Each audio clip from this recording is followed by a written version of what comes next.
Yo, what be poppin', y'all? Hold on. Hold on, y'all. What's going on with my videos?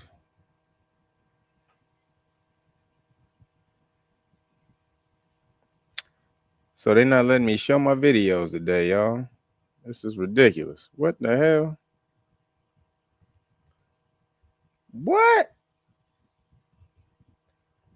I don't get to show any videos today. These bitch asses at Stream Bitches won't let me show any videos. Oh, they suck. I can't show you guys my damn promotionals. Fuck Stream Bitches. This is a whack ass platform. I'm gonna go back. Fuck this, man. I'm not doing no more live streams on Stream Bitches. What up, y'all? This is can't show you guys my media stuff no more, man. This is ridiculous. Hold up, man. You have to upgrade to the what? They making me try to upgrade, y'all. See how they fuck you, bitch. Stream Bitches is full of crap. They changed the platform this week and won't let you show any videos. So I can't show you guys no videos. This is absolutely ridiculous. So StreamYards suck. Don't mess with StreamYards. This is not good for you. StreamYards is not bad. Anybody don't fuck with StreamYard. Do Stream Labs or any other thing but StreamYards because they suck. Straight up. But what up to the peoples? What's happening, y'all? You ended your free trial? There's no free trial. It's just free. Ain't no free damn trial. It didn't say, oh, you get to show videos for this amount of time. It was just, yo, you can do that. They changed the platform this week and tried to act like, well, we're giving you some more stuff, but they took some shit. See, they didn't tell you they took some shit from the platform. We're giving you this. Don't you like this? Well, we're going to take that. We're going to just take that away right there. Yeah, we're going to just slide that away from you. Yeah, but we got more of this. Hey, look at that, which ain't shit. So, well, Stream Bitches. Y'all some straight bitches. So you got to get the platinum package. Fuck that. I ain't paying the $5. You ever see you guys ever see Martin when one of the funniest episodes with Martin, he had his heat turned off because he wouldn't pay the upgraded rent. Remember that? And he was like, I'm not paying the $5. I'm not doing it. And then they had to go to the winter. They had to go through the winter with no heat and all that. And then like Hustle Man came through, had to sell him some shit. Nigga had frozen pigeons and shit. That shit was hilarious. So and then they found out that Martin didn't want to pay. They said, he's like, I'm not paying the $5. What was it? They thought it was 5% increase on his rent. It was $5. It was $5. they was all freezing in the winter because Martin didn't want to pay a $5 increase on his rent. They damn near beat the shit out of Martin. Yep, freezing over $5. Oh man, that shit was hilarious. Martin was one of the funniest shows ever. Man, I'm sweating off in here. Hold on, guys. I gotta get a towel. I'm sweating. It's hot.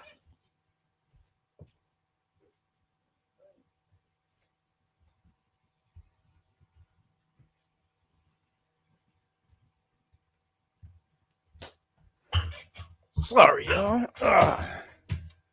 But you see my shirt?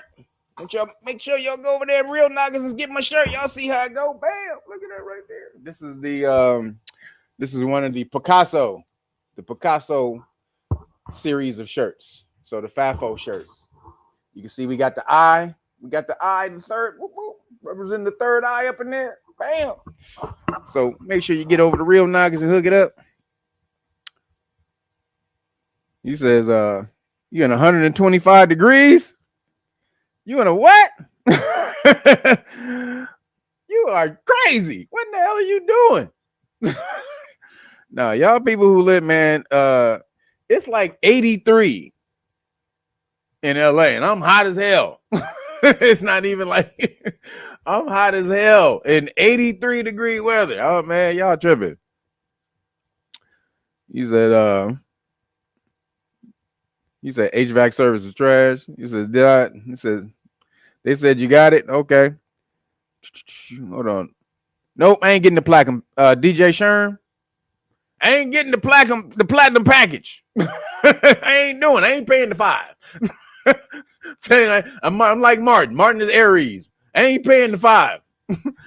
So I'll work around it. But appreciate y'all for showing up on this hot ass Monday, because I was vacationing this week and it was so nice. It was awesome. Had me a lovely time with my lovely loved one. It was off the chain. But real quick, anybody who ordered a package before Friday, your package was sent to you. It's on its way. So you should have that. And but again, if you don't have the package, make sure you go out. Oops, where'd it go? There it is. Oops. There you go. Make sure you go out and get the package, realknockers.com, and hook it up. You get the Great Book of Melanin Research, plus the bonus gift is the Police Stop Law Package with the Know Your Rights Manual, the Public Official Bonds book. You got the Constitutional Rights Card. That's this right here. You got the Constitutional Rights Card. Bam. And this right here. I'll have a video to show you guys really soon. Somebody got pulled over, and with one of these, somebody's in the Know Your Rights Foundation just got pulled over, and they took a video. They took a video of the police stop, and it was hilarious because when she got pulled over, she was all happy and giddy. She's looked back at her because her son was filming the picture. Shout out to Ayana. Shout out Ayana, crazy ass. But Ayana, she was looking back. She told her son to start filming, and the cop came, and when the cop took her stuff, she was like, ooh. She was all happy. So that's going down right now. I'm gonna put that up as soon as I get ready as soon as I'm able to edit it. But she gave him the Know Your Rights, the Constitutional Rights card right here. This is what it says. The bearer of this card expressly reserves all U.S. constitutional rights and chooses to exercise the 4th, 5th, and 6th Amendments thereof in the presence of or detainment and arrest by any police officers or public officials. These rights include, but are not limited to, the right to remain silent, the right against unreasonable searches and seizures without a warrant. The bearer of this card does not consent to searches. Excuse me. The right to lawfully record police officers in public, because you have that right. The right not to be unlawfully harassed by police officers who due to my race, religion, and or creed, and the right to legal representation. So I won't show you the back because that's where it really kills them. But this is what you get right here. And then she also gave them this, which is the qualified immunity notice right here. This has all of the Supreme Court cases or court cases period that break down how they lose qualified immunity when they knowingly violate the law. That's the very first one right here. You can see it. Malley versus Briggs. Bam. And a police officer or public official loses their qualified immunity when they knowingly violate the law or are plainly incompetent.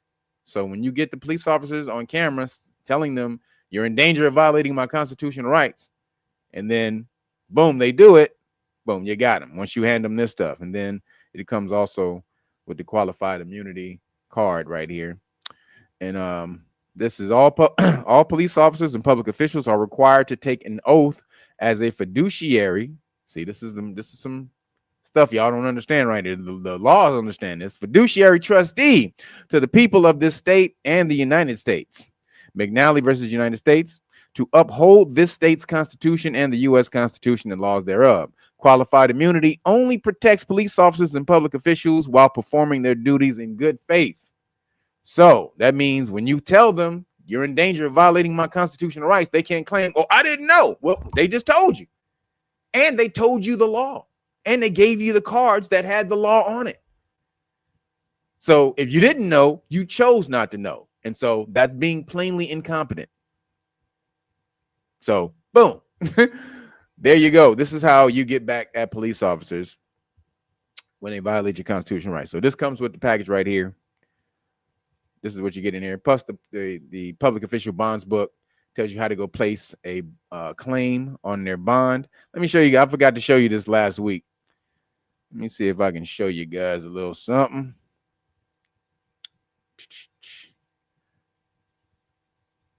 Now check this out. I told you, I've read this to you before, but I don't think you guys have actually ever seen it. Oops. So you see this right here?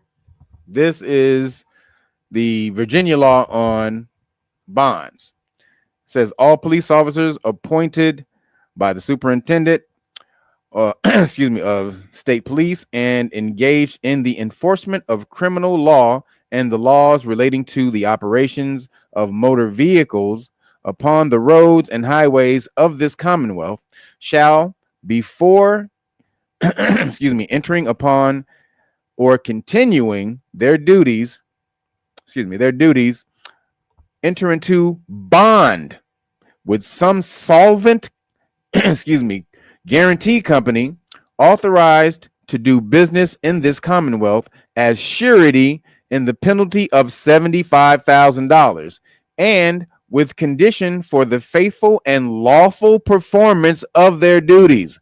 Such bond shall be filed in the office of the Department of State Police, and the premiums thereon shall be paid for shall be paid out of the funds appropriated for the maintenance of operations of the Department of State Police. See, the government pays for their bond and they don't even know. This is why a lot of police officers don't even know. All persons injured or damaged in any manner by the unlawful, negligent, or improper conduct of any such officer while on duty may maintain an action upon such bond, meaning you can claim the bond if they violate your constitutional right. This is Virginia law. Every state has some type of law like this. So it's up to you to be able to find it. But we gave you the book where you can go find those laws. Now, I will say this, when you hold on.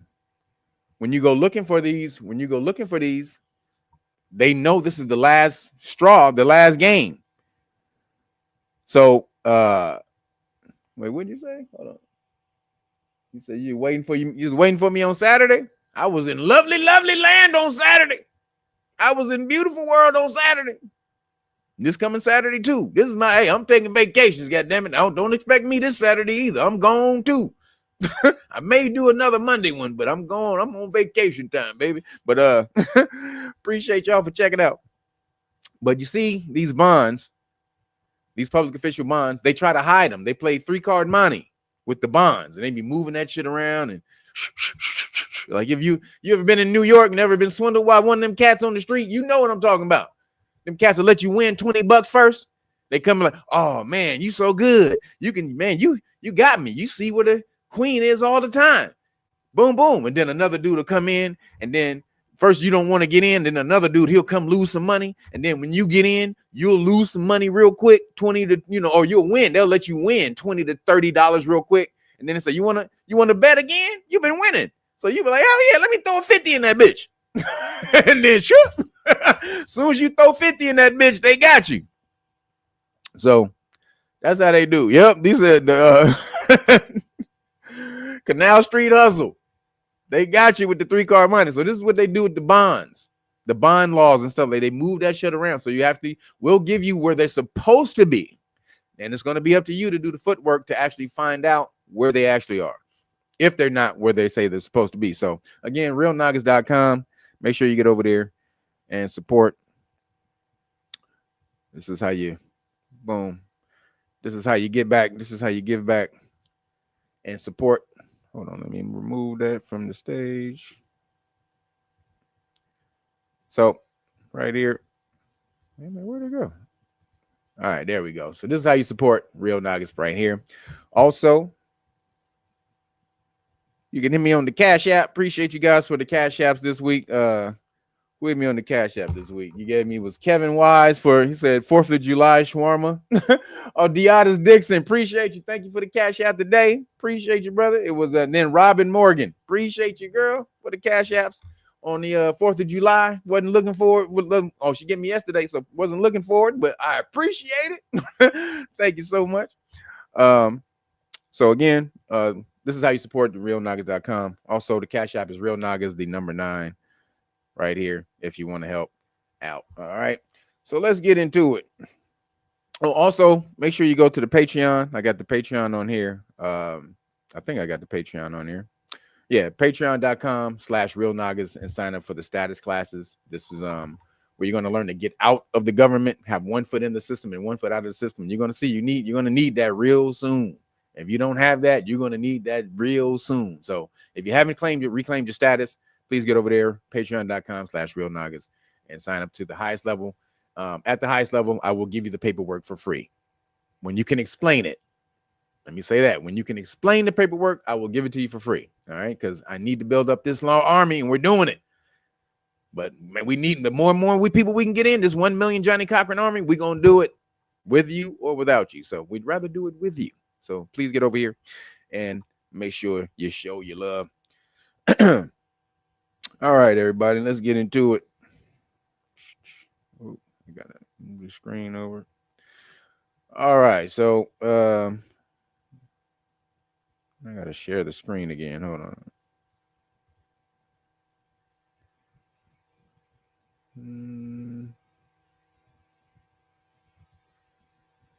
Oops. And for the people who want to learn the law for free, if you want to learn the law for free, oops, where is it? Yeah, I can't bring it to the screen. There it is. Make sure you get over to knowyourrightsfoundation.org. We will teach you the law for free. All right. This is how we're doing over here. If you want to get in here, we're teaching the law for free. And again, we say for free, but comes with a little caveat. You have to make a promise to get back out there and teach it to your family, friends, and the community. All right, you have to pay it forward. This is what we do here. We give it to you for free. You go give it to someone else for free. All right, you have to work to get one of these beautiful certifications. I don't have the certification today. I should have put it on the screen, but you're going to get one of these Know Your Rights Foundation Academy certifications, and you're going to go out and teach this to your family and friends. And so we have people killing it in here right now. I mean, they damn near know more police stop law than me. Not really, but they close. Not really, but just playing. They're smashing though. They're in here smashing. So make sure you get over here and you sign up, and make sure you want to go to volunteers. Boom, just hit the volunteers right there. Go down, click the send us a message. Boom. Oops. I didn't. Damn it. So it'll come up. Your email will come up. Dang it. Cancel the email. What are you doing? My email just came up. Don't say. All right. So, but you're going to get in here.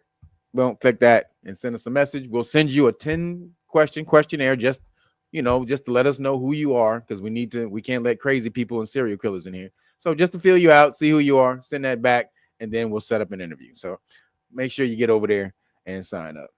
All right, everybody, let's get into it. So, real quick, forgot, man, I got to give a shout out to Lorenzo Booker. Shout out to the homie Lorenzo Booker. So I was vacationing in Santa Barbara this weekend, and me and my lovely one, and we had to wait to get into this restaurant. If you're ever in Santa Barbara, go visit Blue Water Grill in Santa Barbara. Shit is off the chain. Make sure you get either the walnut crusted halibut or the walnut crusted trout. Off the chain. And then you can substitute the potatoes for cilantro rice. Goddamn, Blue Grill. Blue Water Grill, off the chain. But so we was going in there, and there was a wait. So we had to sit out front. They have a little area a couch area where you can sit out front. So we were sitting out front, and another brother walked in. It's not many brothers in Santa Barbara, so you notice all the brothers in Santa Barbara. So another brother, he was getting ready to walk in, and I was, I say what's up to every brother I see, especially if I'm in a place with all Caucasian people. So, we got to stick together. We got to stick together, bro. So, and melanated people, we do that anyway. So, so he was walking in, and he turned around, he looked at me. So I was like, what's up? And he said, what's up? But then he kept looking at me like he knew me. And I was like, bro, you don't really know me, bro. I was like, you don't really know me, bro. And he was like, Great Book of Melanin Research? I was like, what? How you? And I had my glasses on too, so I don't even know how he recognized it. But he was like, Great Book of Melanin Research? And I was like, yeah. And he was like, oh, bro. And then he offered to buy lunch for me and the person I was with, and off the chain. Him and his fam, beautiful people.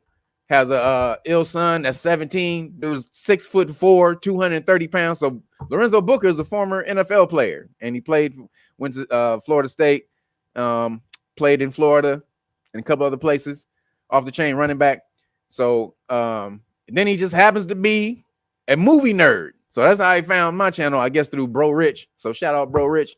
But he found my channel, and boom, he's a follower, a subscriber. I don't like to say followers. He's a subscriber, and going to soon to be collaborator. So he has a bunch of good stuff coming out. He's doing a collaboration with bringing out a black superhero.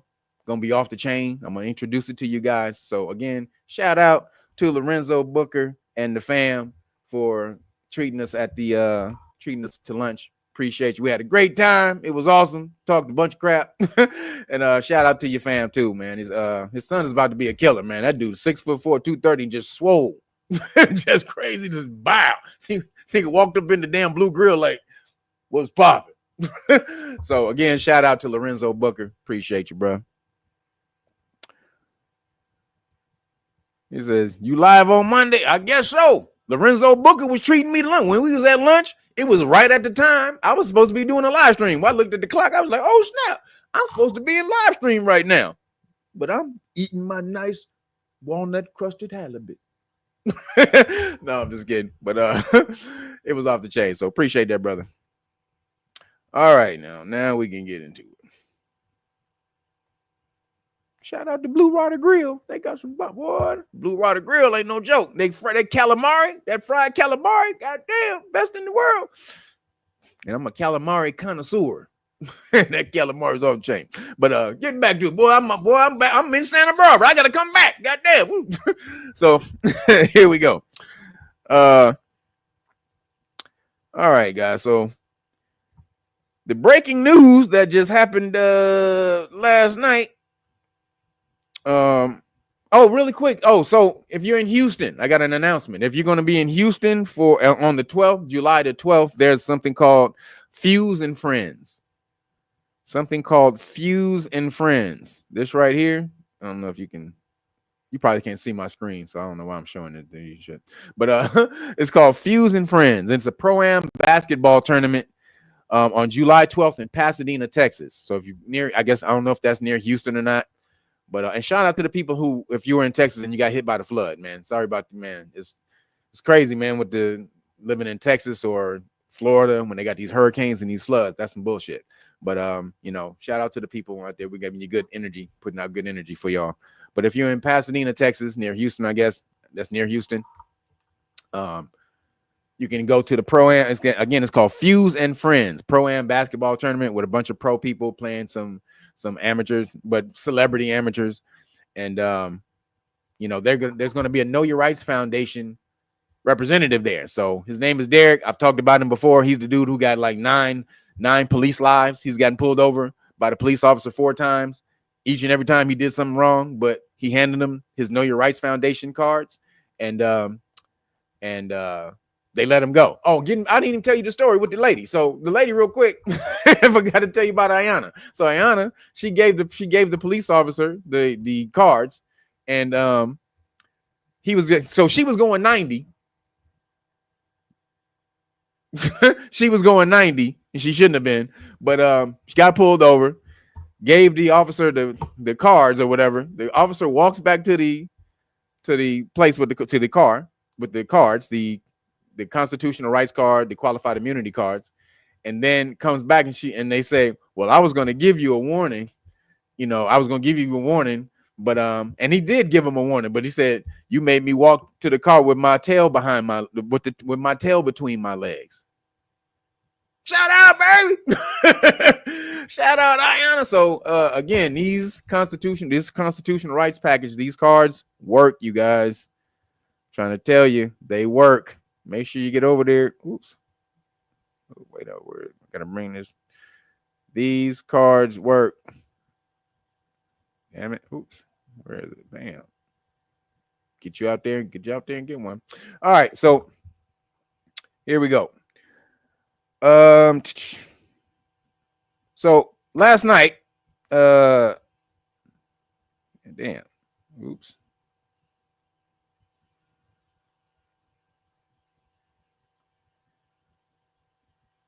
So I was gonna start off with another story, but last night, the DOJ did some fugazi bullshit. Did you see it? The DOJ and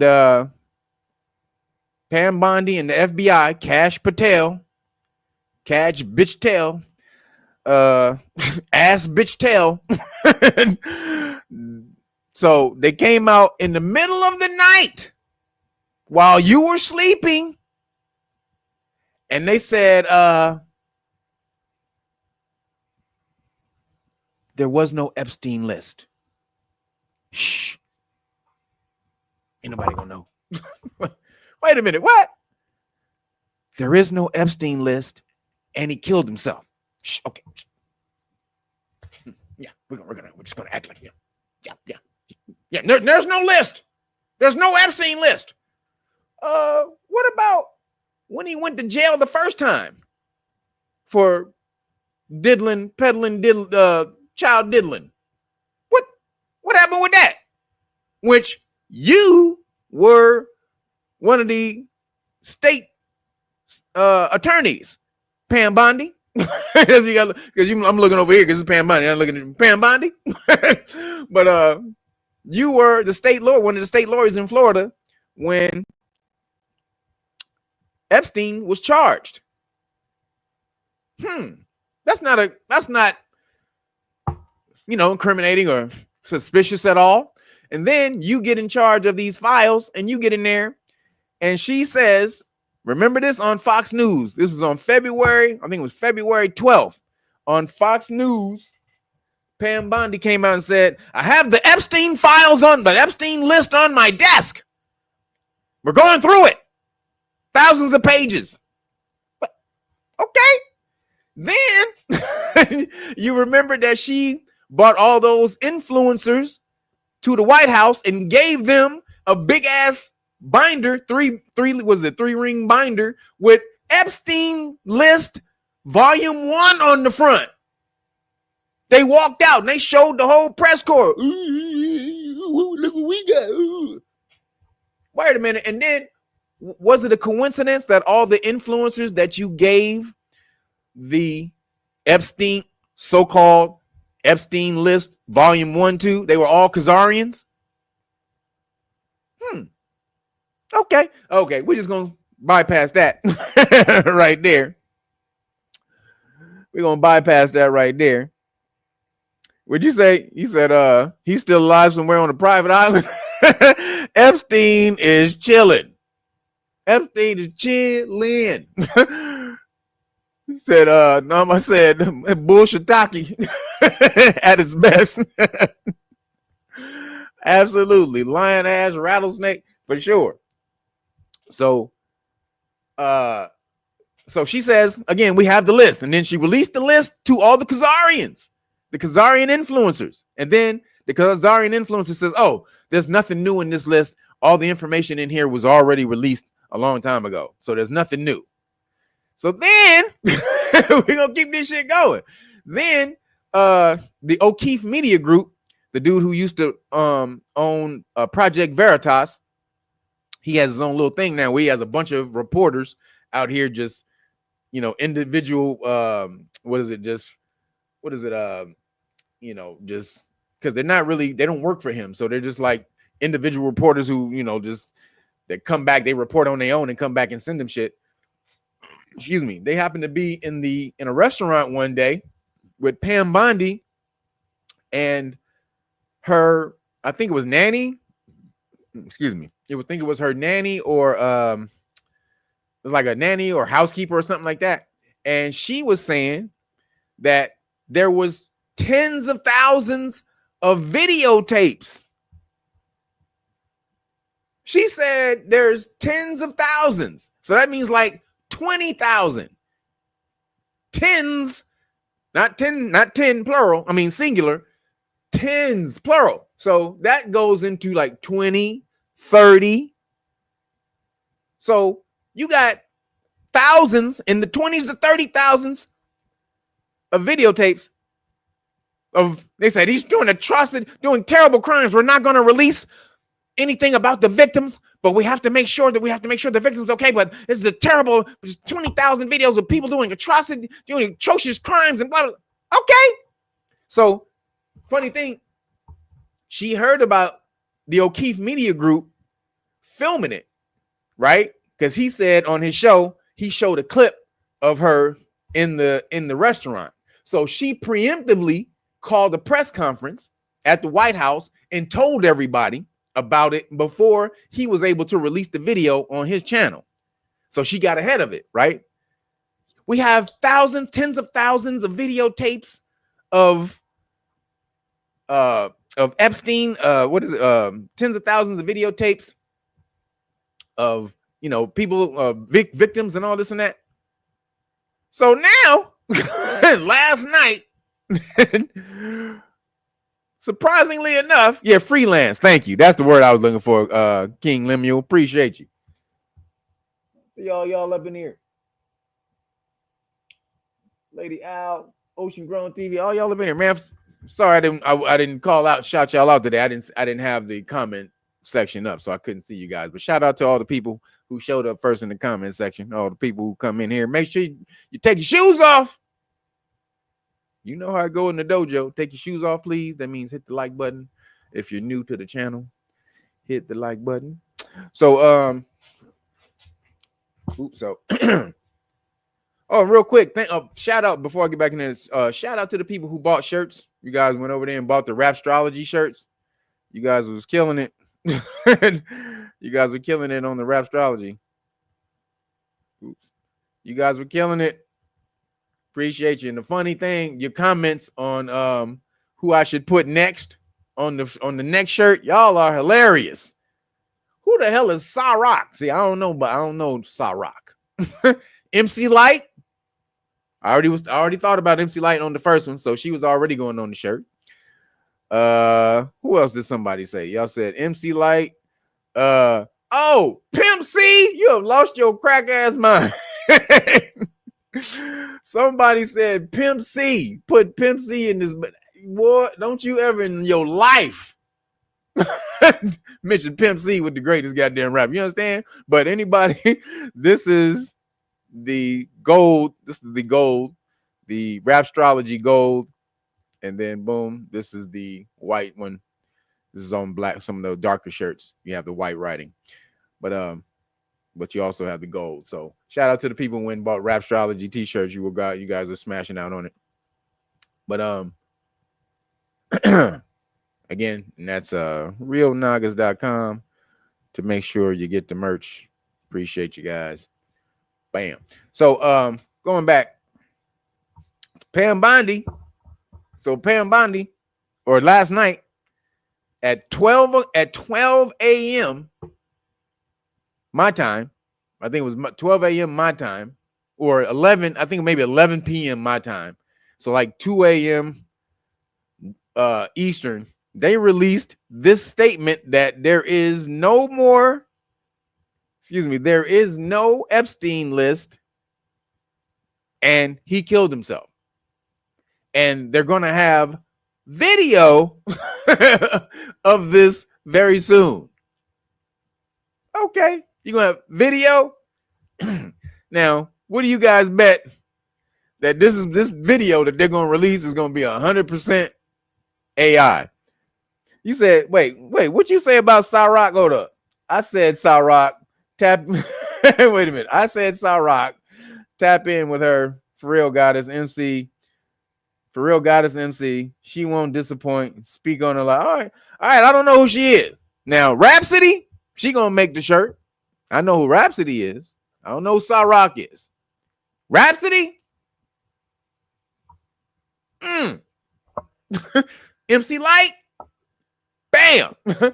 I know MC Light and Rhapsody. Pimp C ain't never getting on the goddamn. He never getting on one of the volumes. Pimp C is never getting on one of the volumes. Sorry to tell you. A lot of your other suggestions, though, I was right in line with it for sure. And they're gonna get on here. Method Man is gonna make it. I got to give Method Man out. You know. What'd you say? It says Cyrock, Rhapsody, Jean Grey. Okay, I know Jean Grey. All right. So yeah, I'll check Cyrock out, and I'll tell you what's up. I'll see. The most I can say is I'll check her out. But so yeah. Now, is it a coincidence that they said that the Epstein files? Now we all know what was the implication of the Epstein files is that it was allegedly Khazaria Mossad who was engineering them, right? Ghislaine Maxwell's dad, former Mossad agent, allegedly died while he was taking a piss off the boat in the ocean, right? Nigga taking a piss off the boat in the ocean, just fell in the ocean. No one know where the body at. Couldn't find the body, nothing. Where he at? where Maxwell at? You know, last time I seen him, he was taking a piss off the side of the boat, and I don't know. Maybe a seagull flew and hit him in the head while he was pissing, and I don't know. Maybe he pissed on one of the seagulls, and one of his homies came and hit him, and he fell. Maybe that was it. Kevin Corbin, appreciate you. Thank you. And Shannon Ross, appreciate you for the chicken shawarma. Chicken shawarma. Appreciate you guys for the cash app. Thank y'all. Make sure you get over there and hook up the cash app. Thank you guys. But so we all know the implication, right, of what's supposed to be going down. We know the implications. So last night, like I said, 12 hours before Bibi Netanyahu shows up to the White House, Netanyahu bitch shows up to the White House, they release this thing and say, we're going to kill the whole Epstein file thing, just dead it forever. There was no Epstein list, and he killed himself. And we're going to show you some video sometime down the line. Okay, if there was no Epstein, if there's no list, why the hell is Ghislaine Maxwell in jail? Let her out right goddamn now. Justice for Ghislaine Maxwell. If there is no client list, what the hell is she in jail for? If Epstein was the only one diddling kids, why is Ghislaine Maxwell in jail? You need to show that part. We need to know that. So you say professional whitewashers. Yep. Absolutely. Professional whitewashers. Wait, what'd you say? Check out who? Check out Eugen Blackrock. Is that how you say it? Eugen Blackrock. She on some other ish. All right. Hey, I'll check out anybody. If they got dope lyrics, I'll mess with them. If they own some stuff, I'll fuck with them. But justice for Ghislaine. We need justice for Ghislaine shirts all over the place now. Free Ghislaine Maxwell. If there is no goddamn list that you said you had the list on your desk, I got the Epstein file list on my desk. What? Wait, there is no list. What? Wait a minute. 12 hours before BB showed up to the front. What the hell does BB got on Trump? God damn. What in the hell does Netanyahu bitch got on Trump? Because whatever it is, god damn, it is major. Mr. Trump, I have the voodoo balls. Don't make me crush your voodoo balls. I'm just going to keep them right here in the inside of my pocket. Ha! Oh, almost hit too hard, Mr. Trump. Hey, don't make any false moves, Mr. Trump. I can tap hard.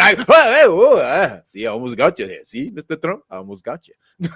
So, Netanyahu bitch got Trump's voodoo balls in his inside pocket.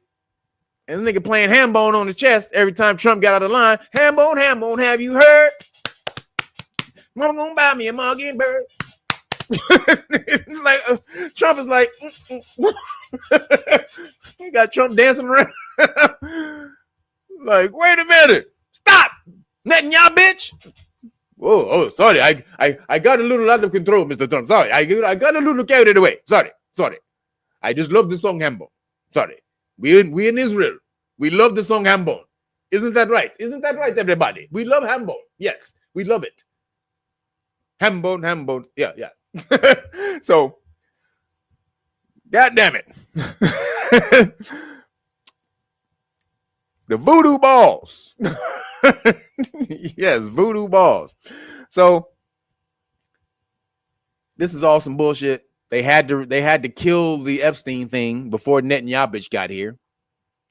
Because again, we all know that Netanyahu bitch, I mean, if you're new, the last couple of weeks I've been showing how, or 2 weeks ago, I showed how there was a book that came out called The Candidate and the Spy, and they told how Trump was an agent for Israel or New Khazaria because they helped him get elected by feeding him stuff on Hillary Clinton.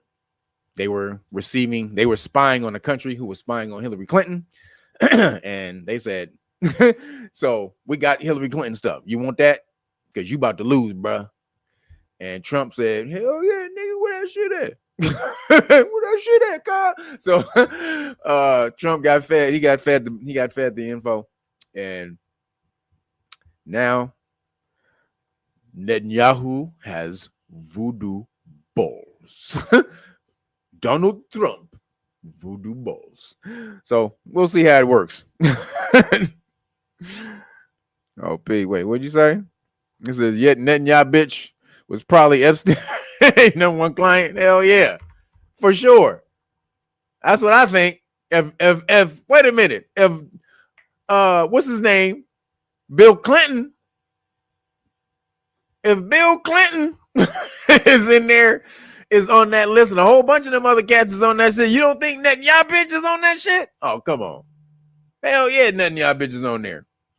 So, but right now, Netanyahu bitch is in the Oval Office. Trump is on bended knee, gargling Netanyahu balls. He is in the White House right now, gargling Netanyahu balls, singing while humming the Israeli national anthem and the American anthem. He's like, Mr. Trump, more inflection, more. We need more on the say. Yes, more inflection on the say. Yes. Oh, say. Like, no, Mr. Trump, not very good. But we'll see what comes of it tomorrow. We'll see what happens tomorrow. So, moving along.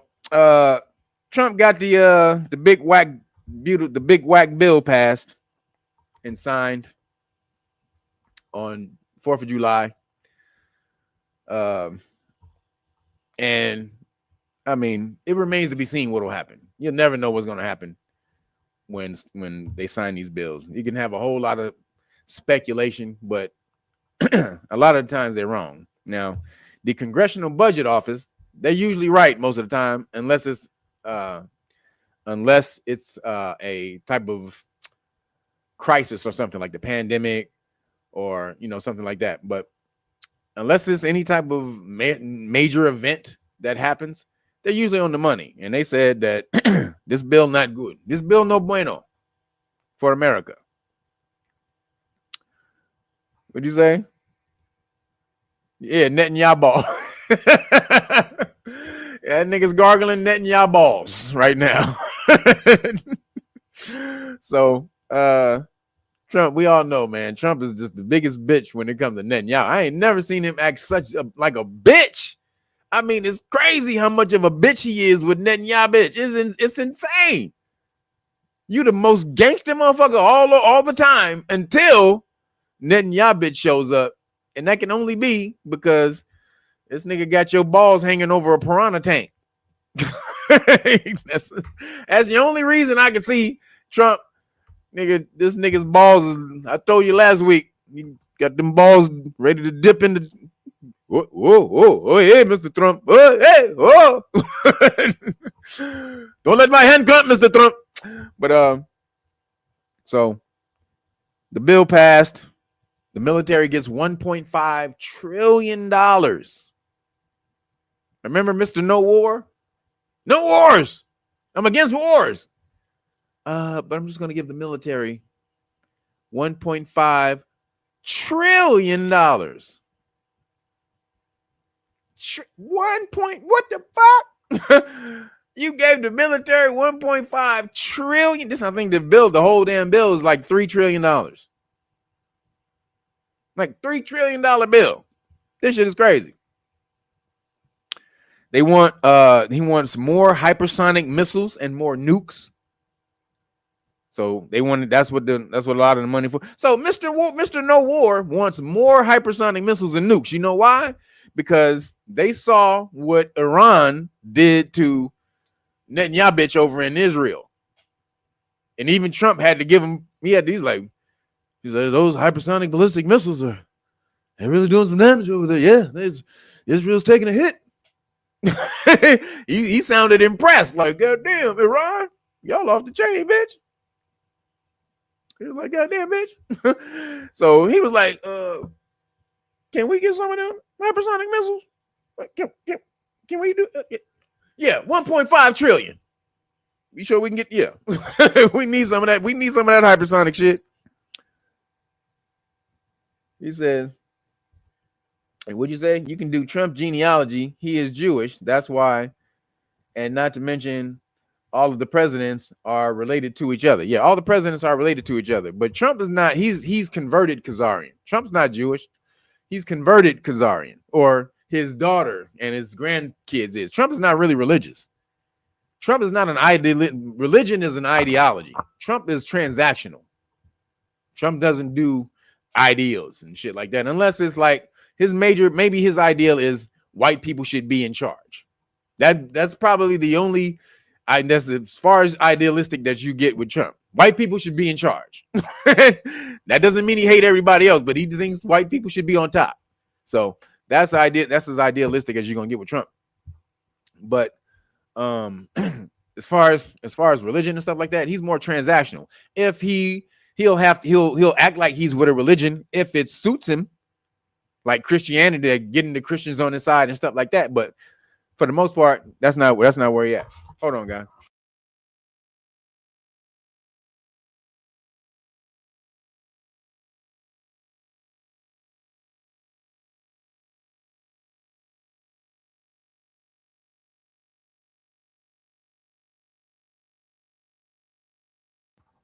Yeah, so he's not transactional like that. I mean, he's not idealistic like that. But he's definitely beholden to the Khazars because they got his balls. They cloned his balls. And so they ready to stick a pin in them motherfuckers anytime he jump out of line. So then the bill, he said, but the good stuff in the bill, though, no tax on tips and no tax on overtime. So he did do what he said, because they keep saying, well, it's tax cuts for the rich. It's only tax cuts for the rich. Well, Last time I know, I saw that because I was paying some tips this weekend, and I didn't see no rich folks I was giving tips to. So so no tax on tips, no tax on overtime. Now CEOs do work overtime because it's their business, though. They're not working for somebody else. Rich people do work overtime. They work if they're, if they're not a fake, if they're not a fraud. But sometimes, rich people would have everybody else do their job. But if they're not a fraud, they work. You got to put that type of energy into your business. You got to work overtime. However, they reap the benefits, which is far more than overtime payment. So I haven't seen a rich person. Yeah, till 100K. But this only lasts till I think it's 150K. I think it's 150,000. You get that up to 150,000. You can check though. Initially it was 150,000. Maybe the Democrats and them, they worked it down or whatever. But initially it was 150. But that's going to end in 2028. So it's only for the next 2 years, 2.5 years. Why did he only do it for 2.5 years? Because in 2028, that's when the next election is, and they're going to have to vote on it. They're going to have to vote on that because it's going to expire. So these tax cuts, they're going to have to say, especially the Democrats or the Femocrats, they're going to have to vote for these to keep these tax cuts or let them expire, which will piss off all these people who've been getting that money from them tips and people who've been getting that money for that overtime. You about to piss all them people off if you let that expire. So that was a little chess move right there to only do it for 2 years, so that they gotta, when it comes back up again, hey, you want that? You gonna vote? You gonna vote? You what you gonna do? You gonna vote? That's what I thought. Yeah, that's what I thought. You better vote for them goddamn tax cuts, nigga. So that's what they're doing. That's what they're doing. What do you say? I thought I saw something where income tax will be increased for lower brackets in 2027. Nah. Nuh-uh. No tax on tips. No tax, lower tax. Again, I think the bracket is 150. It was. I didn't check to see if they changed it, but it was 150. But again, appreciate you, melanated brown. Appreciate you, girl, for the love. Wipe your feet and everything. That's what I'm talking about. That's what I'm talking about. She knows what's happening. So I just did that one. So again, yeah, the big whack bill, but that pissed off Elon. That pissed off Elon, and he started the American Renewal Party, the ARP. That sounds like some old folk shit. All you need is another A in front, motherfucker. And you talking about 75-year-old motherfuckers. Don't nobody want to be a part of the AARP. Nigga, you didn't think hard on that name, dog. The ARP part. Wait a minute, you mean the old motherfuckers? Them ancient balls dragging on the ground, motherfucker? No, nigga, no. ARP. No, not AA. No, oh, okay. No, motherfucker, that's too confusing. That's too goddamn confusing. However, it may work because he strategically is maneuvering to he's strategically trying to maneuver just to get a certain percent of the vote. He's like, we don't need to capture any party. We just need to get a certain percent of the vote, the swing vote. And if we can get excuse me, about 12 to 15% of the swing vote, we killing it. They have to come to us every single time. We're the party who would change everything. So that's what the new party's for. But it may not work because, again, Elon is smart as shit, but he's socially awkward. Elon is socially awkward and shit. So, he knows how to run businesses, but being savvy and knowing how to finesse relationships and people and stuff like that, He's not like that. That's where his autism fucks him up. And you know, a lot of people are his friends because they want to be around him. They think he's rich. They praise him. You know, they it's not on the same level type of shit. You know, he probably don't get too many people talking shit to him and talking back to him and like, fuck you, bitch. Elon, bitch. He probably don't get a lot of people talking to him like that. Now, homie will tell you that. Don't even on, you know, on some playing shit. Kick rocks, bitch. Fuck you, nigga. But, so he probably don't get people talking crazy to him like that. But what I mean by him not understanding relationships, in politics, you got to build relationships. You just can't buy motherfuckers off like, yo, nigga, let me give you $100,000 and boom, go vote for me. No, that ain't how this shit works. You gotta find a, you know, you got to do this shit on the down low. You got to find a, you know, a subversive nigga, put it in the envelope, leave it sitting on the goddamn on the top of the stoop or near a phone booth. Then somebody else in the cloak, he comes and grabs the envelope, he takes it, drops it off, puts it under the mailbox. Then somebody else in a you got to do it like that. You just can't be handing niggas money like that. See, George Soros. You don't ever see George Soros out here like, hey nigga, y'all better vote for my shit. Y'all better be out here voting for my shit. You understand? Hey, look here. $1 million. Go vote for me. You don't see George Soros doing that shit. He do that shit on the low. Before you know it, George Soros then, when you hear about George Soros, he already done paid him off and got what he needed. Elon need to take a note. He need to take a page out of George Soros's book, learn how to finesse relationships, because he just wants to bulldoze and push everything through because he's the, you know, that's who he is. He's a CEO of 6 companies, and nobody tells him nothing. He can just do whatever the fuck you want, but you can't do whatever the hell you want in politics until you get to that point. You don't have power yet. You got a whole lot of money, nigga, but you got zero power, nigga. So we'll see.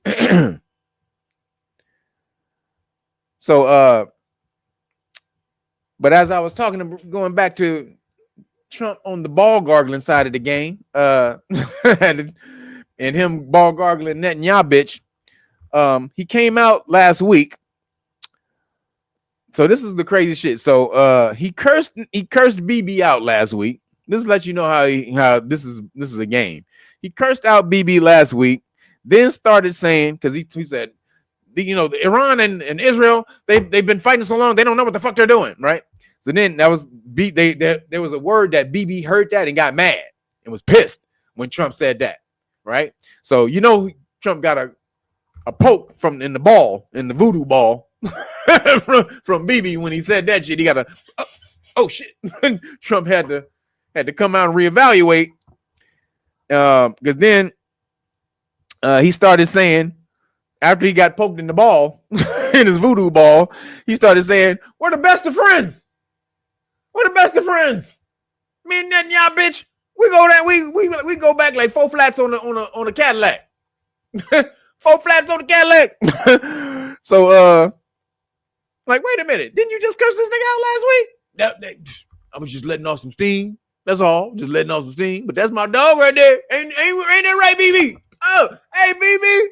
You my dog. So, wait, what does BB have on you, my nigga?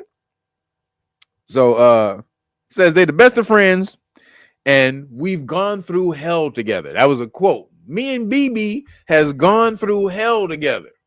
What does that mean, Trump? What that mean? You and BB have gone through hell together? What does that mean?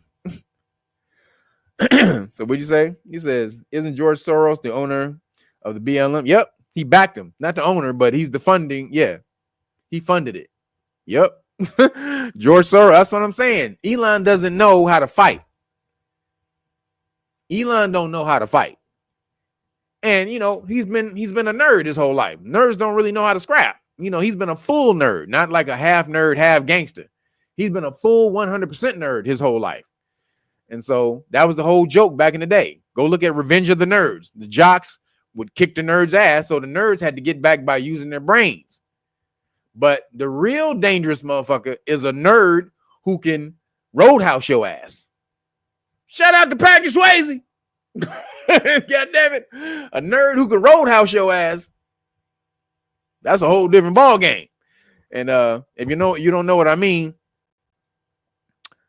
if you don't know what I mean, and what'd you say?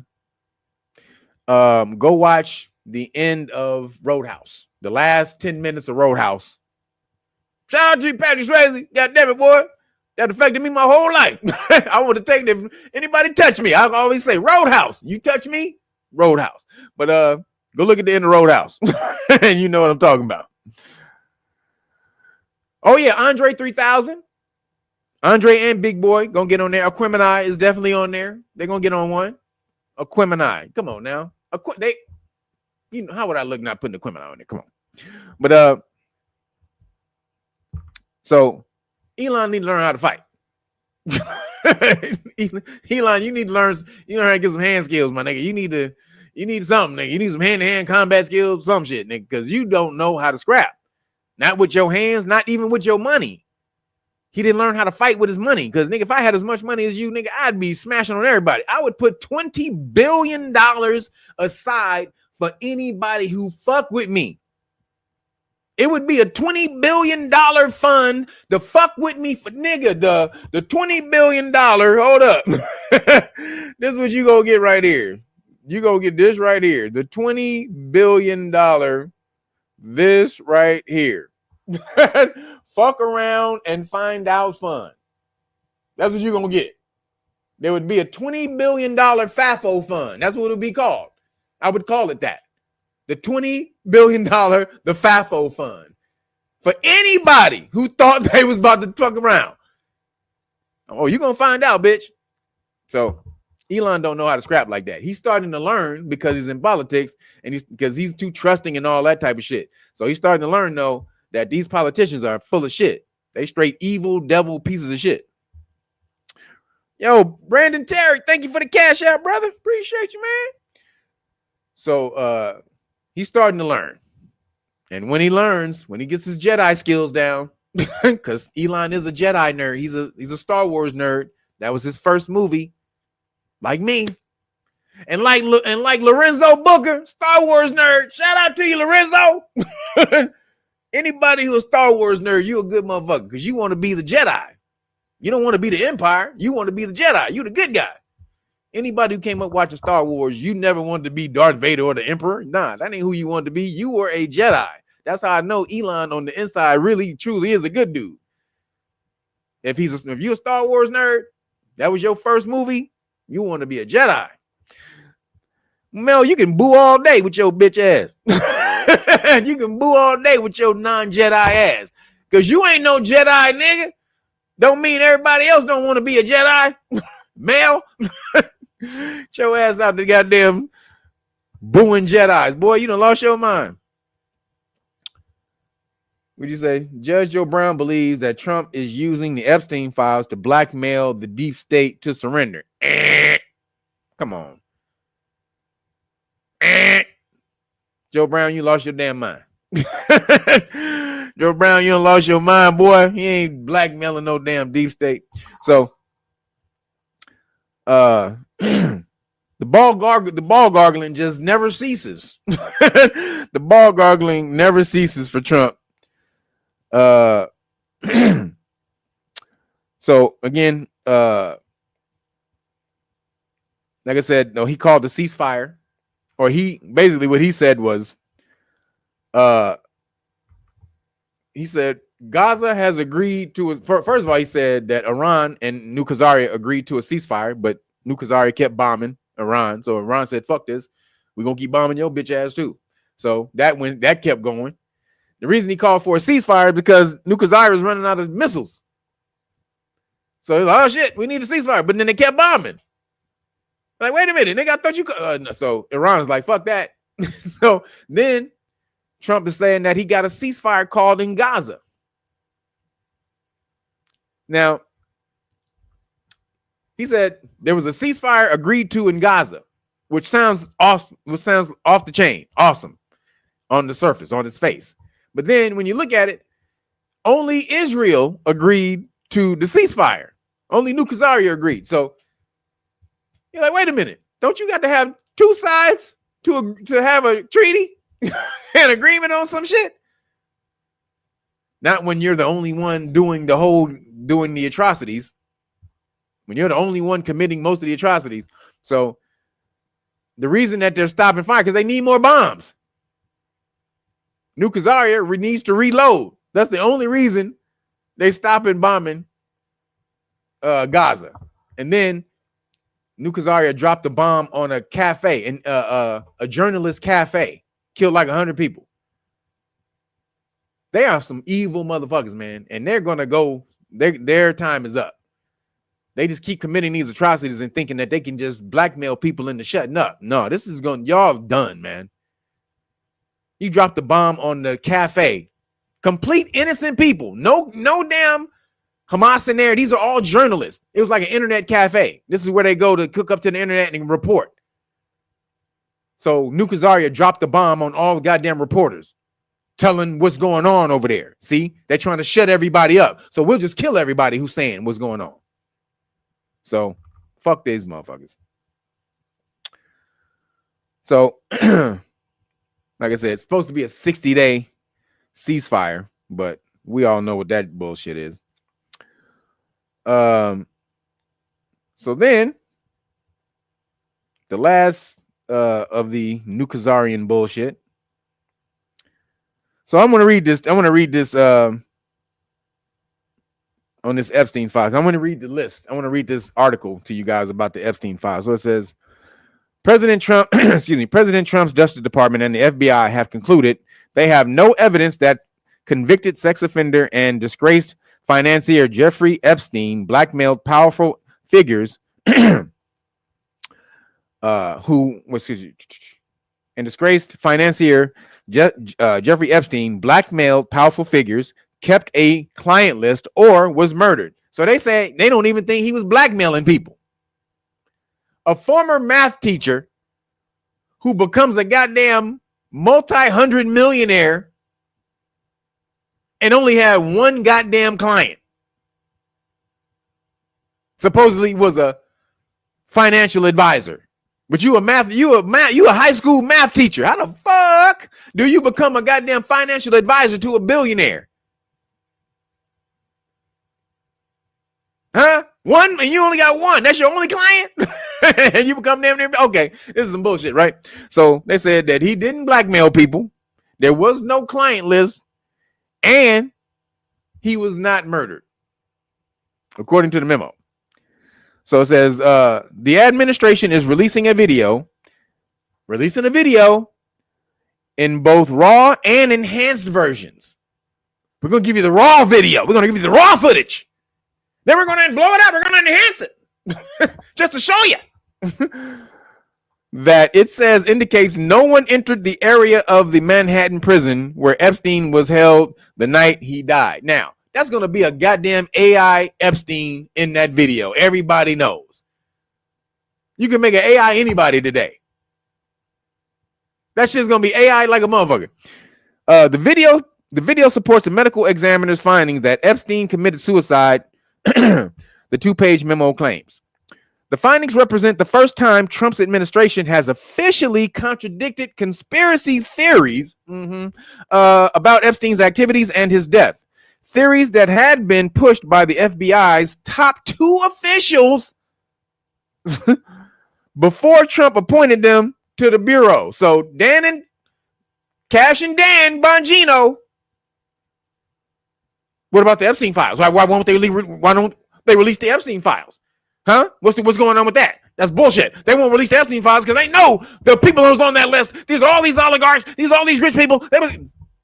They was killing the people before they got in there and looked and say, "Oh shit, New Khazaria is behind all this shit."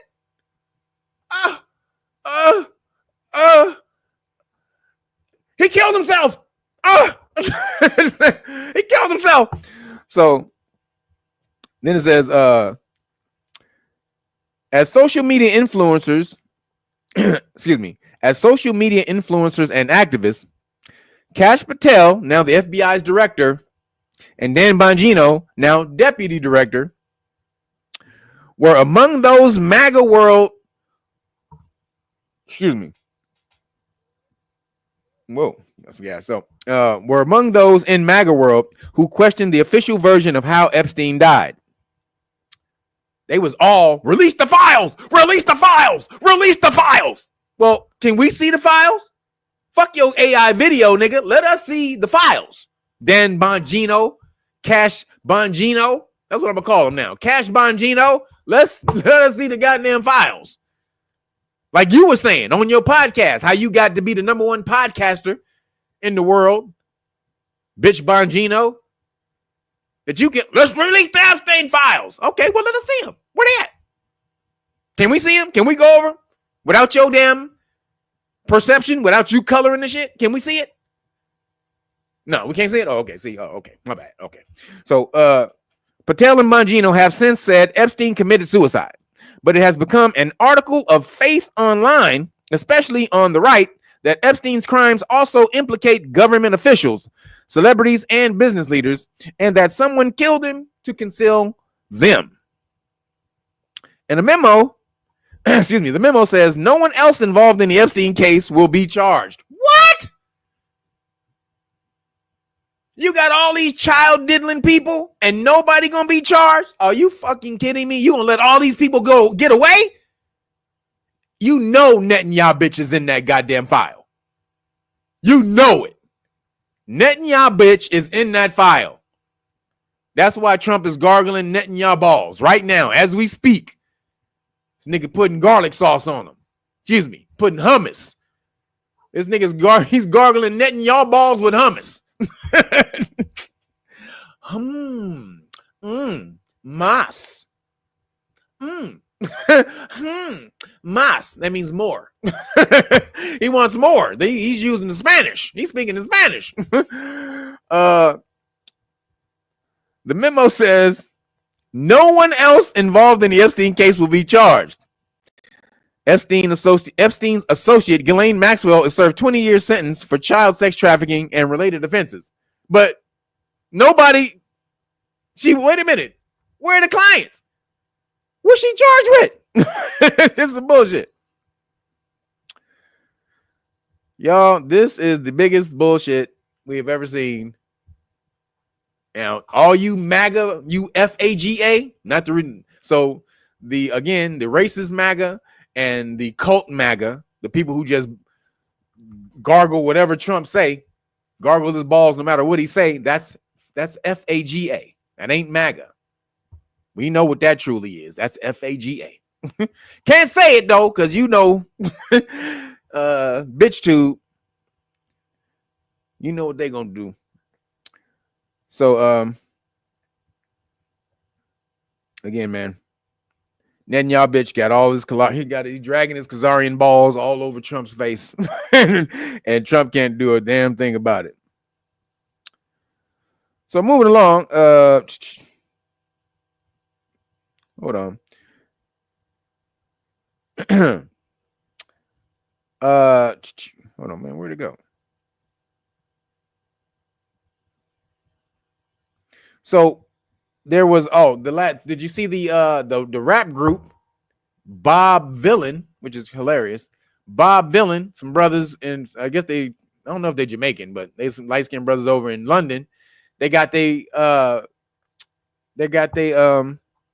what's the name? Their visa canceled.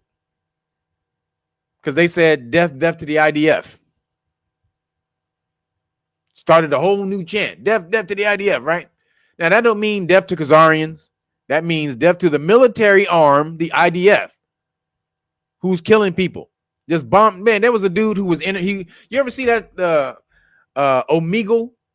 That app, Omegle, where you just are online and then they'll randomly throw you with somebody from around the world and you just got to talk to them and shit. If you haven't seen it, the rap dude, what's his name? The white rap dude. Harry Mack. There's a white rap dude named Harry Mack. He does something called Omegle bars, where he just show up and he rap for people for like 20 minutes and shit. But it'll just show you people randomly will pop up from around the world. So this one Palestinian dude, he does this on his channel and random people pop up. So an IDF soldier popped up and sitting in the back of the IDF truck as they were rolling around. I guess they were killing time, in between killing people. And so he asked them, the Palestinian dude asked the IDF soldier, how many people have you killed? Because he was holding his gun. He was all camouflage, had his helmet, everything. He was all in military uniform. They were on a mission and shit. And so he said, how many people have you killed? And he said, I don't know, maybe 20, a little bit more than 20. 20, just said it nonchalantly, like it's nothing. He done killed 20 people. Innocent people. Nothing. So, and then he told them that he would do it again and fuck Palestinians or some shit, and then he clicked off or whatever. But so this is what's going on, man. And Trump is ball gargling of the biggest order, and they canceling people. Now, shout out to Bob Dylan. Now, they done made them more famous than anything else in the world. No one ever knew who the fuck they was. Now, everybody want to see Bob Dylan. And everybody want to go see Bob Dylan.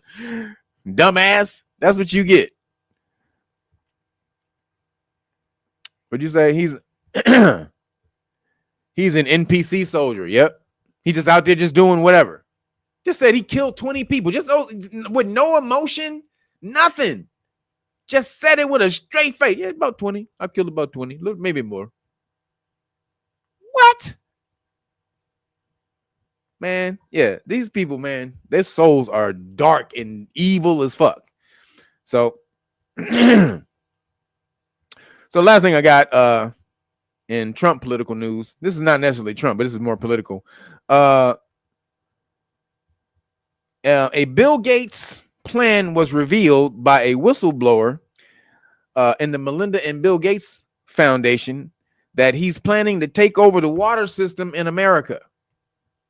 Kill Bill is trying to take over all the water while you niggas are still focused on the crack scenes and all that shit. This nigga done moved on. He's buying all the water right lands. So all the land, the farmland he's been buying up in America, this nigga's buying the water rights under the land. A lot of farmers don't know. They can't do geological surveys and shit like that. They ain't got the money for that shit. He do. He can do that.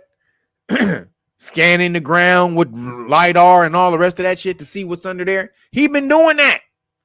Found water. He's trying to capture all the water rights, the land water rights in America. Why is he doing that?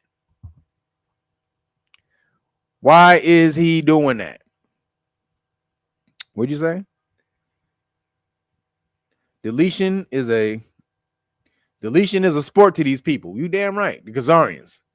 They are the evil people that the history and the mythological people told you about. That's them people. When they warned you about the Antichrist and all that shit, that's the Khazarians.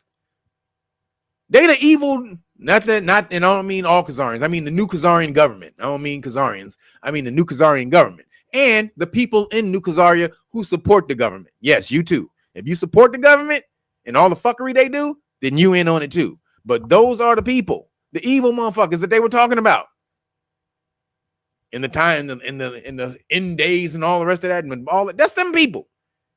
The war in the Middle East before before the God comes back and that's them motherfuckers. The evil people is them. They ain't the chosen people. They the chosen evil motherfuckers. They the devil people who gonna get smashed when the aliens come back. But what'd you say? Don't be slipping on Pimp C. He's a legend. I know he's a legend in the South. That's only where he's a legend. Only. Just saying. But I know about Pimp C, but I don't think Pimp C is good enough to go on these damn shirts. Sorry. This is rap astrology. This ain't hip hop. This is rap. Your lyrics got to be off the chain. And I don't mean bullshit ass lyrics about partying and dope and selling dope and being in the hood and killing and shooting. Nah. None of them niggas getting on this shirt.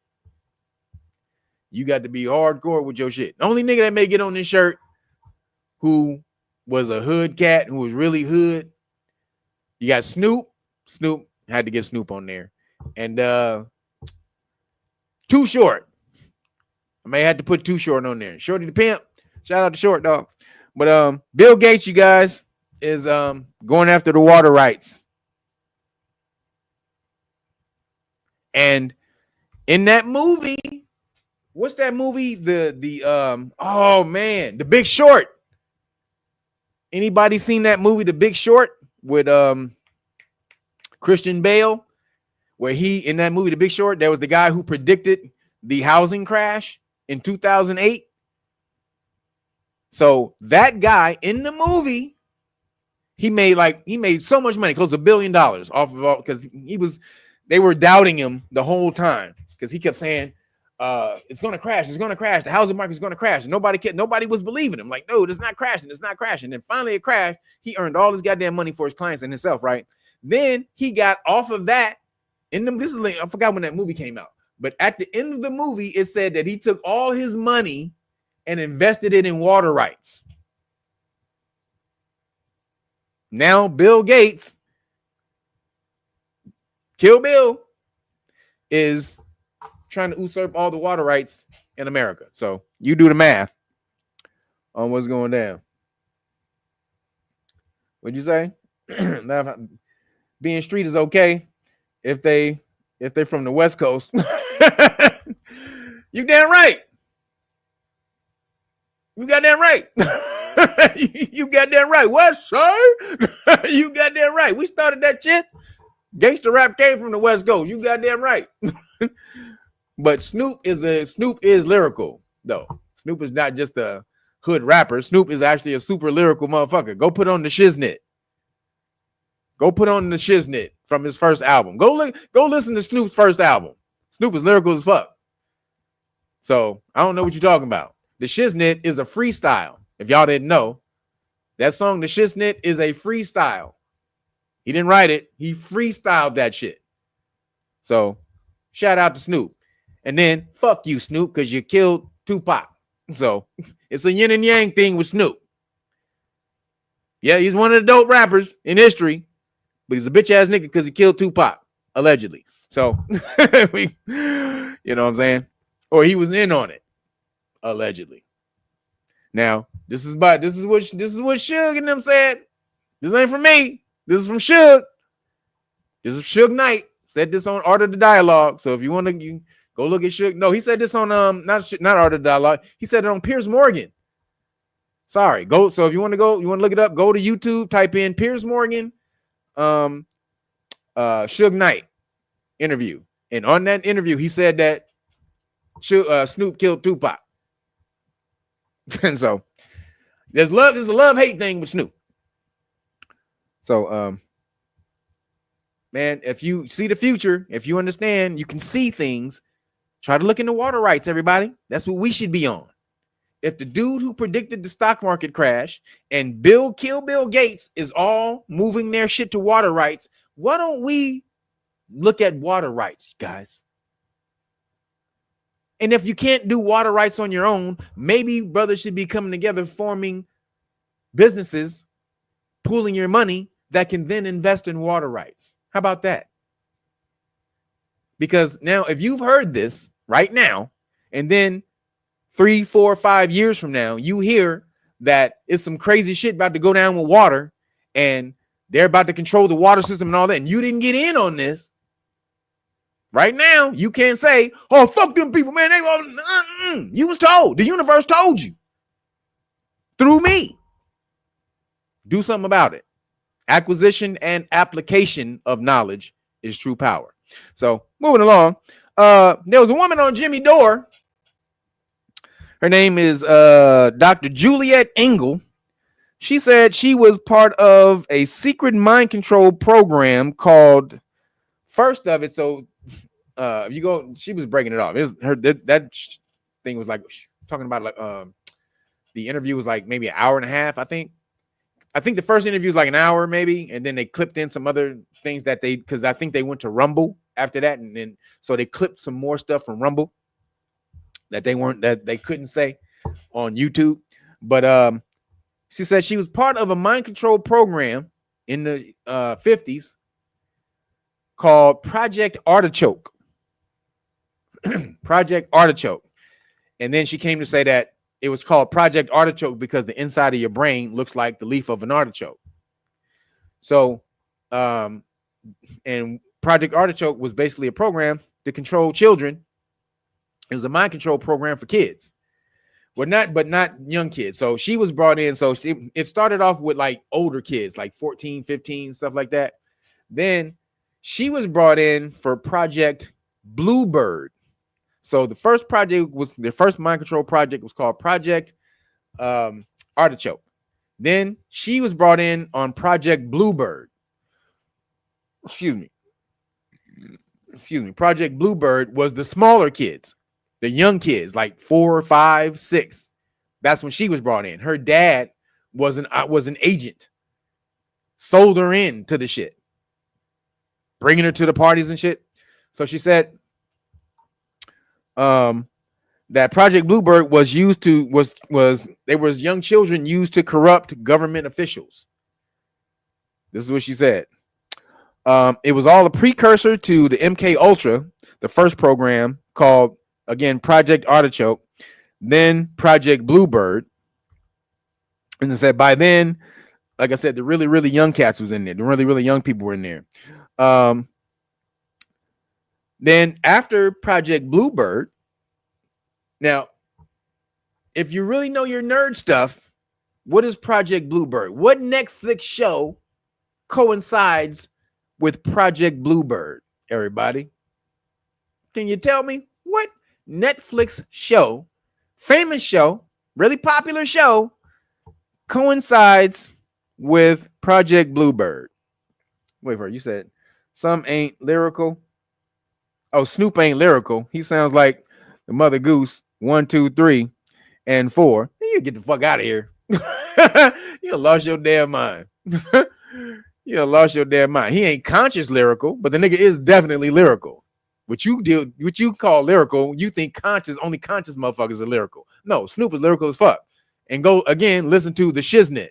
He freestyled that whole goddamn song.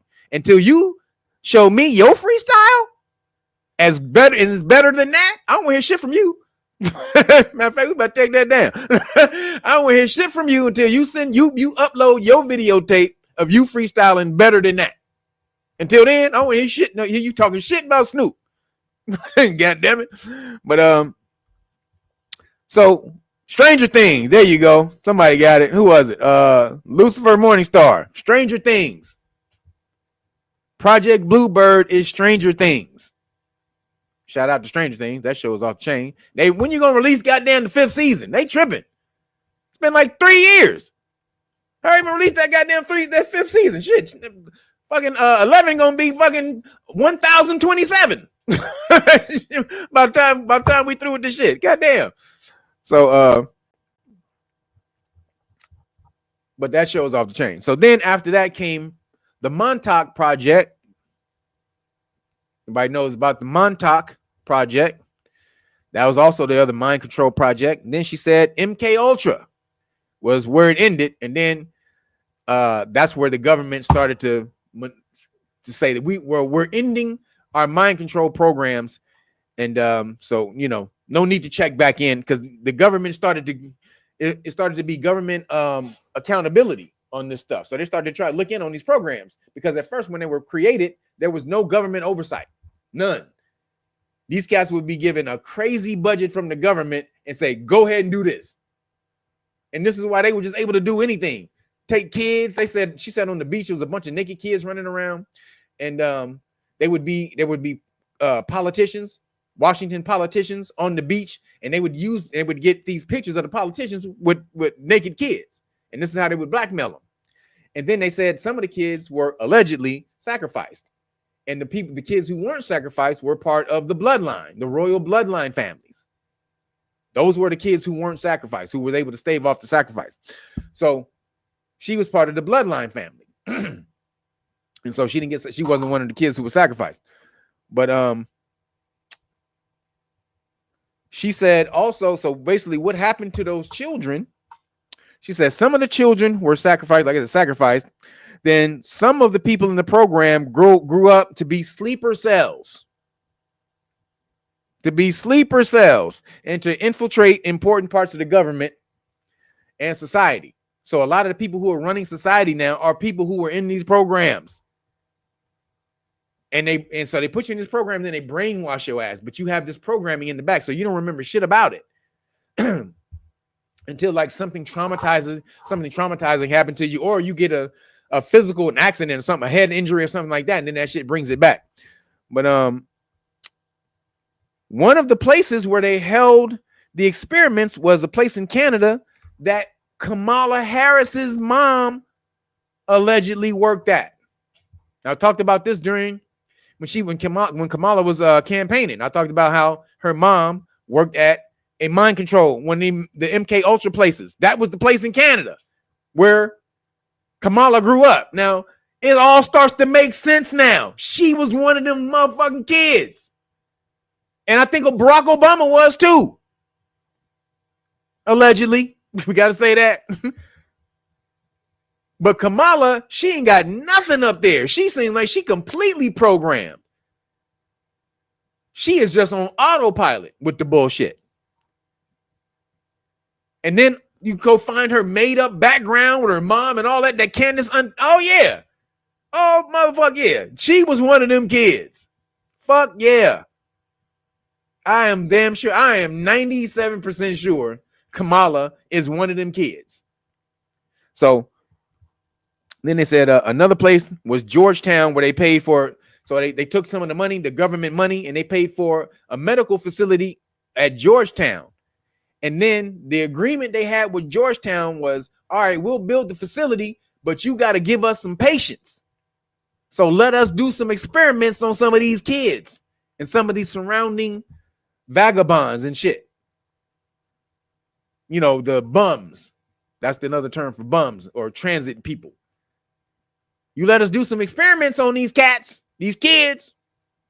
We'll give you $350,000 to build this medical. Now, that's back in the 50s and 60s. So $350,000, what back then was more like what? A cool $1.5 million today. That's a lot of goddamn money for the school. So, man. So real quick, everybody, make sure you get out there and hit that Cash App. Also, go to the patreon.com/realnoggers and sign up to the status classes. This is where I have all of the status classes are already pre-uploaded, ready for you to watch at your own leisure. It's about 27 or 28 status classes up there. They're like 3.5 hours long, at least minimum. Some of them like 6 hours. So you're going to get crazy information. And again, it's teaching you how to have 1 foot in the system and 1 foot out of the system. Again, 1 foot in the system, 1 foot out of the system. That's what you're supposed to be. You're supposed to be balanced. You're supposed to use both hemispheres of your brain. You're not supposed to be polarized, everybody. Do you know that? If you were trained properly by your parents, who should have known as well, you're not supposed to be polarized. That's imbalanced. The universe is not imbalanced. You have 2 hemispheres of the body, and you're supposed to harmonize those 2 hemispheres of your body. So you're supposed to be left and right brain. Excuse me. So again, having 1 foot in the system and 1 foot out of the system. This is what I teach. And then if you can explain the paperwork, I will give it to you for free. The paperwork you need to free yourself, I will give it to you for free. So again, we're going to build this law army. So appreciate you guys for supporting. Again, patreon.com/realnuggets. But the Cash App, back off my cleanse. That's why I was going crazy this weekend. About to be back on my chicken shawarma. So you can hit the chicken shawarma donation button or fund. Again, that's Real Noggers. Excuse me. Cash App /Real Noggers 9, the number 9. And my moderators, please put it in the super chat for me. Lane Elliott, appreciate you. Thank you. Conceptual Elixirs, thank you, brother. Appreciate you always hooking me up, man. I'm definitely about to get some chicken shawarma. Hook that up. Maybe some salmon shawarma. I'm trying to ease back into the chicken, but maybe some salmon shawarma. Maybe some chicken shawarma later on in the week. But appreciate you. You said so. What'd you say? Season 5 is what? No, it's coming in November. Are you sure? Are you sure? Hold up. Season 5 is in November. Are you sure, Mel? This ain't bro Mel. This is another Mel. Are you sure? November? Okay. Hope so. We'll see. You just drop some on the Cash App. I got you. Appreciate you. Thank you. Thank you, Lane Gretzky. Not Wayne Gretzky, but Lane Gretzky. Appreciate you. Thank you for the Cash App. And everybody else follow Lane Gretzky. Follow right on down the line. So moving along, RFK continues to kill it. I mean, we may have to get this nigga a platinum trophy or platinum car or something, because RFK Jr. right now is killing it, you guys. And he's using Trump as a fullback. This was the best thing that could have happened right now. He's using Trump as a fullback, so nobody knows what the fuck he's doing. They can't have any backlash at what he's doing. So everybody, all the ire and evil eye is focused on Trump. Trump is evil. Trump this, Trump that. He's a fascist. He's a giver. He's a dictator. Blah, blah, blah, blah, blah, blah, blah, blah. And RFK was like, okay, sure. Y'all go ahead and focus. You go ahead and focus on Trump. Go right ahead. While I'll be over here just changing America for the better. So what did RFK do? He came out on Tucker Carlson and said Fauci is most likely the one who created the CV-19. What? What? RFK on Tucker Carlson said Fauci created the CV-19. I'm gonna have to say allegedly because I'm on BitchTube, but go to Tucker Carlson channel to pull up that RFK interview. That nigga said that's why he was trying to hide it. That's why he was trying to hide the shit. So RFK, you killing it. You killing it. He calls for a truth commission to hold Fauci accountable. Nigga, what? RFKJ, goddammit. Hey, man. If you wasn't a Khazarian ball gargler, you would be dope as a president. But you just like Trump. Trump got one ball in his throat, you got the other ball. Netanyahu's like, yes, yes. Goggle slowly. You, Trump, you goggle slowly. Tucker, you goggle fast. RFK, you goggle fast. Trump, you goggle slow. We have to have balance. We must have balance on my balls. Netanyahu balls. So RFK is a ball gargler. just like but if he wasn't but look what he doing though. I'm about to tell you what he doing. So he called Fauci out, said Fauci's in charge. He was the reason the CV-19 popped off. Hey, and we need to hold him accountable. We fucking with that. Then he also said he's in the process of getting Big Pharma to stop buying ads. He's trying to get Big Pharma to stop buying ads. So he was going to kick him off. He was going to order him off, but he's working out some type of plan to where they either make better ads, more informative ads, truthful, putting down what's really going on with their crack scenes, or y'all can't be on there no more. Excuse me. So these are the deals he's trying to work out. You say you got RFK's book. He exposed all Fauci. Yep, all Fauci's, all of his fuckery. Straight up. He broke down all of that shit. He says he unalived a lot of people though. Who are you talking about? RFK? How did he do that? He a lawyer. He's an environmental lawyer. How did he? I think you got the wrong person. Dude was an environmental lawyer who saved a whole bunch of land. That's what he's been doing his whole life, saving land. So, but so getting the crack scene ads off TV. That's what's up on that. Then he's suing to get aluminum out of the crack scenes.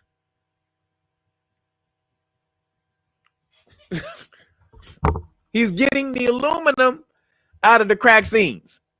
I mean, come on, y'all. Goddamn. I mean, this nigga is batting 1,000 right now. Then, I'm still ain't done. Then he is ordering the CDC to take mercury out of the crack scenes. I mean, come on, goddammit. Y'all better give, hey. The thing he says has been causing autism the whole time. Allegedly. We got to say allegedly.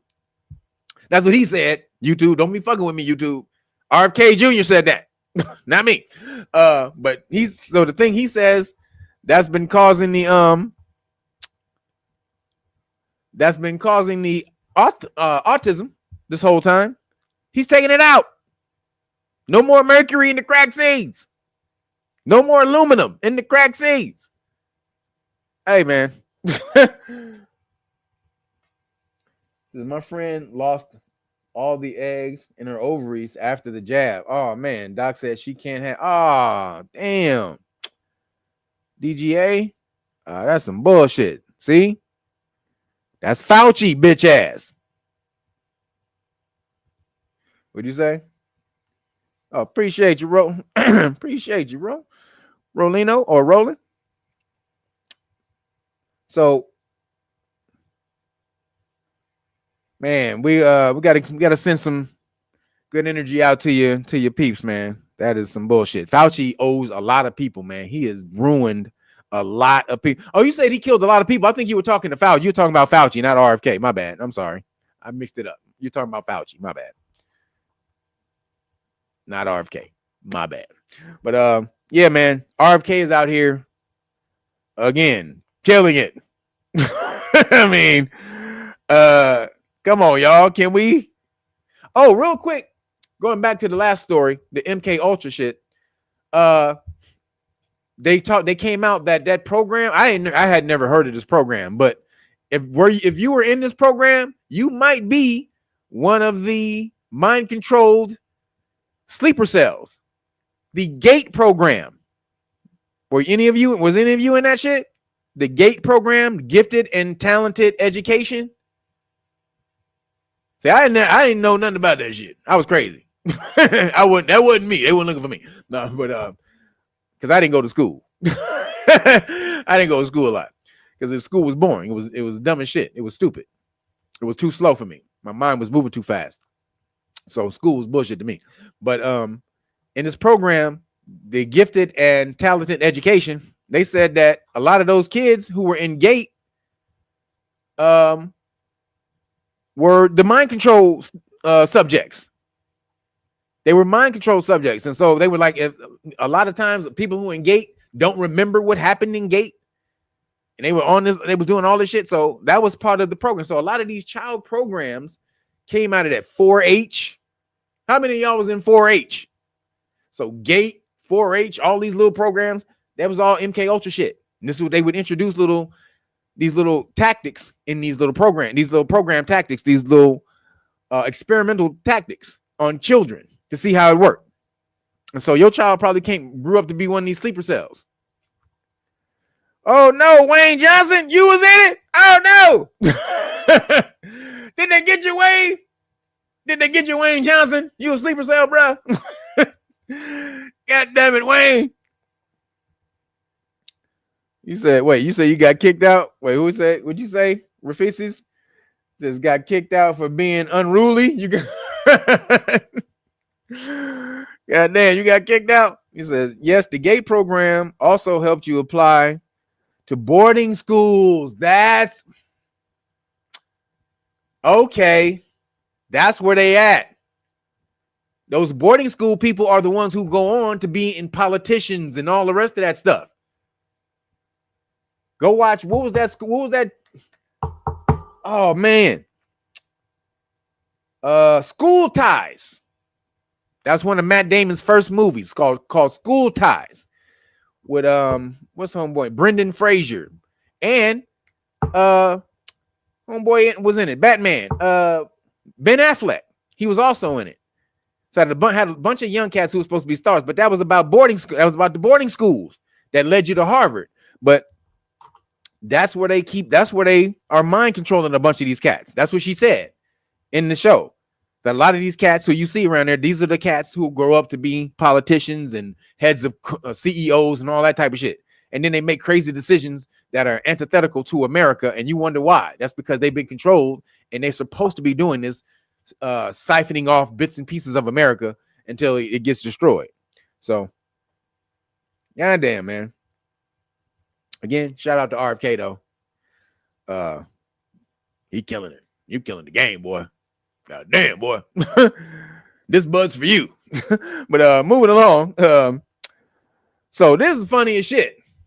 So Mexicans in Mexico, not Mexicans in America, Mexicans in Mexico are protesting the Caucasian gentrification of Mexico. They're protesting this. How hilarious is this?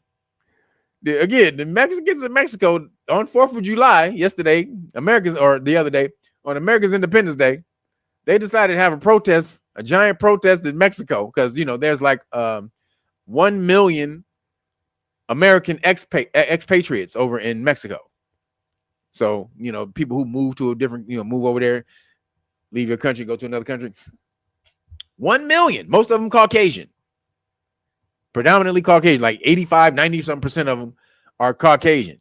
So they're marching in the streets doing anti-gentrification protest chants, screaming out, get out of here, gringos, and then vandalizing all their businesses because, a lot of white people got businesses over there and shit. And they say that white Americans are trying to colonize Mexico.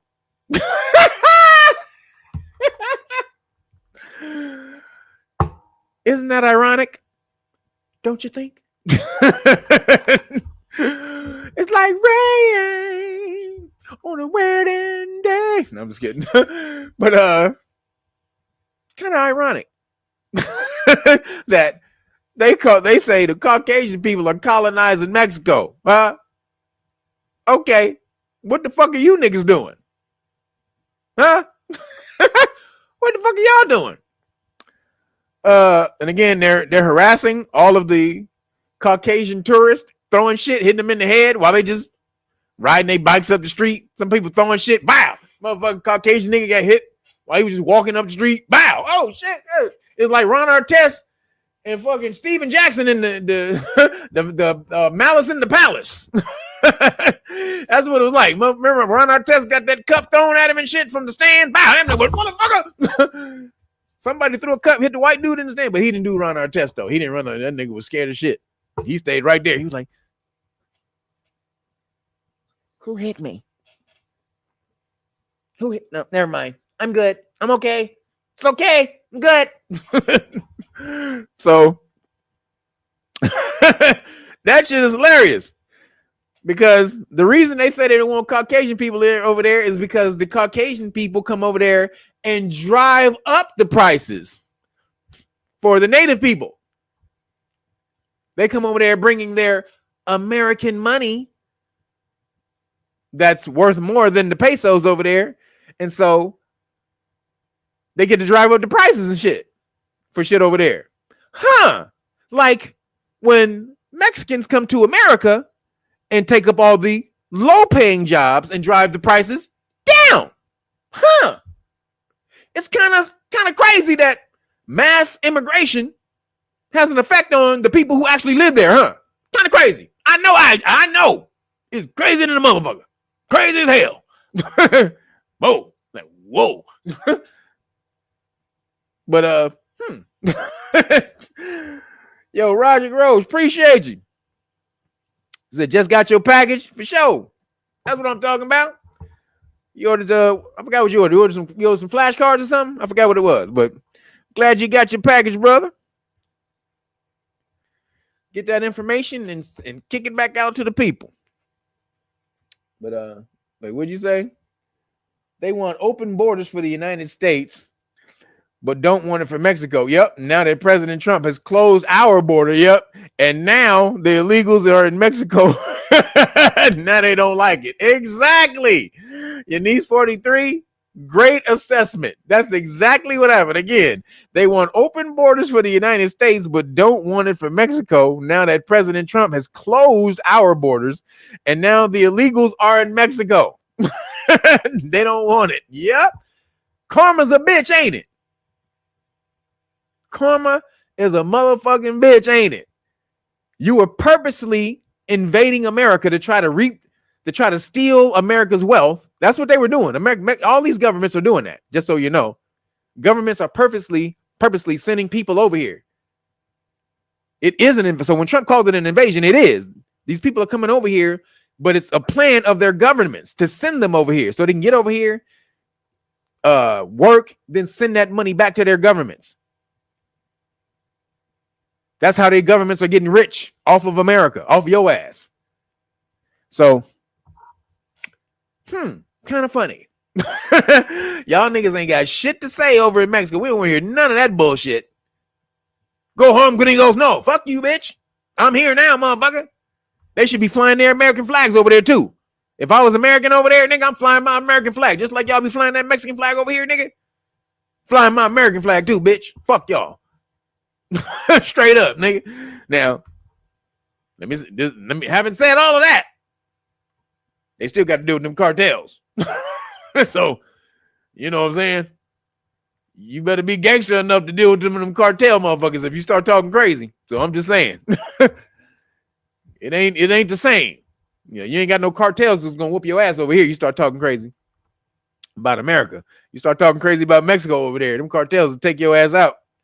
So just be careful, Americans over in Mexico. But I feel you. If you feel it's some bullshit that they can come over here and talk shit, but you can't go over there and take advantage of their damn economy. But they can come over here and take advantage of your economy. Nah. Don't go like that, buddy.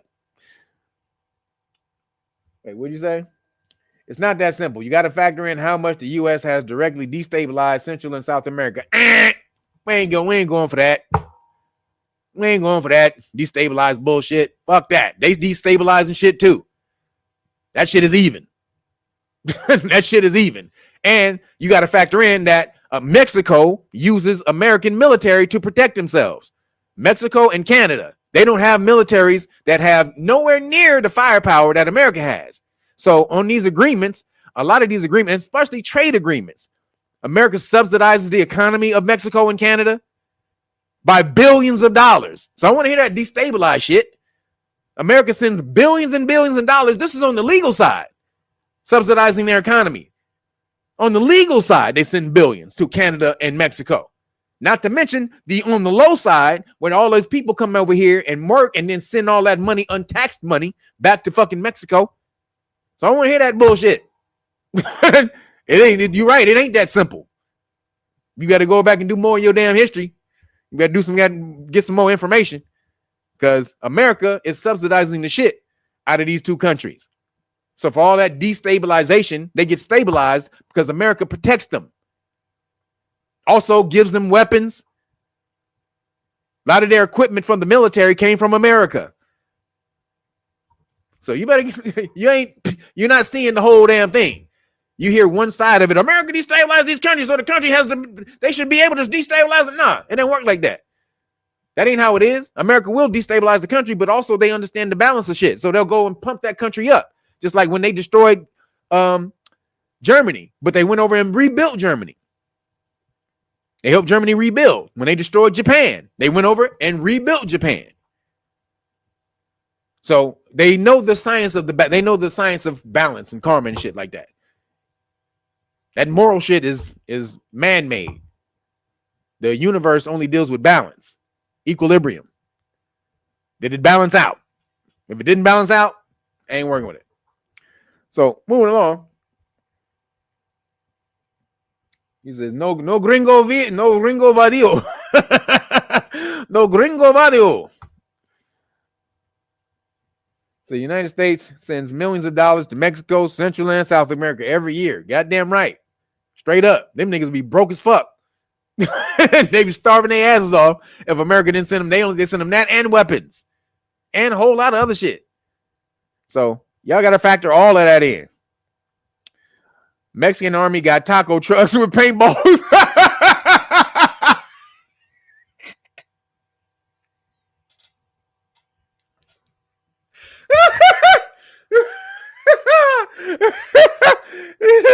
Oh shit. Roger Gross, you funny as shit, boy.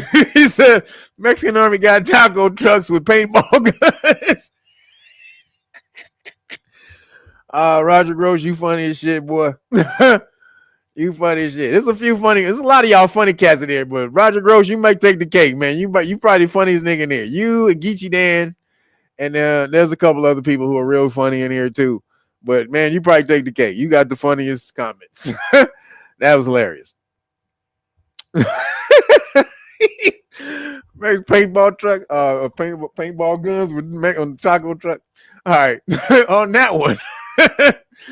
Moving along. In Skittle news, so Transformer swimmer Leah Thomas has wins. Excuse me. Transformer swimmer Leah Thomas's wins will be wiped, and runners up moved to first place after Penn. Bowed to Trump's crackdown. Sorry, couldn't see it. After Penn bowed to Trump's crackdown, the University of Pennsylvania has bowed to Donald Trump's Department of Education by agreeing to resolve alleged Title IX violations over Transformer Quaker swimmer Leah Thomas, or former Quakers swimmer Leah Thomas.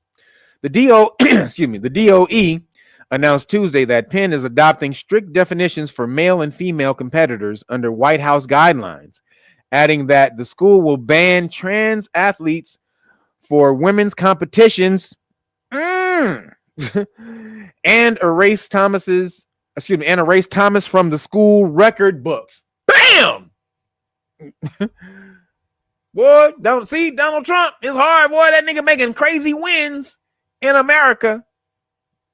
But your ball gargling is overwhelming, man. The ball gargling is just overwhelming. It's too much.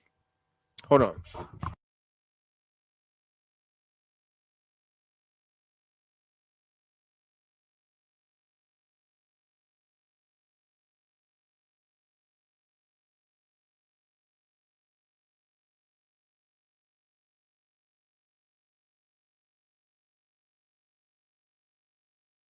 All right, so it says, furthermore, swimmers impacted by Thomas's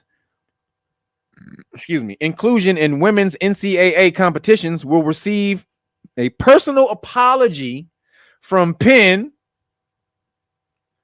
You know why? Because they made these women get undressed in front of this dude for a whole goddamn year against their will, and told them if they was uncomfortable with it, they could leave. Wait a minute. One person's uncomfortability matters more than the rest of the team? How the fuck does that happen? You're worried about one person's comfortability over everybody else's and saying we need to fucking get with it. Who the fuck are you? Wait a minute. Where's our freedoms? You don't get freedoms. Only the marginalized people get freedoms. Not you. You've had your freedoms. You're privileged. You don't get any freedoms. You've been a woman your whole life. He's been a woman for 2 minutes. Give him respect. I mean, excuse me. Her? Yeah, give her respect. Her.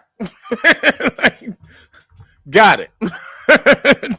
You mean the motherfucker with the balls dangling as they walk across the goddamn women's locker room? I need to give the ball dangler the woman respect. The ball dangler. Okay. Oh, got it. Got it. Ball dangler deserves respect. Got it. Okay. Appreciate it. These motherfuckers is crazy, yo. So real quick, everybody. Oops.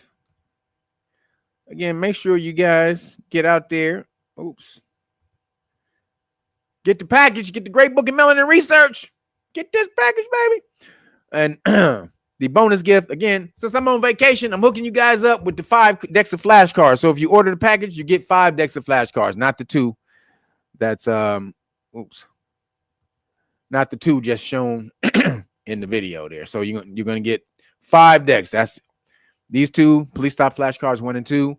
The Supreme Court cases flashcards, and law and government flashcards 1 and 2. So you get all of that again when you order the Great Book of Melanin Research. realnagas.com. Make sure you go hook it up. That's how you support. As you can see, they took me out the monetary program. Do you know they told me last week's video was demonetized?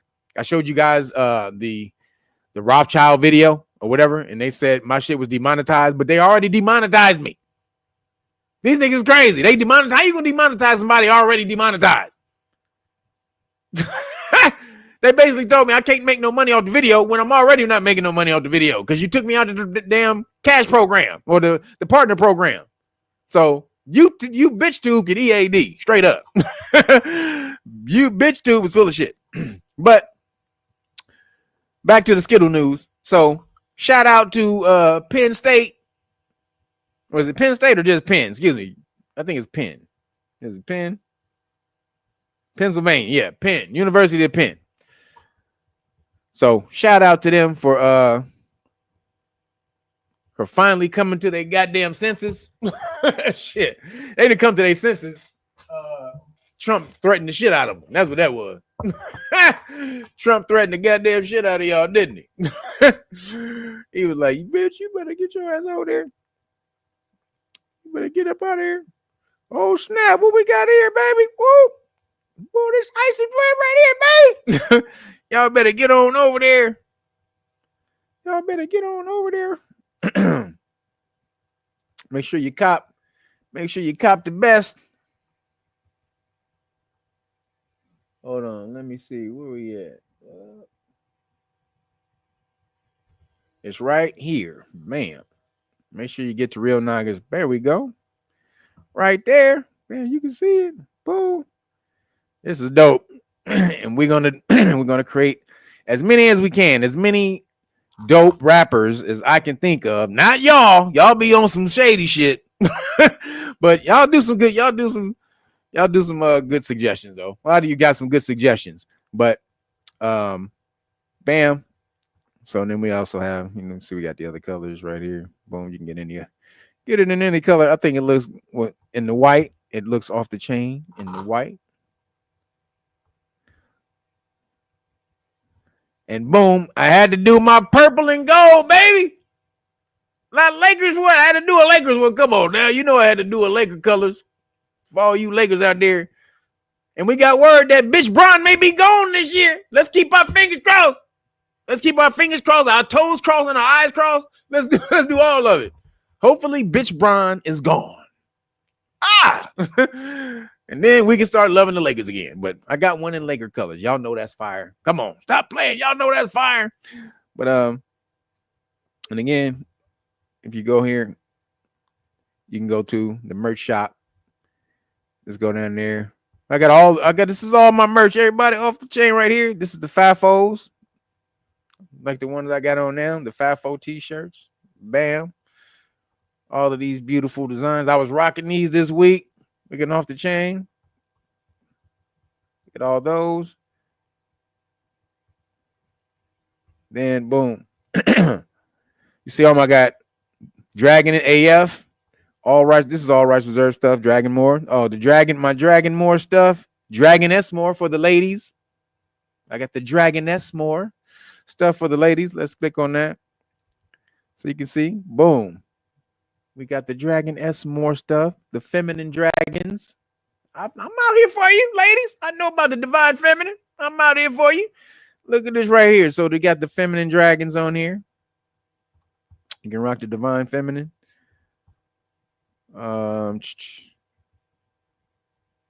Then I'm just in it, but not of it. I got my Magus 9 Native Amaru cons. If you are the Native Amaru cons, make sure you get in there. Bam. Got a bunch of Native Amarukan gear in here. So again, this is the way you support. You hook it up. Appreciate you guys. All right. Oops.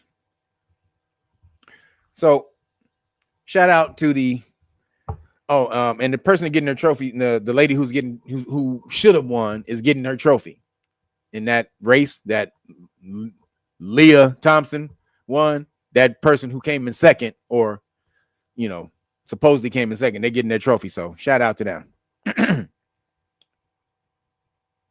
Let's see what y'all saying. What y'all got going?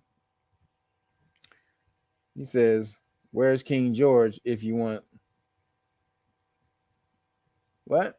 If you want to left, go ahead and left." Oh, y'all got some stuff going in here that I don't know about. Y'all arguing. Don't be going crazy up in the damn chat. don't be disrespectful up in the chat. So moving along, the Supreme Court. This is in line with the sports, men and women's sports. Supreme Court will take up a new case about which school sports teams Transformer students can join. Boy, culture war. That's what it's called again. Remember, this is the culture war. So the Supreme Court had agreed Thursday to hear a case over state restrictions on which school sports teams Transformer students can join. Now, again, this better be no women's teams. Better be no women's teams, or something that doesn't require, physical talent, like only like hand-eye coordination or something like that. Something that requires hand-eye coordination, when men or women can be pretty even in that. If a woman is really trained, she can be as good as a man, like archery and shooting and shit like that. A woman can be as good as a man in that type of stuff. But anything physical, where it has to be a physical, like where it's physical, you have to. It shows that you have to have strength or physical prowess to do it. It has to be some type of skill level, like eye-hand coordination skill. So, wait, what did you say?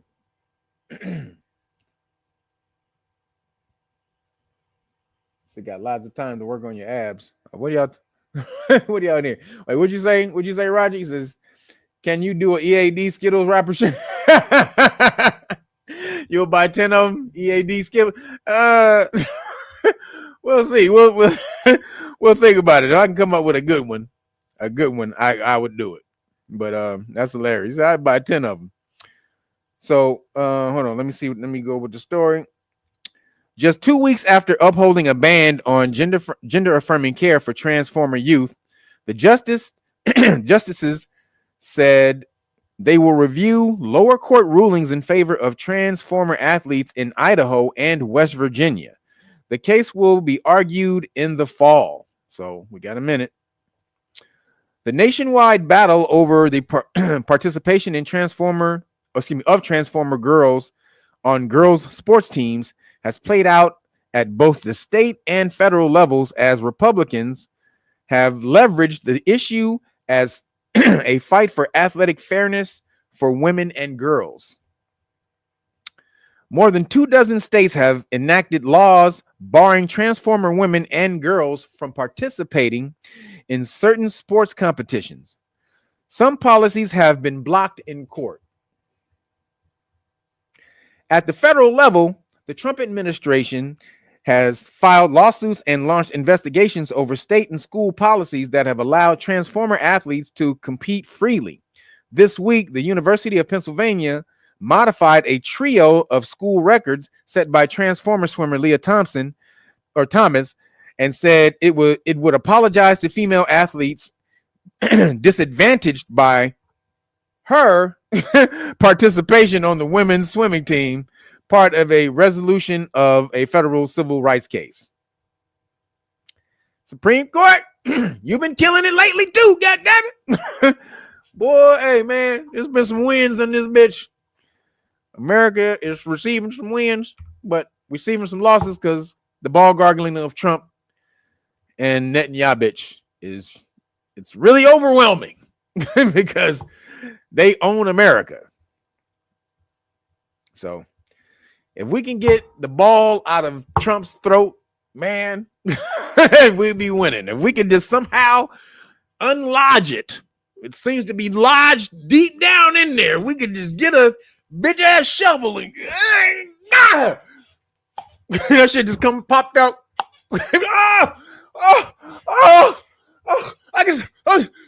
It's going great, guys. It's very big news. Very big news. He'll be able to speak again. We need Trump to speak again. Use his bigly words. It's huge. He can't say it. It's too much ball in his throat. We'll help you, Trump. Don't worry, buddy. We'll help you. Moving along. Yep, Transformer swimmers. Yep. Was it a team of Transformers that was good in the water? I don't remember. I stopped watching Transformers after a while, so I don't know if they made any new ones like that. But moving along, this is in the Transformer news because of the LGBTQ whatever. But remember how they're trying to put MAPs on there? They're trying to get that put on, which is minor attracted persons. They're trying to get that added on. So check this out. A Latvian pedophile who repeatedly abused teen girls may escape extradition from Britain as judge hears it could breach his human rights.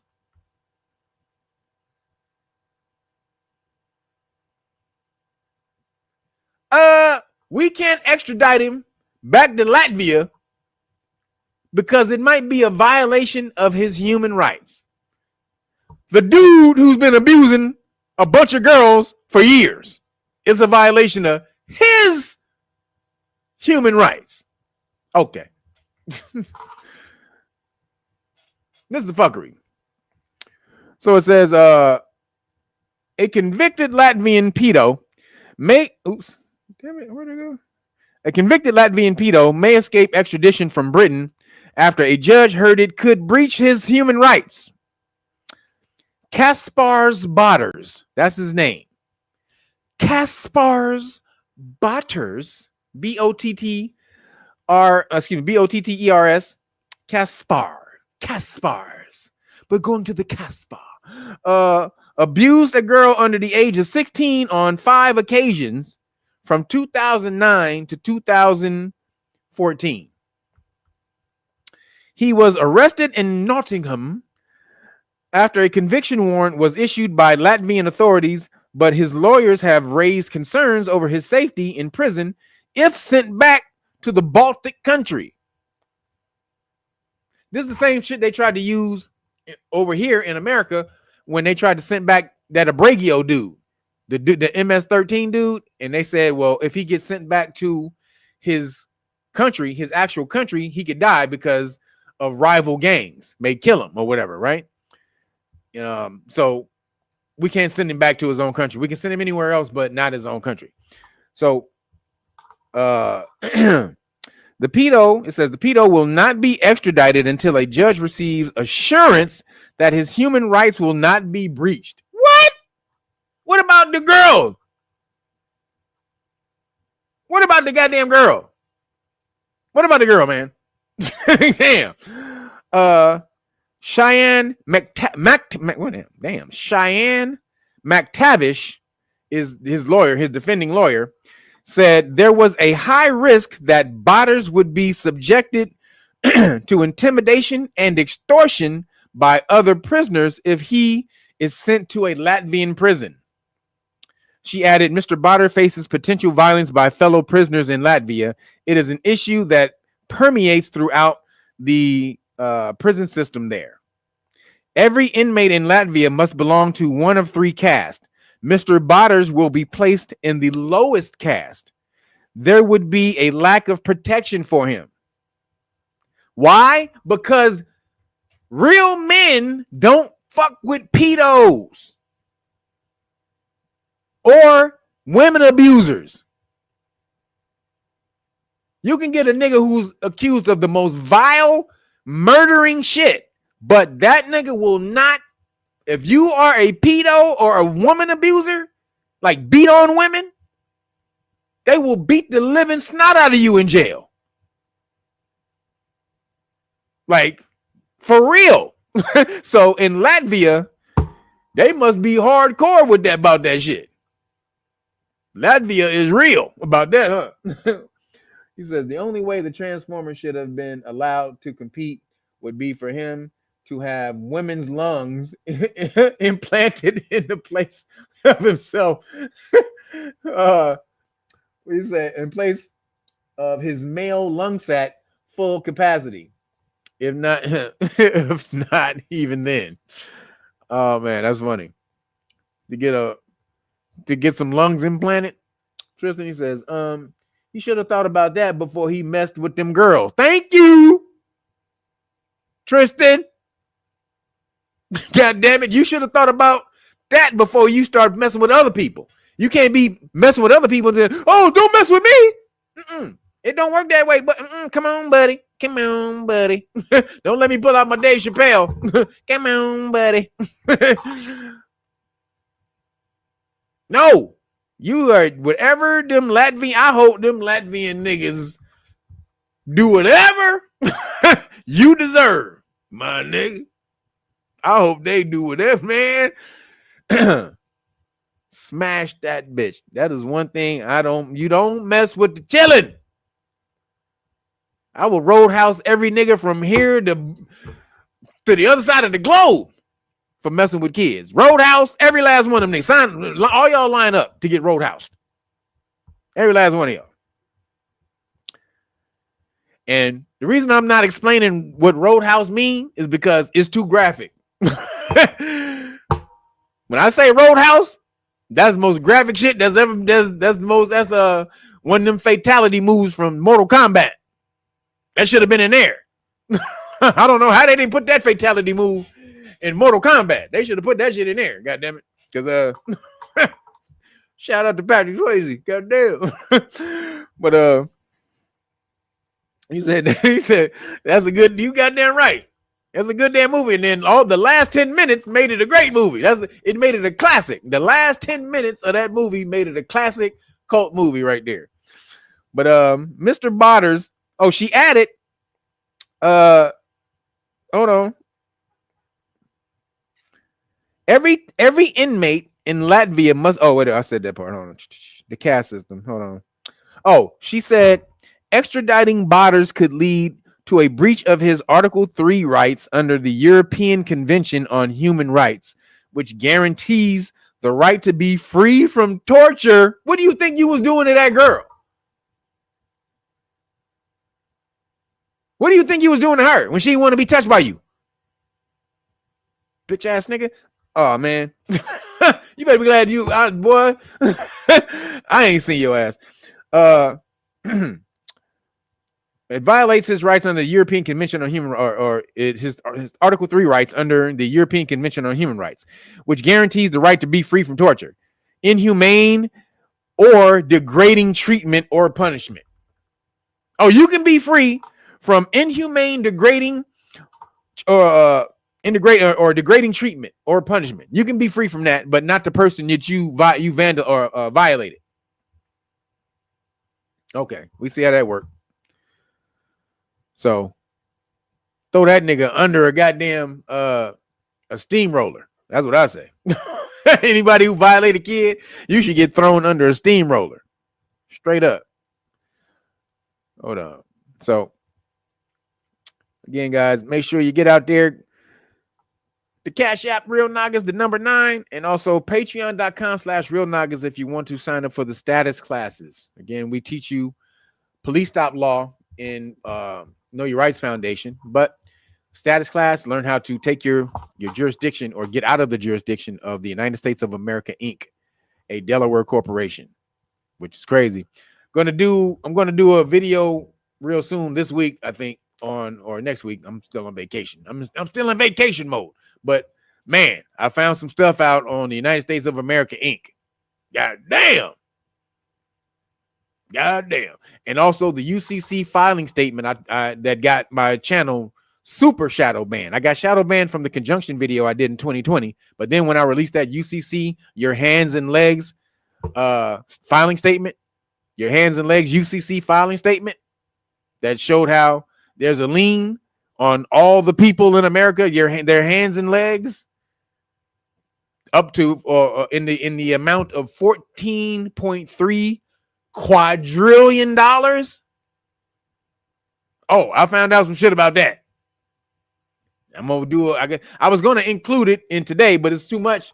It's too much information, and I gotta share the screen and show that stuff to you. So I'm gonna have to do it on a separate video, because it's a whole lot of shit that came out about the United States of America, United States of America Inc., the Department of the Treasury, the U.S. Treasury Department, two different entities. Oh, yeah, it's about to kill the game. We're about to break y'all off with that one. Oh yeah, it's off the chain.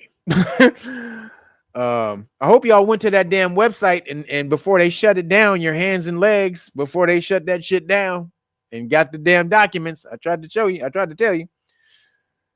So moving along, police, and we're still in Skittle news. Police in Scotland say transformer suspects have the right to ask for a male officer. Have the right to ask for a male officer to search one half of their body and a female officer to search the other half of their body.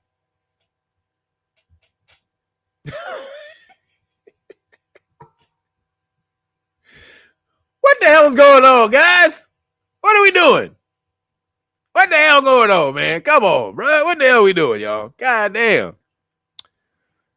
So I want a male cop to search this side, my man half for them theys. So if they are they, them, I'm both. So a man got to search my man half, a woman got to search my woman half. Okay. These motherfuckers is crazy, y'all. Hold up. So let me say, what would you say? I'm about to log off on that one. Why you leaving, Tristan? Don't leave, Tristan. The gay pat down. Yep. So it says police have issued new guidance rulings on transgender suspects, or that transgender suspects can demand one half of their body is searched by a male officer and the other by a female colleague. Gender critical campaigners have accused Police Scotland of potentially putting female staff at risk with new rules drawn up after a recent Supreme Court verdict. So in I guess the Supreme Court of the UK, so the United Kingdom, that would be Scotland as well. So the UK Supreme Court said that woman, the definition of a woman is a biological female. So now everybody else got to abide by that definition of woman now. You all got to fall in line. So hopefully we'll get something like that in America, that since that the people in America don't know what the fuck a woman is. Ketanji Brown Jackson, whatever the hell your name is, don't know that you can't usurp the power of the goddamn presidency. You don't know any of that shit. But so hopefully that's coming here.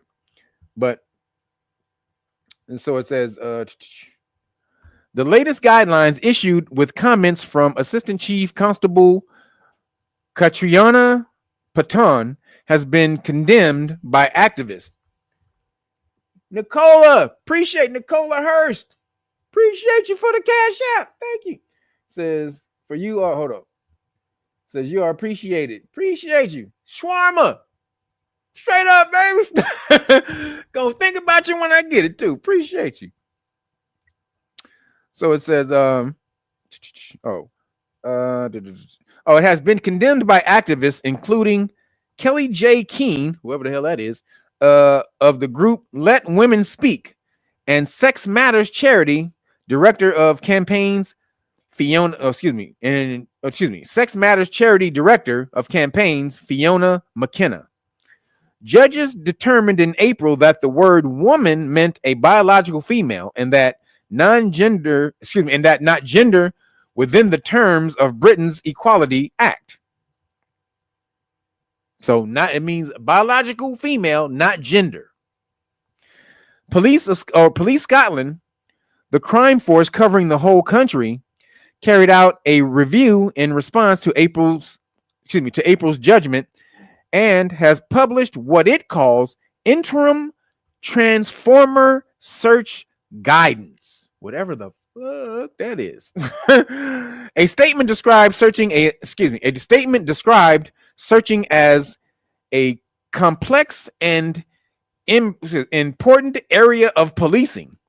So pat downs or searches are a complex and important area of policing that we need to really spruce out here, because we haven't been doing it the right way.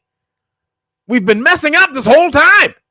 We have to reevaluate how we search things, how we search people, because we don't have people anymore. We have so many types.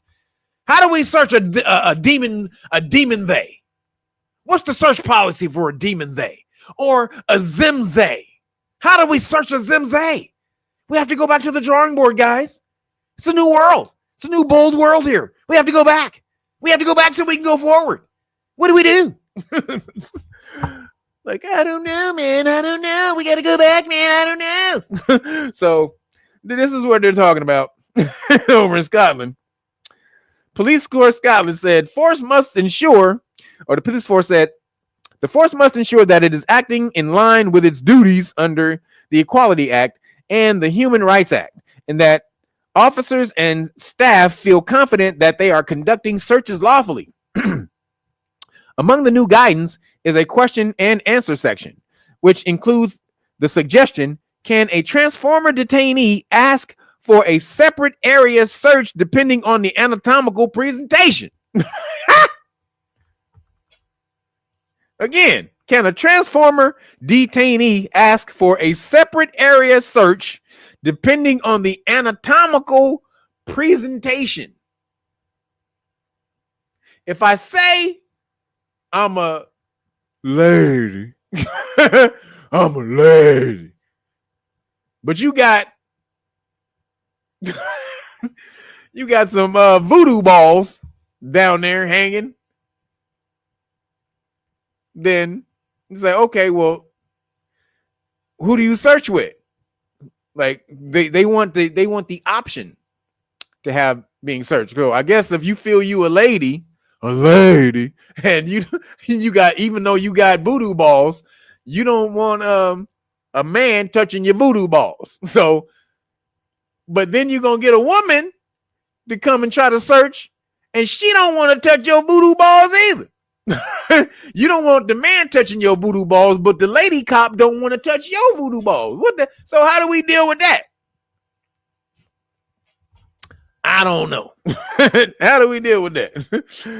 He said, officer identified as half leprechaun, half unicorn. So if you don't, have officers that fit my identities. Well, that's hilarious. Hold on. I can't say it without laughing. Hold on. Officer, I identify as half leprechaun, half unicorn. So if you don't have officers that fit my identities,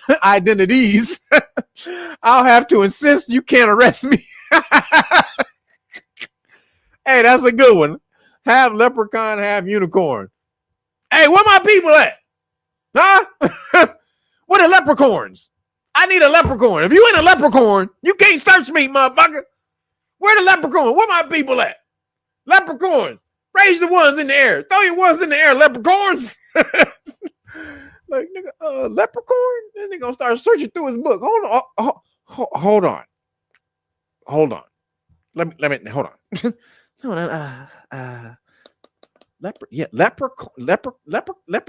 Okay, hold on. We got it. Hold on. We're looking, man. We're looking. We're searching. Hold on.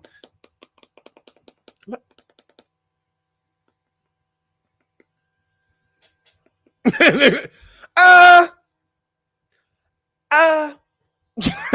don't think we have any leprechauns. I don't think we have any of those. Well, you gotta let me go. Shit. You gotta let me go. You gotta let me, nigga. If you don't have anybody that's 2 feet tall with a goddamn corn, a unit of corn coming out of their head. I need a 2 feet tall nigga with a horn coming out of their forehead. If you don't got that, I'm out. Nigga, a leprechaun. God damn it. So apparently, and over in the UK, they lost their damn mind. They have lost their goddamn mind in the UK.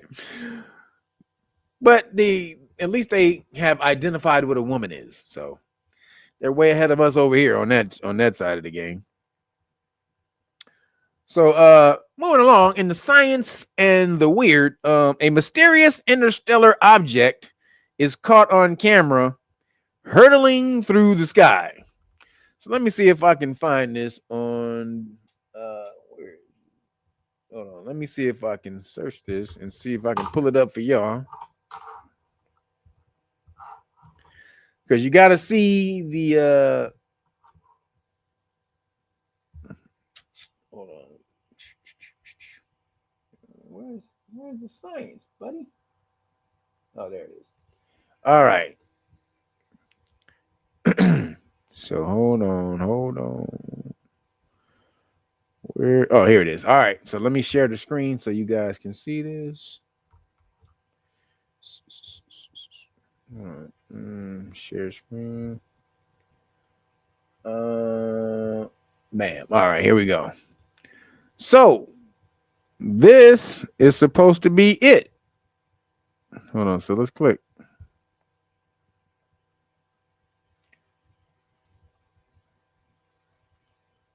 So you can see this right here. So let's play it. Let's see what's going on. Let me get this. Damn, all these damn pop-ups. All right, so let's see what it's doing.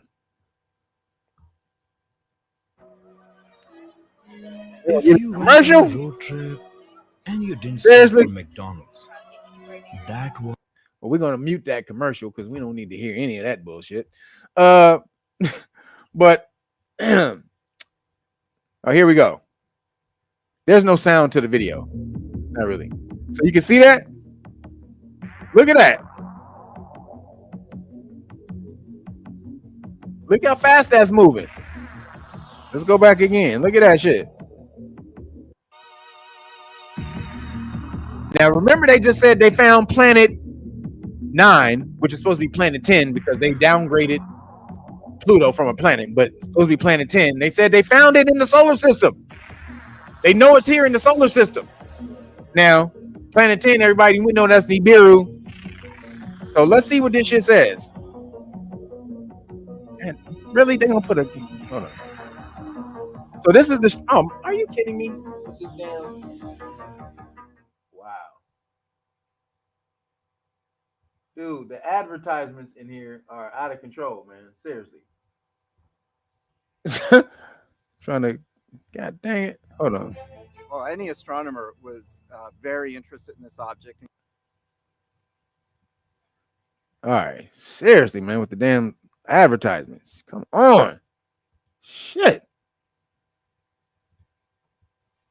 New One-A-Day Kids Gummies help them get All right. the iron. We ain't doing this. All right.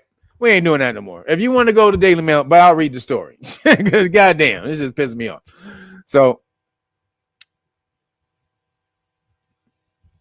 all they do is keep commercial after commercial. Shut the fuck up with that.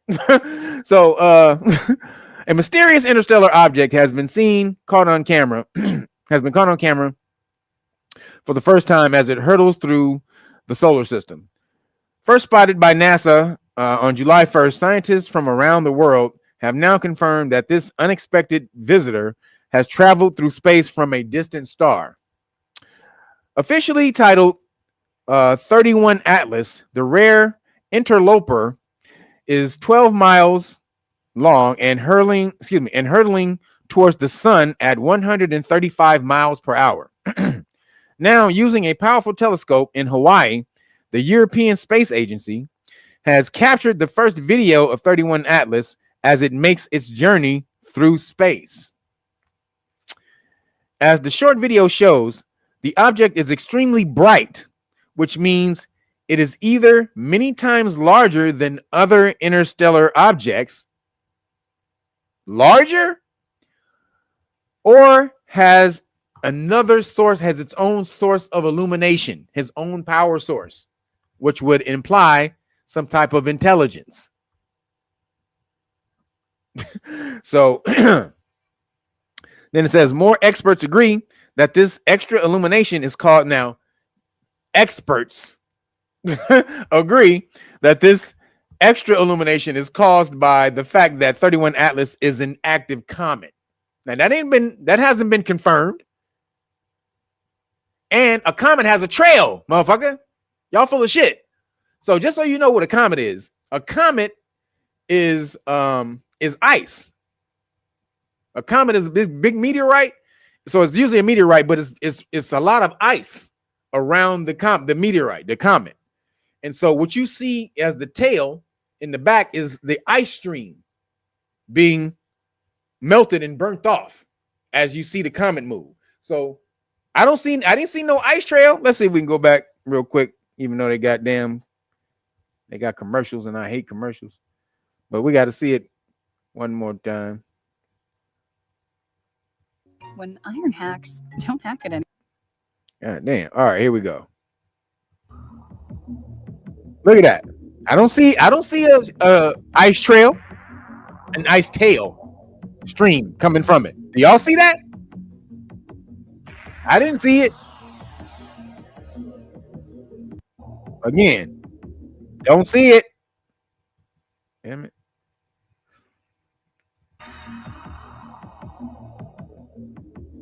Look how fast that shit is moving too. Come on, man. So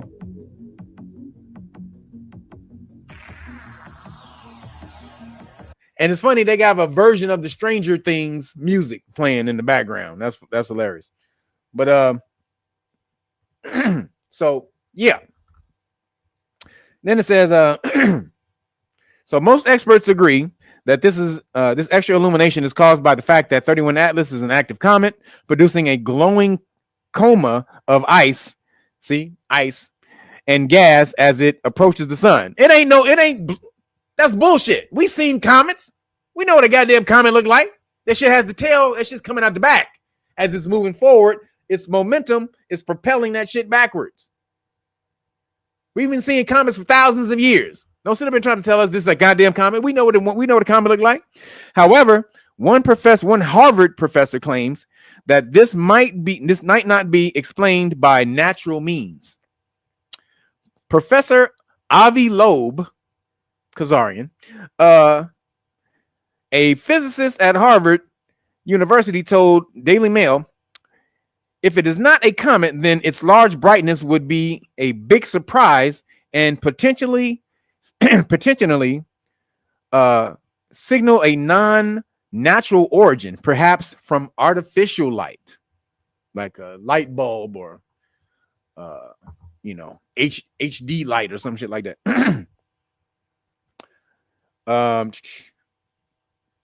So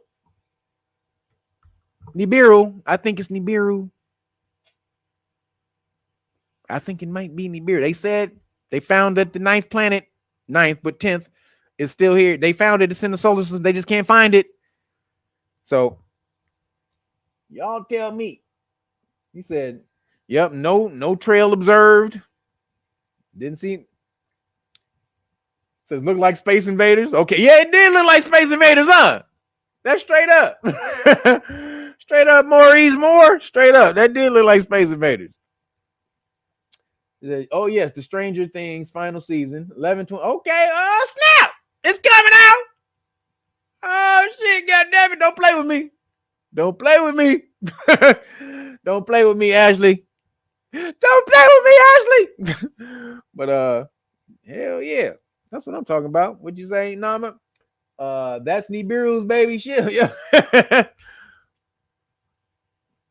Tell you, that ain't what they say it is. So again, we still have disclosure coming. I really believe it's going to be in the next year or so. But may not. So, but just keep your eyes open. Moving along. Oh, snap. just lost my shit. Hold on.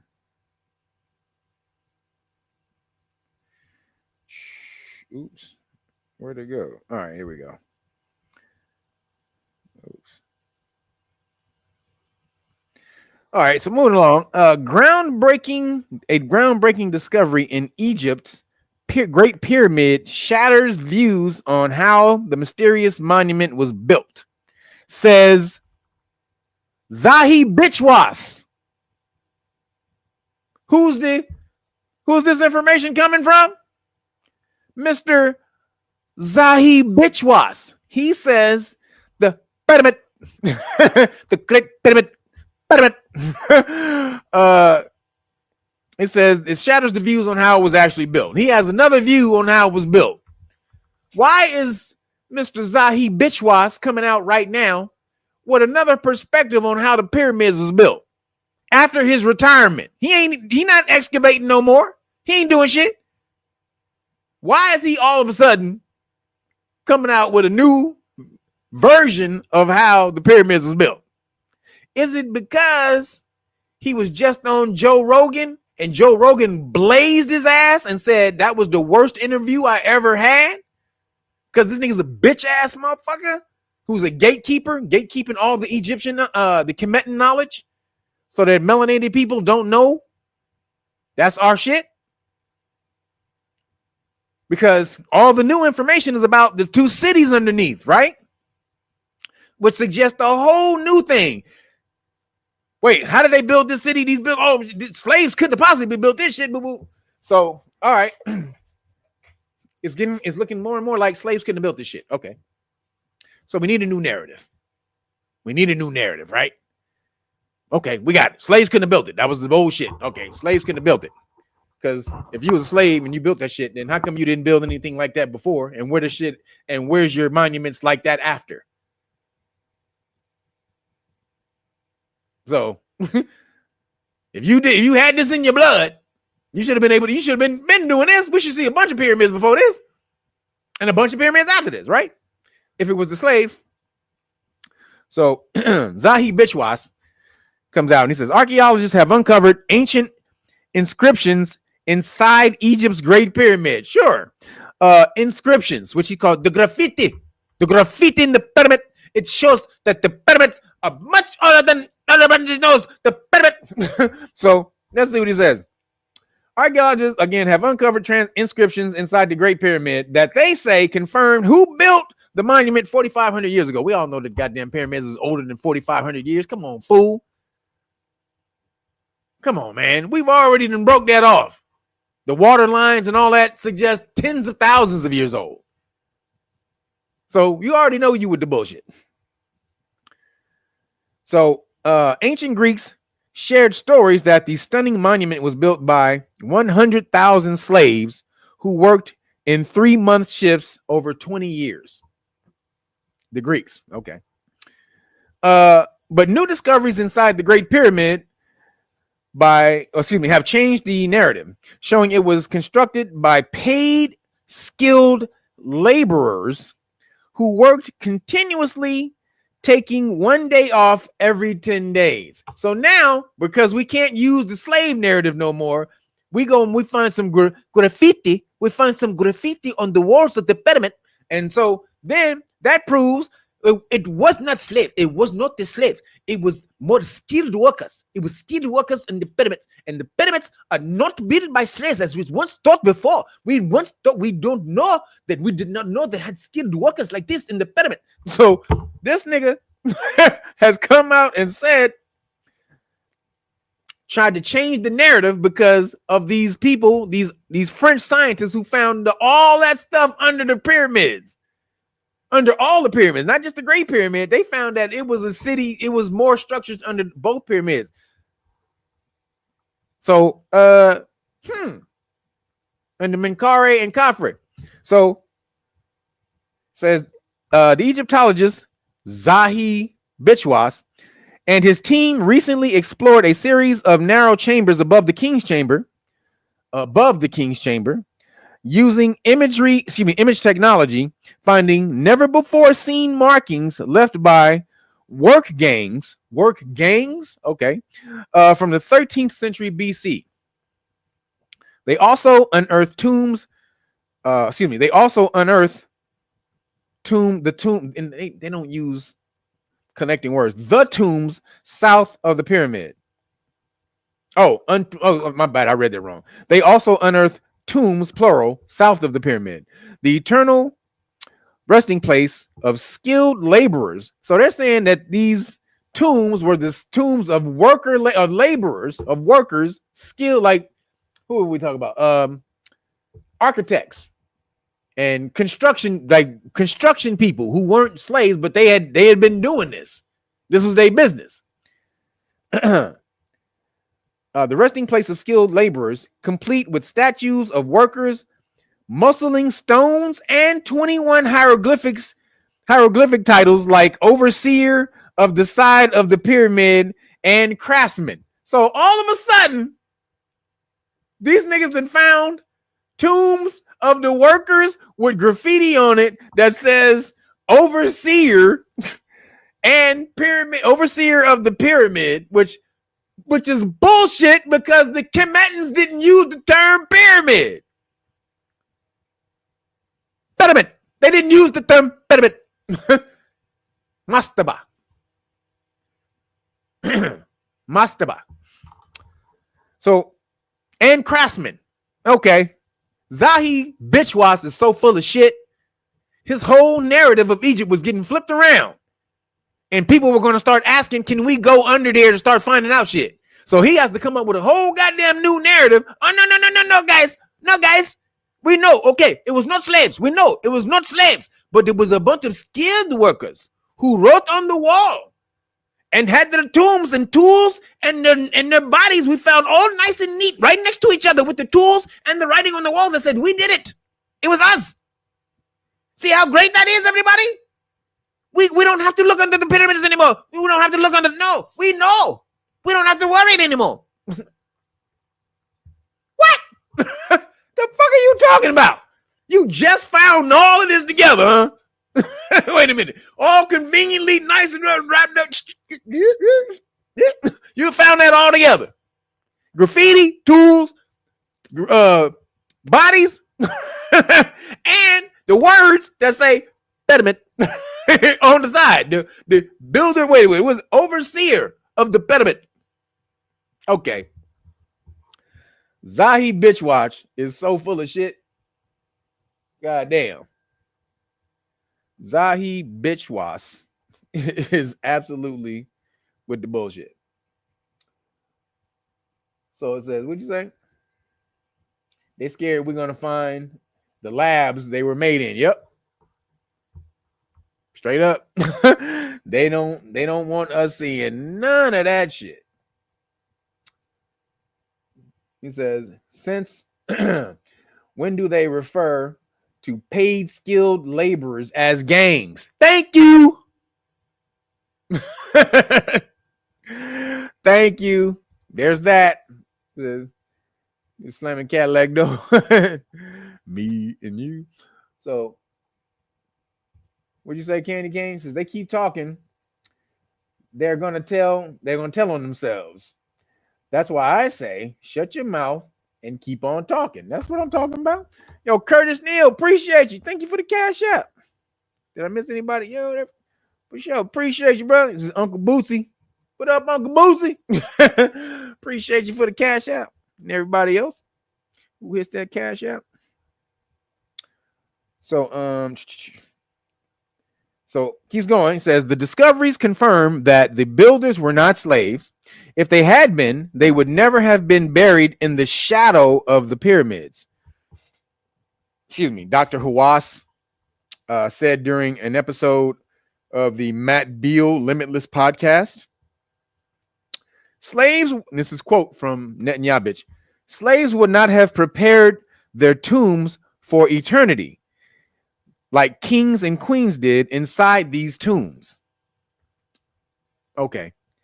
The latest findings also shed light on how the pyramids were built, revealing that limestone from a quarry just 1,000 feet away was hauled to the site using a rubber and mud ramp, remnants of which were found southwest of the monument. Now, stop it. People have already tried to recreate that shit and do it.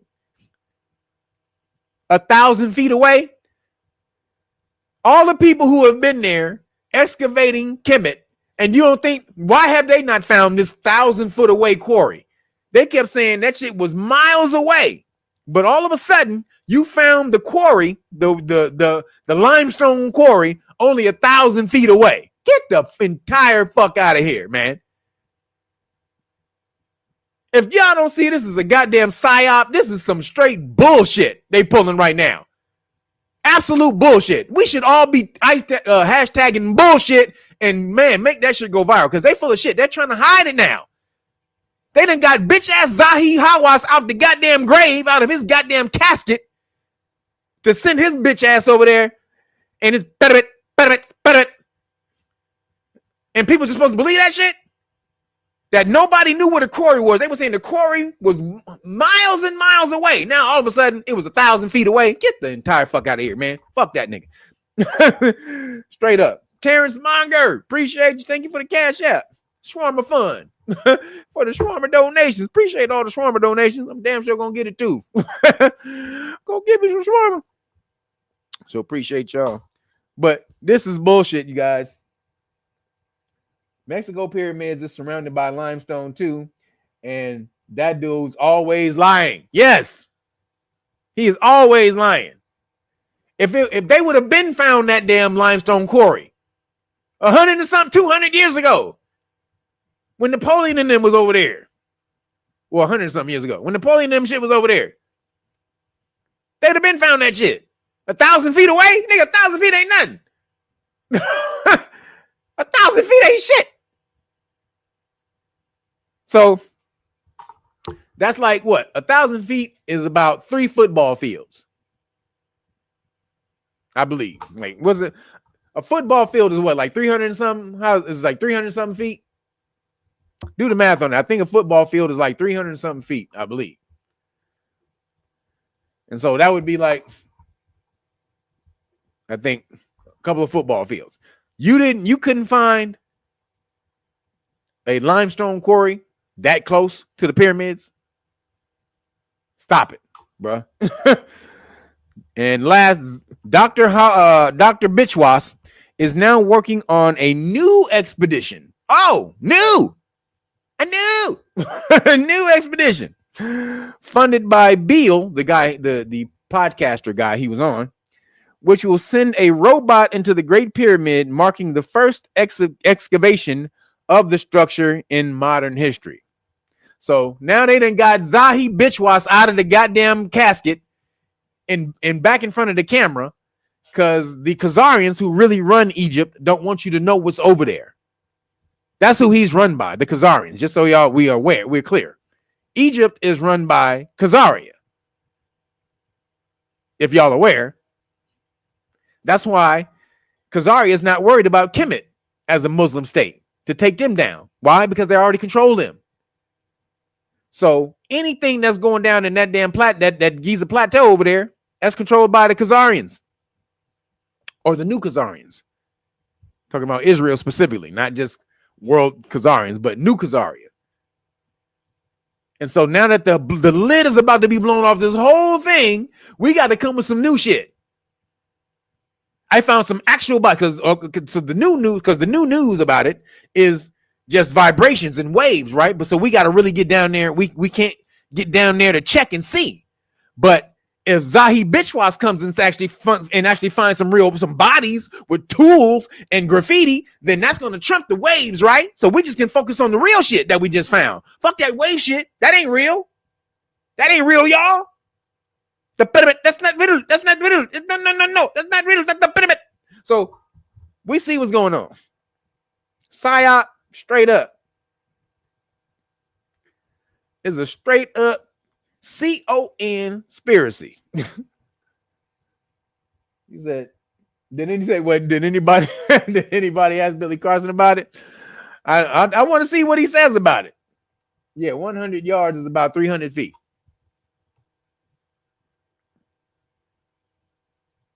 So, goddamn. They are so full of shit. Well, excuse me, Zahi Bichwas and the Khazarians, the new Khazarians who are controlling him, and say, yo, we need to take control of the narrative. It's getting out of control. It's getting away from us. And it happened when he went on Joe Rogan and could not explain all this shit. Because, you know, Joe Rogan had like 50 goddamn Egyptologists on his show at this point. So he's super versed in this shit. Probably more than Zahi Hawass is at this point. And so when he was able to kill Zahi on this shit and break this shit down, and you don't understand that, and Zahi was, and then he said after the interview, it was his worst interview ever. Oh, Zahi couldn't take that shit. Zahi was like, fuck that shit, nigga. So I got to get back out up here, nigga. You fucking my shit up, baby. You fucking my legacy up, bitch. What's wrong with you, nigga? So that's what happened. Yeah, somebody better go tell Billy Carson about this so he can write a new bullshit book. No, I'm just playing. I'm just playing. But somebody go tell Billy so he can tell his chef. He go tell his, hey, look here, chef. You know what I'm saying? That book I wrote, they trying to discredit my book. You know what I'm saying? You know what I'm saying? You ain't my only chef. You know what I'm saying? I was gonna tell my other 3 chefs when they get here, you know, next week. But since you my chef who here today, I had to tell somebody. So, you know, the gardeners out in the back, you know what I'm saying? I got all my goddamn workers and shit. You know, I could have told everybody. I could have called my billionaire friends. I could have told them too, you know what I'm saying? But, you know, I don't want to floss on you niggas like that. You know what I'm saying? Let you know how many billionaires I know. But, you know, what like, goddamn, Billy, okay, you know. And anybody who don't know what I'm talking about, this is Billy went on a crazy ass rant. If anybody remember. Billy went on the craziest rant after he lost the debate to Willie Huff or whatever his name is, Wesley Huff. And this nigga, he did a live stream, a 3-hour live stream talking about how broke niggas was. You know what I'm saying? I don't even have to fuck with you niggas. I only fuck with you niggas just because I'm good to you niggas. I don't need that shit. You know what I'm saying? I roll around here. I know how many. I know FBI motherfuckers. I know CIA people. I know billionaires. You know what I'm saying? I talked to my chef last week. I was like, look here, chef. You know what I'm saying, chef? Why are you fixing me all my food for the week? Look here, man. You know what I'm saying? They don't know shit about that Christianity shit. They was telling me I don't know nothing, but they don't know nothing yet. Oh man, hey man, yeah, make me some some fettuccine alfredo with that. Don't Oh, hey nigga, don't burn my chicken. Like, yeah, okay, yeah, there you go. That's what I'm talking about. But see, you know what I'm talking about, chef? Man, they was that nigga went on the biggest rant he ever, and then he deleted it because he knew it looked dumb as shit. He knew he looked crazy than a motherfucker saying that shit. Hey, look here, chef. Don't go too hard on my goddamn chicken pastrami, my chicken piccata. Okay?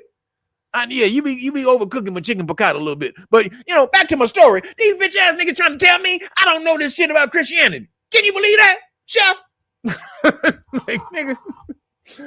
So shout out to Billy. Not shout out to Billy Carson though. Wait a minute. What'd you say?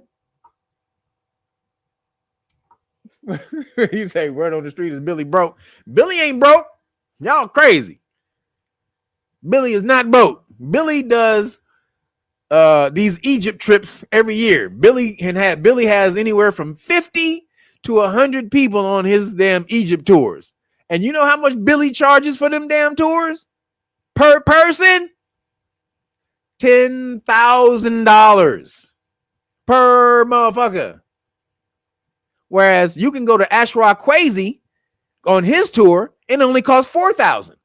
And you're going to get way more from Ashraf Kwesi because he's been doing this shit for 35 years. So Ashraf Kwesi, he doing so good on his tours, he don't even do lectures and shit no more. You don't see him nowhere. He only do tours of Egypt. So Billy Carson does these tours of Egypt. Now you add that up. If it was only 50, how much is 10,000 times 50? And tell me Billy Carson ain't making no goddamn money. You crazy. You tripping. Billy Carson is paid up in this bitch. Of all you broke ass niggas. No, I'm just kidding. That's what he would say. Give me that $10,000, you broke ass nigga, so I can take you over there and tell you what you don't know about Egypt. And then tell you that you broke as shit after I take you to Egypt. See how broke your ass is? Huh? Why you still broke? Prosperity is everywhere, brother. You know what I'm saying? Prosperity is all over. Can't you see it? All the Egyptians are prosperous. You know what I'm saying? I'm prosperous. Why aren't you prosperous? You should be able to give me 10,000 and still have 10,000 left over, brother. That's what prosperity is. You know what I'm saying? Like 10,000. He said, Billy be what? Billy eat pork chop caviar. Oh, y'all niggas is funny. He said, leave Billy alone. I ain't messing with Billy. I ain't messing with him. I'm just saying, Billy should have never did that video. When he did that video, after he should have just took the L.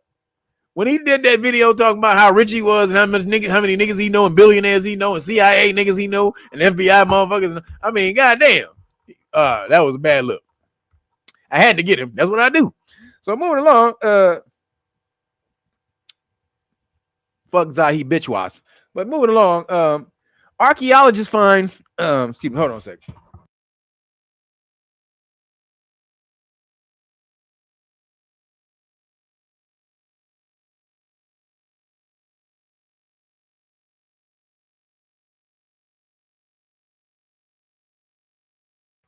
So moving along, archaeologists find 3,500-year-old a 3,500-year-old city in Peru, which once served as a trading hub with sculptures and jewelry inside. So 3,500 years.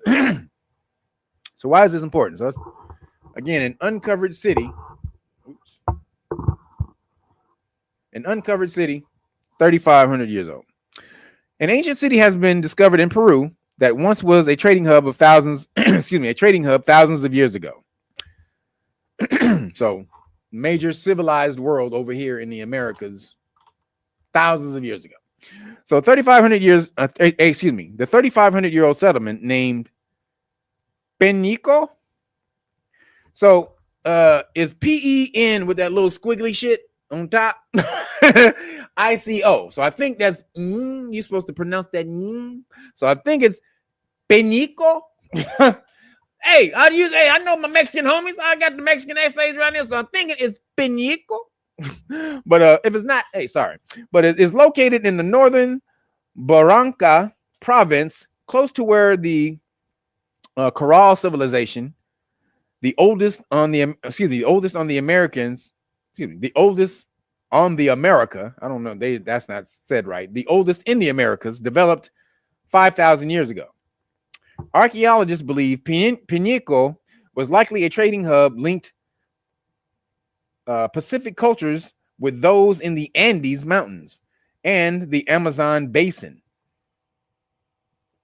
Like, what'd you say? Billy took a L on that. He did, and he should have just kept the L. He should have just kept it. He says the only Billy Carson I fucked with had gifted hands. And wanted to think what? And wanted to think big. What are you talking about? Billy was like, nigga, I got an elevator in my crib. He sure was. I got an elevator in my shit, nigga. I elevate to the next floor, nigga. You walk to the next floor, nigga. I elevate to my next floor. That's a whole different level. Going to a whole different level in my house with levels. So, yeah, we was fucking with Billy. We had to get you, Billy. But so in the Amazon basin, so it says ceremonial temples and residential complexes were uncovered, as well as a circular structure on all hillside terraces, with remains of stone and mud buildings constructed some 600 meters above sea level. The walls of a central plaza stand out for their sculptural reliefs and depictions of the pututu and the conch shell trumpet, whose sounds carry over the long distances. In other buildings, researchers found clay sculptures of human and animal figures, ceremonial objects, and necklaces made from beads and seashells. The then bustling city, with 18 surviving structures that have been studied in the last 8 years, would have been at its peak at around the same time as early civilizations in Middle East and Asia, between 1800 and 1500 BC. Check this out. This is why I put this in here. But what was intriguing, but what intrigued the archaeologists is most. Sorry, hold on. Damn it. Get back. God damn it. All right. Damn it. Where'd it go? All right. Sorry. But what has intrigued archaeologists most is that Piñeco is close to where the Corral civilization, the oldest in the Americas, developed 5,000 years ago. Corral, comprised of 32 monumental structures, is considered a contemporary of civilizations. Contemporary, meaning same time. Contemporary of civilizations in Egypt, Kemet, India, Sumeria, and China. So when all these civilizations was creating all this super great shit back in the day, all these super civilizations and structures and shit over in the Americas, same goddamn thing. But why don't we see ours over here? Why is the structures that we built over here, why are they gone? Why? Because the fucking Smithsonian, they did a goddamn campaign where they went around, they commissioned a bunch of archaeologists to go around finding everything that they could about the Americas, the Native Americans, everything that they could. Gather that shit up. They gathered all of the shit up. This is where they found like thousands of smoking pipes when they dug up a lot of Native American civilizations. They found like thousands of pipes. So we smoked, y'all. That was our shit. Smoking, chiefing. That was our shit. Chiefing was our shit. So they found like thousands of pipes and crystals and all kind of shit. Smithsonian gathered all this shit up, put it on the boat, and sent it out to the middle of the goddamn ocean and threw it in the ocean. The Smithsonian took all of your artifacts, everything that your shit that you had, all that shit, put it on the boat or a bunch of boats because it was more than one boat. Put it on a bunch of boats, send it out to the middle of the ocean, and dump that shit. Because who was the Smithsonian funded by? Could it be the Rockefellers? The Gettys? Fords? Oh, the people who were basically, they really stole America. So that's what was going down over here when all those other cats was balling. We were balling over here too, goddammit.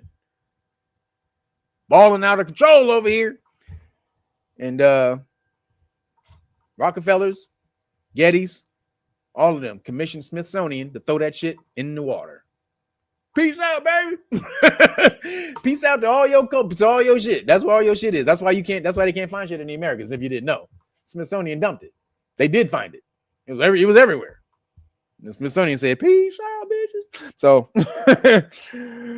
it says, however, unlike them, it had developed in a complete isolation, according to researchers. So they said the Americans, they developed their dope civilization with no contact with anyone. But all those other cultures had contact with each other, which is why those cultures developed in very similar fashions. But over here in the Americas, they was by themselves and gangstered off with the civilization on the civilization side of the game. So shout out to my ancestors. That's my people out here in the Americas. Lenape and Cherokee right here, bitches. So and then it says they were situated in a strategic location for trade, for exchange with societies from the coast, or the highlands and the jungle, Miss Judy Shady said. So boom. Hey man. The American and my American ancestors, my American Aboriginal ancestors. Shout out to y'all. He says, so when we see smoke rising from the ocean, it's the ancestors sending us signals. I don't know if they're smoking underwater. That's a hell of a goddamn pipe, goddamn it. You understand? And you got hell of lungs. If your ass is smoking underwater, you got the most incredible lungs in the universe. But yeah, man, do the research on that. Smithsonian found all these artifacts. All this stuff. I mean, so much stuff, like crazy crowns and all kind of stuff they found, and they dumped all of it. I don't think they dumped all of it. I'm sure the Rockefellers and some of them cats kept some of it. I'm sure, They kept some of it. But goddamn. We was off the chain over here. So moving along. Wait, what'd you say, Roger Rose? Rockefeller strongly influenced modern day United States school system. Yeah, they not influenced. They were in charge. They were in control of it. The educational system, all the school books were written by the Rockefeller Foundation. All the school books, early America, was written by the Rockefeller Foundation. So all the narrative that you got about anything comes from the Rockefellers.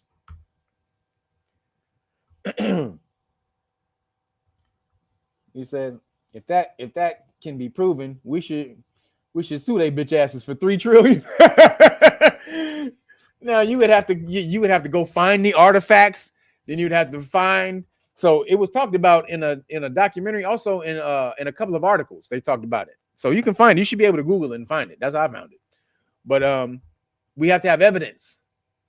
You have to have like true physical evidence. Like we had to go find the artifacts, and then you have to find. Then you would have to, because again, the Smithsonian commissioned these archaeologists to do this. They didn't. It wasn't Smithsonian boats. It wasn't like a big ass boat that says Smithsonian on the side and shit,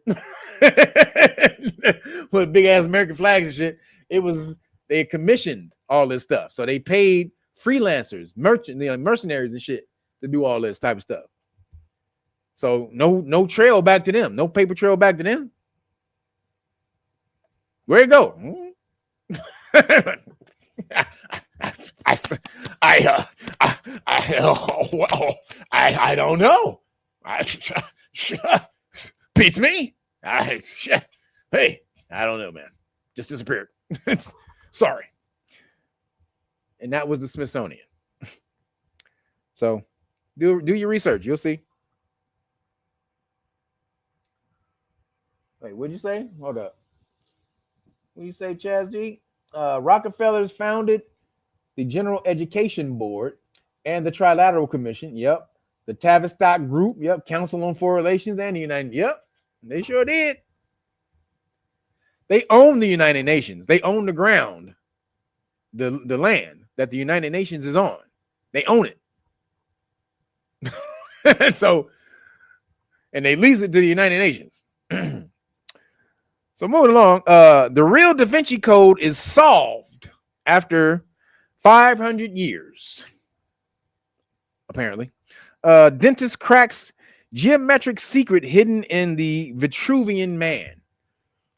So y'all know that. Let me see if I can show a picture of it. Hold on. Let me see if I can find the story. I don't know if I want to go to Daily Mail. They always showing. Hold on. Where is? Oops. Oh, here it is. See if I can pull it up.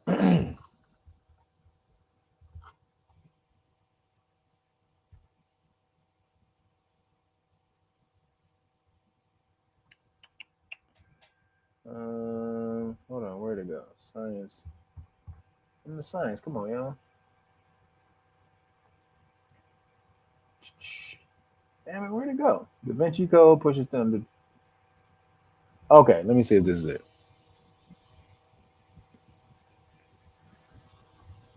Damn it, I can't find. Oh, no, I can't find. Hold on, let me just find a picture of the man so you guys can see. I'm trying to go through the damn Daily Mail. Hold on.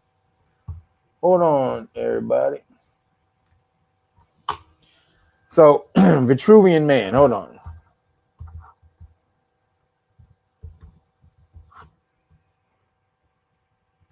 Okay. All right, so here we go. Let me share the screen so you guys can see it. For people who don't understand, you got to see it. All right. So here it is.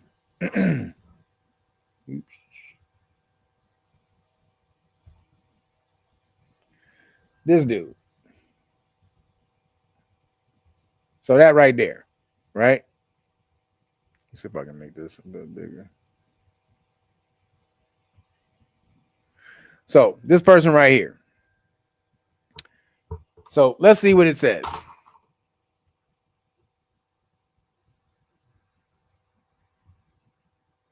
Yo, can you guys see that?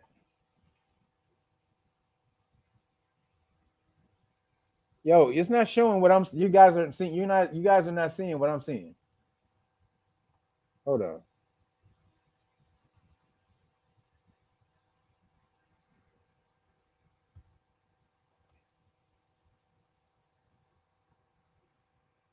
So hold on a second. I gotta show. I gotta. Damn, this thing is crazy with the.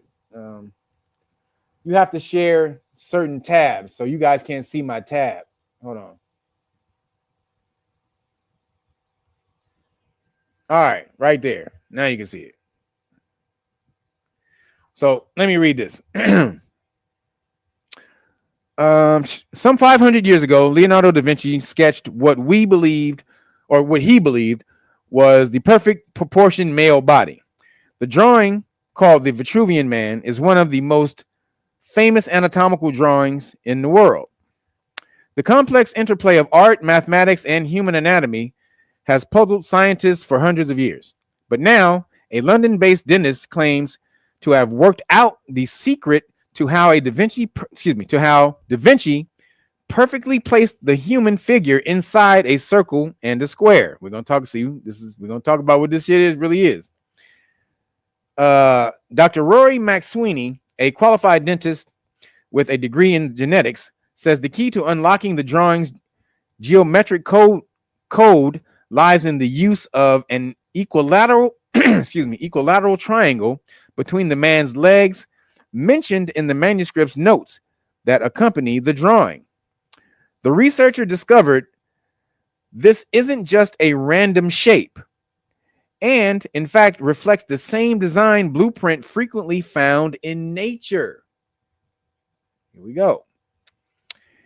Analysis reveals this shape corresponds to Bonwill's triangle, an imagery equilateral triangle in dental anatomy that governs the optimal performance of the human jaw. Of the human jaw. This suggests Da Vinci understood the ideal design of the human body centuries before modern science, Dr. Sweeney said. Now check out. Dr. Sweeney has discovered that this ratio, 1.64, is almost identical to a special blueprint number, 1.6333, that appears over and over again in nature for building the strongest, most efficient structures. This same number is found in the geometry of a perfectly functioning human jaw, the unique proportions of the human skull, the anatomic structure of the super strong crystals, and the tightest way to pack spheres to put them together.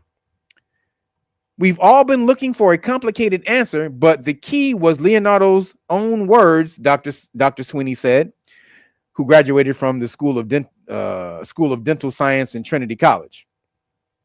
He was pointing to this triangle all along, he was pointing to this triangle all along. What's truly amazing is that this one drawing encapsulates a universal rule of design. It shows that the same blueprint nature uses for efficient design is at work in the ideal human body. Leonardo knew or sensed that our bodies are built with the same mathematical elegance as the universe around us. He was getting this information by who? Who was Leonardo getting this information with, guys? Do you know? Who did Leonardo get this information from? So all of this is about sacred geometry, right? When they talk about how things are built, they're talking about the golden ratio, the golden mean. So when you talk about that, you know, circling the square and all that type of stuff. What does that really represent? What does the circle and the square truly represent? Square, 360 degrees. The circle, 360 degrees. So in sacred geometry and sacred science, the square represents the masculine, the circle represents the feminine. Divine masculine, divine feminine. And it's called circling the square in sacred geometry, masonry. It's called circling the square, being able to combine the two. They're two different forms, however, both of equal degrees. Completely opposite. One with pointy edges, straight lines, pointy edges, the other with no edges. Excuse me, no pointy lines, nothing. Very smooth. One is hard, the other is smooth. This is the yin and yang in the universe. So the masculine and the feminine, and being able to merge the two does what? Creation. It's the sign of creation. Being able to merge those two, the masculine and the feminine, the divine masculine and divine feminine, results in creation. Why? Because again, 360 and 360 equals what? 720, which equals what? 9. 9 is the number of creation. I know a lot of people in numerology think it's completion. No, it's creation. 9 months to create a child, to a human. 270 days gestation for a human to be born. That's 9. So 9 is the number of creation. And so this fool went and was breaking off all this goddamn information. And guess who he got this shit from? Oh, boom. Bam, right there, Roger. A lot of y'all said it before. I don't think I saw you. But hermetics, blah, blah, blah. No, that's the Greeks. Hermetics is from the Greeks. But you said Google Page. He got it from Google Pages. Is that the way? Hold up. He got it from a Google page. Where you get his information from? Google? God damn it, Da Vinci, you motherfucking bitch. Sit up here thinking your ass was a genius, nigga. You got this from Google. But that's funny. But yeah, he got it from the Moors. As Roger Roche said, the Moors. Oh, wait, where'd it go? Yep. That's what's up. Number 9, mine too. So was Kobe. Kobe was a number 9. So again, the Moors. So this is what it says. Leonardo da Vinci's connection to the Moors is primarily through his patron. His patron. Go look up the ancient word patron. Patron means master. Or like the person who controls you. Patron. So Patreon. like that thing Patreon. So again, make sure you get over to Patreon though. Make sure you sign up. But Patreon is excuse me, Patreon or patron means master or controller or ruler, right? So he said his connection to the Moors is primarily through his patron Ludovico, I think that's it. Ludovico, because the C makes an S sound. So Ludovico Sforza, Duke of Milan. He was a duke, but a Moor. Huh? Wait a minute, what? So the Moors, again, Leonardo's connection to the Moors is primarily through his patron, master, ruler, whatever, Ludovico Sforza, Duke of Milan, who was nicknamed the Il Moro or Il Moro, meaning the Moor. The Duke of Milan, remember the Moors took over Italy for 300 years. So the Duke of Milan was called Il Moro, the Moor. And that's who Leonardo da Vinci was kicking it with. And I told you last week, I talked about that in that show, Leonardo Demons, whatever, that came on Stars, the Abyssinian, who was the Moor. So this is where he's getting all this goddamn knowledge. Sacred geometry and all that shit. Straight up.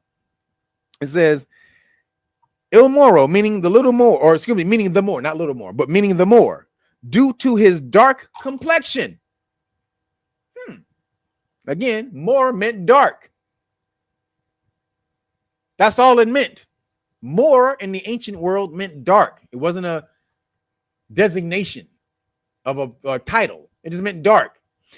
So it says, while Leonardo himself was not of Moorish descent, sure he wasn't, his association with Sforza placed him in contact with the cultural and intellectual environment of the time, which was influenced by Islamic scholars, not Islamic, Moors. Stop saying Islamic, fool. Moors, Islamic scholarship and art. Additionally, Leonardo's mother may have been a slave of Middle Eastern origin. So his mom was a Moor. So he's saying he wasn't of Moorish descent, but then right in the same paragraph, it says, Leonardo's mother may have been a slave of Middle Eastern origin. There wasn't no Middle East back then. They so full of shit. Wasn't no Middle East back when Leonardo da Vinci was rolling around this bitch. Stop it. So a Middle Eastern origin, possibly from the Caucasus region, though this is still debated. Now, they're saying at the end of that, what they're saying is that, remember, the Caucasus Mountains, the Caucasians, the Caucasians were the first slaves. So that's really what she was. She was a slave, a Caucasian slave of the Moors. Leonardo da Vinci's mom was one of the Caucasian slaves the Moors went and snatched up when they was doing their dirt, the Dragon Moors. What you, hey, come here, girl. Hey, girl, hey, come here, girl. You look good over there. Come here. Hey, you want to come over here with us? You know you do. You get that girl. Get your fine ass over here. Boom. That's what the Moors are doing.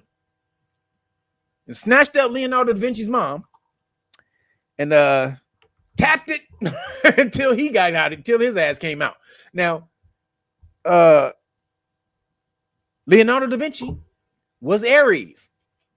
My people, my people.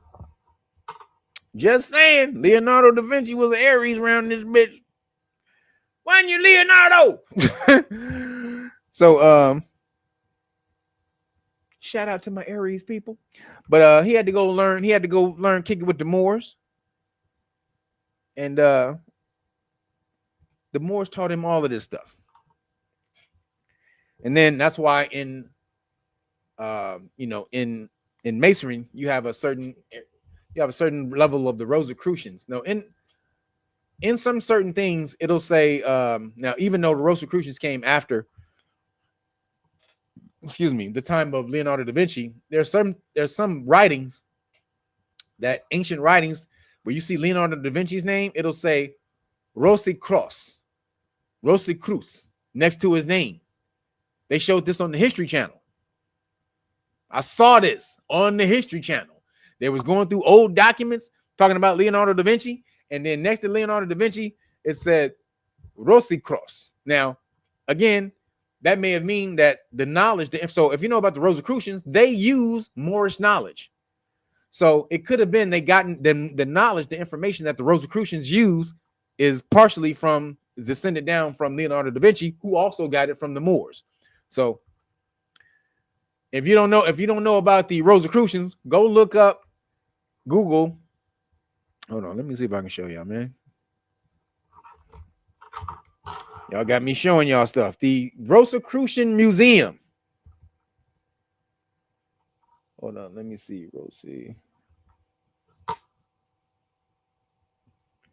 Hold up. Rosicrucian. No. Here it is. Rosicrucian Museum. Watch this shit, y'all. So I'm about to show y'all. Hold on, let me share the screen.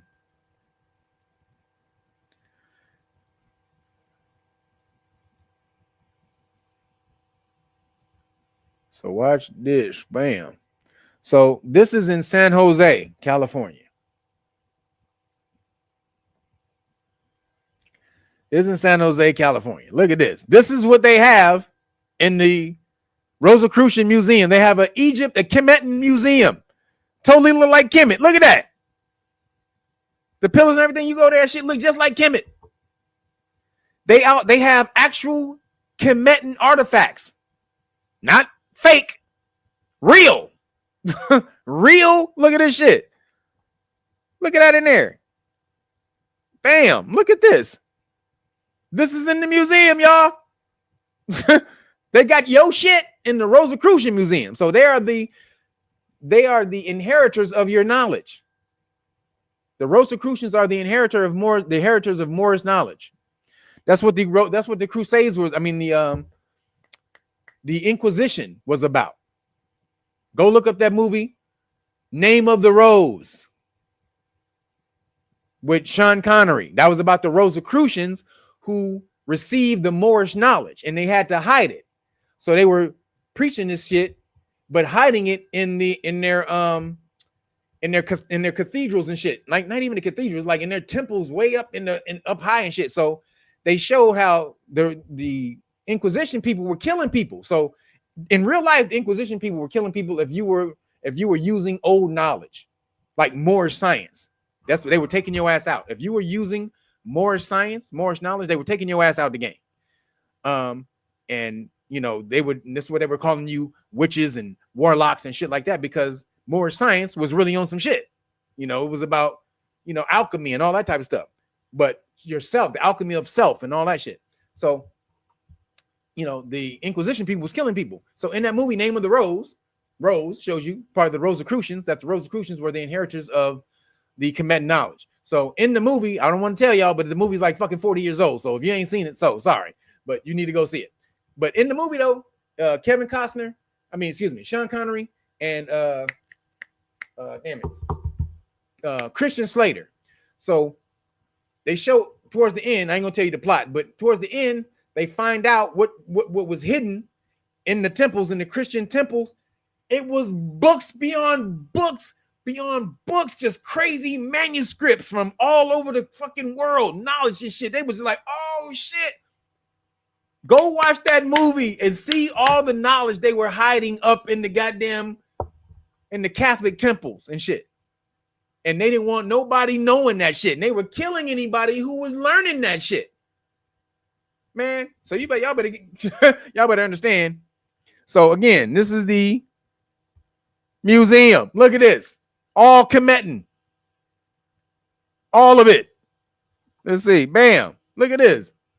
This is a walkthrough. Check this out. Somebody actually walking through this shit.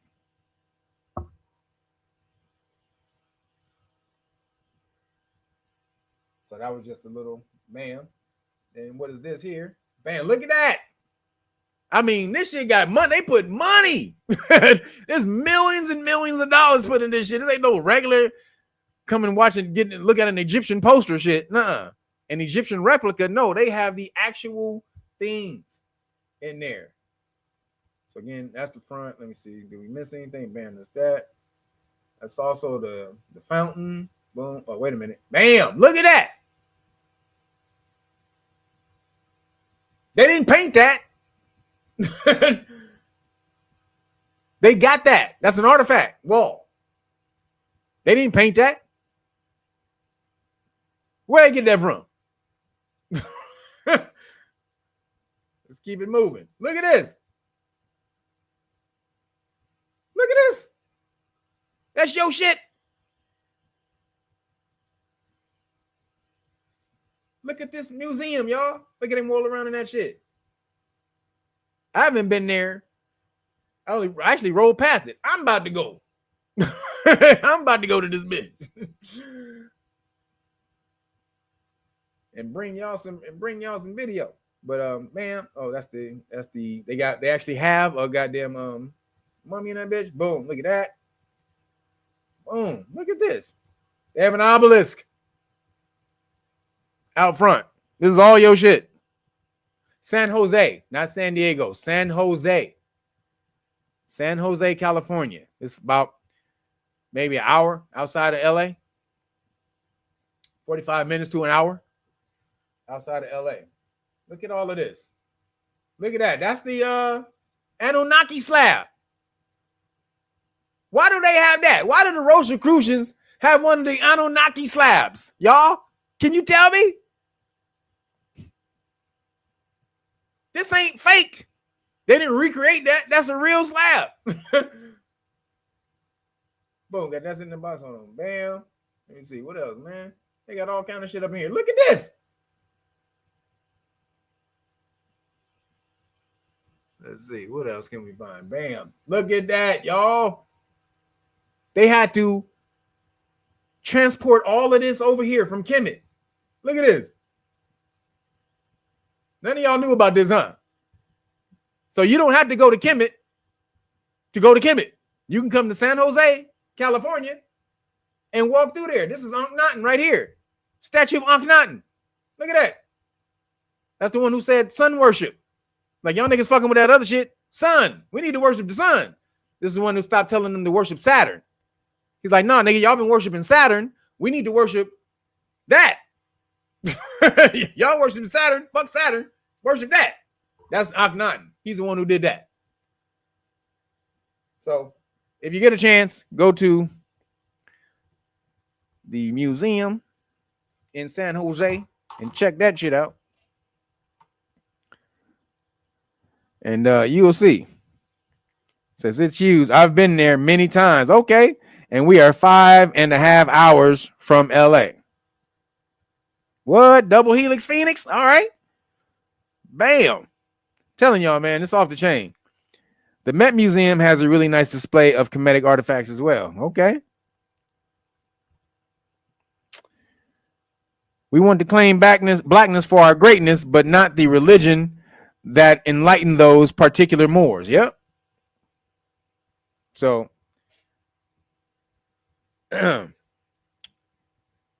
just if you get a chance, make sure y'all go check it out. Leonardo da Vinci had all of our shit.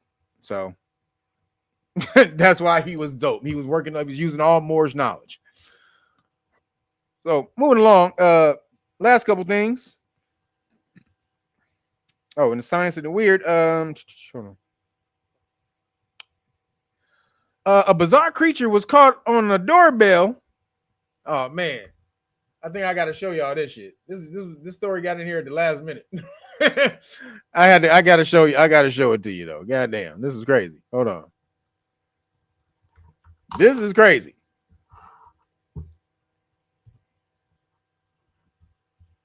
Excuse me. So let me find the page real quick. Hold on.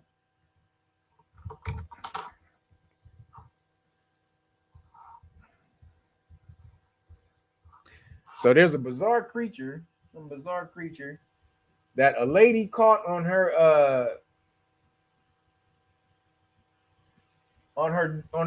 dash cam. I mean on her doorbell thing, her door cam. So let me again share the screen. Y'all got to see this shit.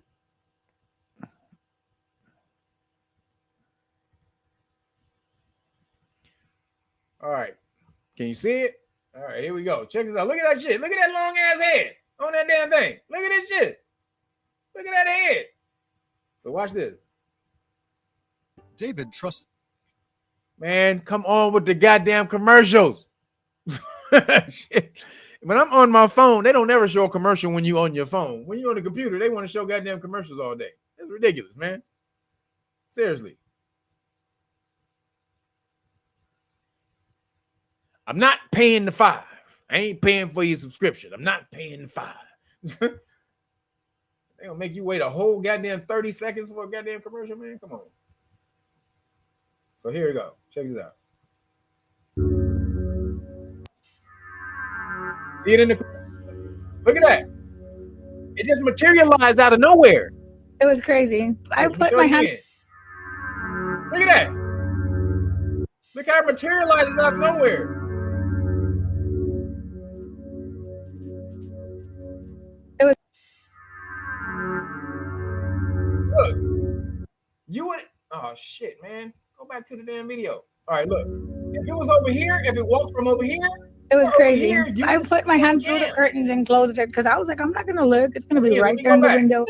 Let me go back. If you seen it over here or over here, you would have seen that on the cam. It was crazy. I put my hand through the curtains and closed it because I was like, I'm not gonna look. It's gonna be right there in the window. Look For sure, at it was that scary. shit. At that moment, I was like, what do I do? I was like, we're gonna sound crazy calling the police, saying there's an alien in the backyard. The alien appeared to be 3 to 4 feet tall and was captured in early hours on June 6th. So this is what it says in the story. A frightening sight was captured on a woman's doorbell camera, which appeared to show an extraterrestrial walking through her backyard.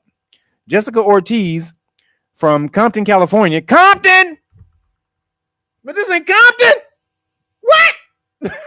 This is Compton? Oh, shit. We got aliens in Compton? Oh, goddamn, baby. Compton? Holy shit. Goddamn. So Jessica Ortiz from Compton, city of Compton, revealed the June 5th clip on her Instagram account showing a bizarre creature walking in her driveway, exiting through a back gate. This sort of blue alien had an elongated head, a tiny neck that seemed to be coming out of the creature's chest, and protruding backbone. As the creature moves out of view, you can hear Ortiz's gate slam shut after the invader leaves her property. Ortiz recently revealed that the incident took place around 1 a.m. Pacific time and was only captured by her front door camera, even though she had motion activated cameras all around her home. So it was only captured by her front door cam, even though she had cameras all around. It says, that's why we know for sure it's not a person, because there's only one way in and there's only one way out, Ortiz said while sharing her story. The scary incident got even more bizarre after Ortiz's aunt, who was also her next door neighbor, said she heard banging and scratching noises on her roof just 30 minutes before the creature was caught on camera. As for why the other cameras didn't detect the suspected alien invader, Ortiz said that the video seems to show the creature materializing out of nowhere right before walking past the door. Now, we saw it. Let's see it again.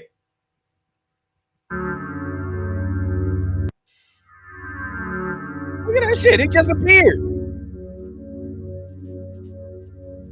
It was crazy. It didn't walk in front. It didn't walk in front of either one of those. I was like, I'm not gonna look. It's gonna be right there in the window. For sure, it was scary. At that moment, I was like, what do I do? I was like, we're gonna sound crazy calling the. That's crazy. One more time. Bam! Look at that shit. It was crazy. I put my hand through the curtains and closed it because I was like, I'm not gonna look. It's gonna be right. Not one blood, not one crip. For sure, it was scary. At that moment, I was like, what do I do? I know that's somebody's territory. That's hilarious. Saying there's an alien not one blood, not one crip. I know that's somebody's territory. All right.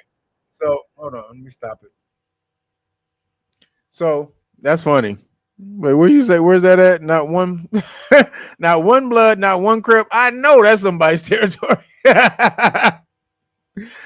That's hilarious. You said don't all necks come out of the chest? Yes. Yes, all necks come out of the chest. Yes. Yeah, that was a funny statement. Illegal alien spot.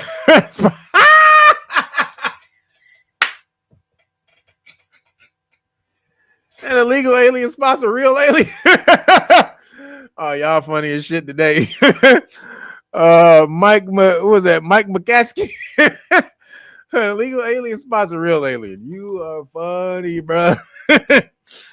So, goddamn it, they here in Compton. Now, I said I wasn't gonna fuck with no aliens till they showed up and bought my DoorDash to my door. Didn't I say that? This is getting close. Goddamn it, this is way too close. I said, all right, look here. Aliens, no aliens, I don't give a shit until an alien shows up to my door with my DoorDash. Now, this is getting, I didn't mean to really speak it up. So, shit. I didn't really mean you to bring my DoorDash, my nigga. I was playing. Don't come to my door, nigga. Don't come to my door. I might have to hit you with my damn nunchucks. I got some metal nunchucks waiting for your ass, bitch. So, hey, watch out for the aliens. They apparently they're in Compton. Just like Compton. He said an illegal alien spots a real. That's funny as shit. That is funny. Oh man. So he was dropping off that DoorDash delivery. Like, that's all I was doing. You know what I'm saying? Trying to make a little money on the side. Sorry about that. Made me to scare you. So moving along. Last thing I got in nigga news. P. Diddy. Did he do it? Apparently, Diddy didn't do it.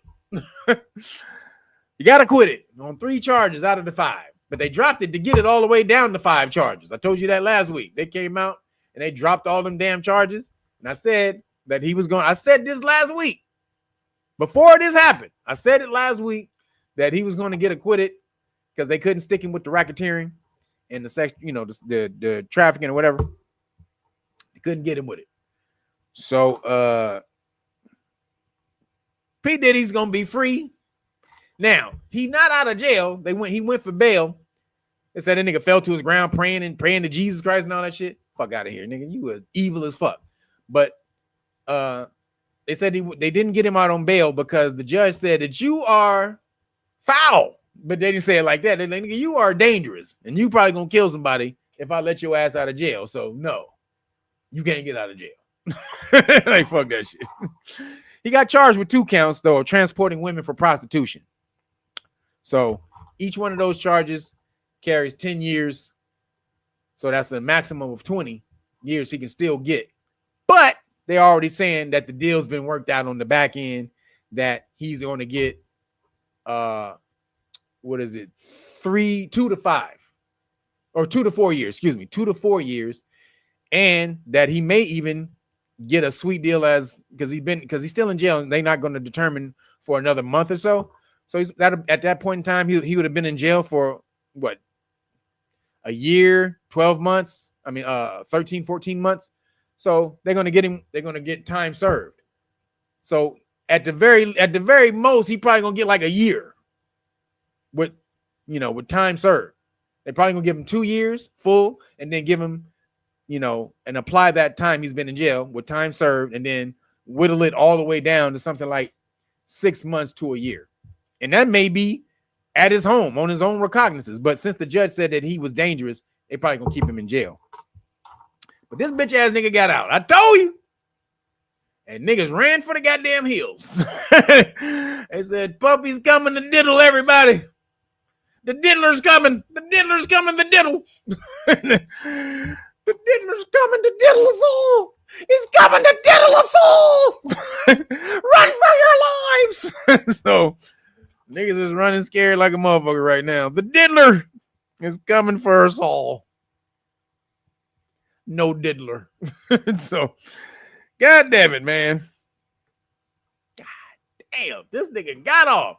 You know why he got off? Because he got an Epstein list. None of them celebrities was mentioned. You hear that? You see that? All these freak off parties of him supposedly blackmailing people and shit.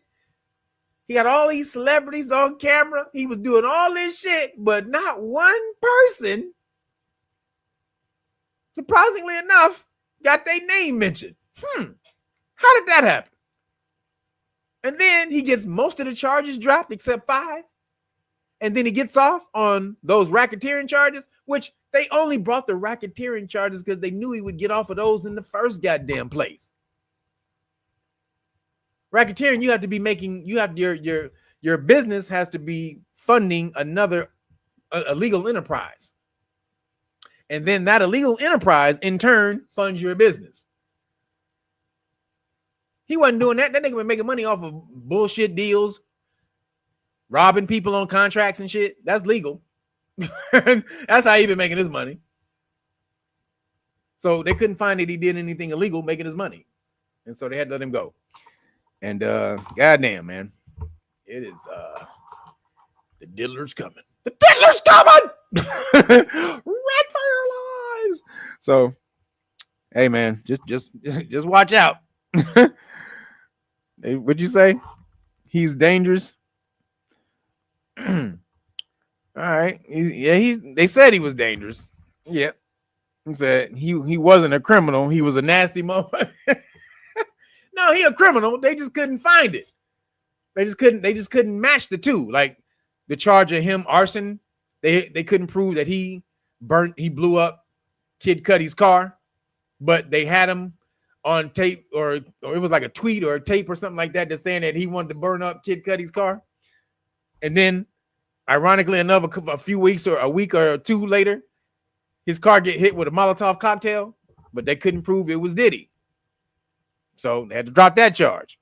So, you know, this nigga has allegedly drugged people and tried to and killed them. So again, they couldn't prove that stuff. So not that he's not a criminal, they just couldn't prove that he did all that shit because he's good at covering his ass. But then he got a little too big for his britches, too high on his ego, and thought that nobody would touch him because he's an FBI informant, probably a CIA informant as well, and nobody could touch him. And they said, nah, nigga, we're gonna reach out and touch someone. We're gonna do that old commercial, that old, was it Pac Bell commercial? Reach out and touch someone. Reach out, tell them, say you hi. What is it? Let them know you're there. That's what it. Reach out, just let them know you're there. That's what they gonna do. That's what Puppy gonna do. So moving along, still in nigga news. There's about to be a pandemic going on with melanated people. There's about to be a pandemia of melanated people, or a crisis, I should say. There's AI. There's a bunch of Caucasian people making AI videos with black influencers. Making AI videos with black influencers. Let me see if I can find that one. Hold on. Let me see if I can, because y'all got to see these eight. And y'all, I can't. Me telling you is not going to do it. Oops. Me telling you is not going to show you. It's not going to do it any good. Watch it. Watch this. Now, oops. Influencers. All right, there it is. Check this out. This is crazy. Hold up. Gotta share the screen again. God damn it, this motherfucker get long as hell. This live stream get long as hell when I'm showing y'all all this shit. Got to figure it out because I can't be doing live streams this long. But you got to see this. So check this out.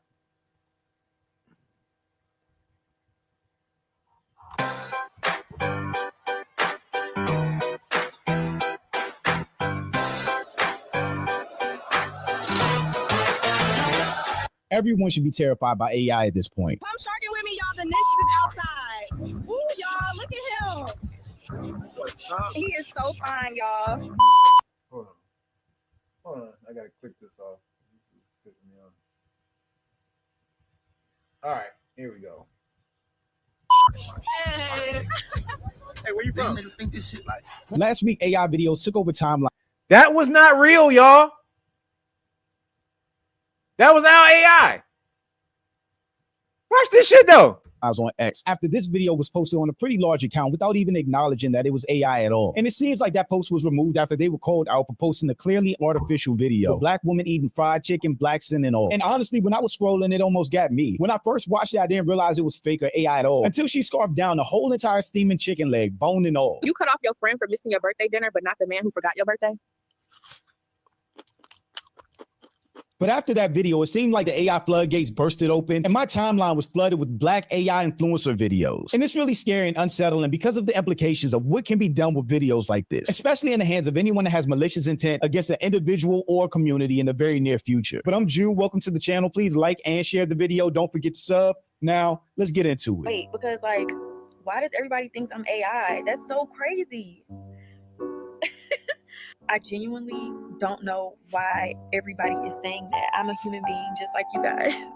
The fact that she's not real at all is still crazy to me. And people just scrolling through their phones or lacking critical thinking skills like that. That is insane. That is insane. Hold on, let me show you. Let me do the whole screen so you guys can see the whole screen. Check this out. Average person probably wouldn't pick up on the very human being just like you guys. The fact that she's not real at all is still crazy to me. And people just scrolling through their phones or lacking critical thinking skills like the average person probably wouldn't pick up on the very small things that give away this video as AI. Like the hand glitch at the beginning or her tattoo changing throughout the video, which again makes this so scary. And on top of that, she's refusing to even admit that she's AI, which is super weird. Hey, Laquifa, looks like your baby daddy ended up at my crib again. You better buy a leash if you don't want him here no more because he's always running to me. Bye, boo. AI videos like this are possible. Look how real that shit look. That's insane. Yo, that is fucking crazy. That look like they look at who? Hold on, it says they already what? Hold on, wait a minute. It says they already do this with Hollywood and the music industry. They ain't that unusual, but it is for regular people doing it for regular influence. We ain't talking about celebrities and shit like that. We talking about you. They cloning your ass and doing influencer videos with you. It's called a completely different thing. Watch this. In the first place, because we've been feeding the internet our data, faces, mannerisms, voices for over a decade now. We've had our phones and cameras in our faces nonstop, posting videos on Instagram and YouTube, where our likenesses could just be stolen without our consent or awareness. Not to mention, we've been using face filter apps, using AI to participate in social media trends, like 80s yearbook pictures and videos, baby photos, Studio Ghibli pictures, and basically without even intending to, training AI to replace us. Step 1, don't be dumb like me and glue your eyeball shut. Use the damn mirror, not your front cam. Step 2, pray. These tweezers do not got my back today. Hey, hold up. P-E-R-A-D. That's 1 cluster down, 39 to go. I'm basically a licensed esthetician now. Y'all see the vision? I look like a tired fairy, a sexy one. Y'all all L, look at me. I did that. Don't ask me to do them again. I was fighting for my damn life, but I did that. And you just have to imagine if AI has gotten this good, this quick, how real things and people will look a year or two from now. Y'all, this about to get messy, but it's going to be worth it.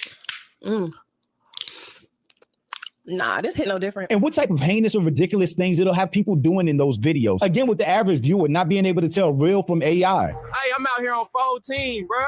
On my mama, it's already hella janky. And while this isn't exclusive to Black people, this is what you call a cheese pull. Look at that. Oh, that is so good. The tartness of the lemonade with the sweetness of the tea.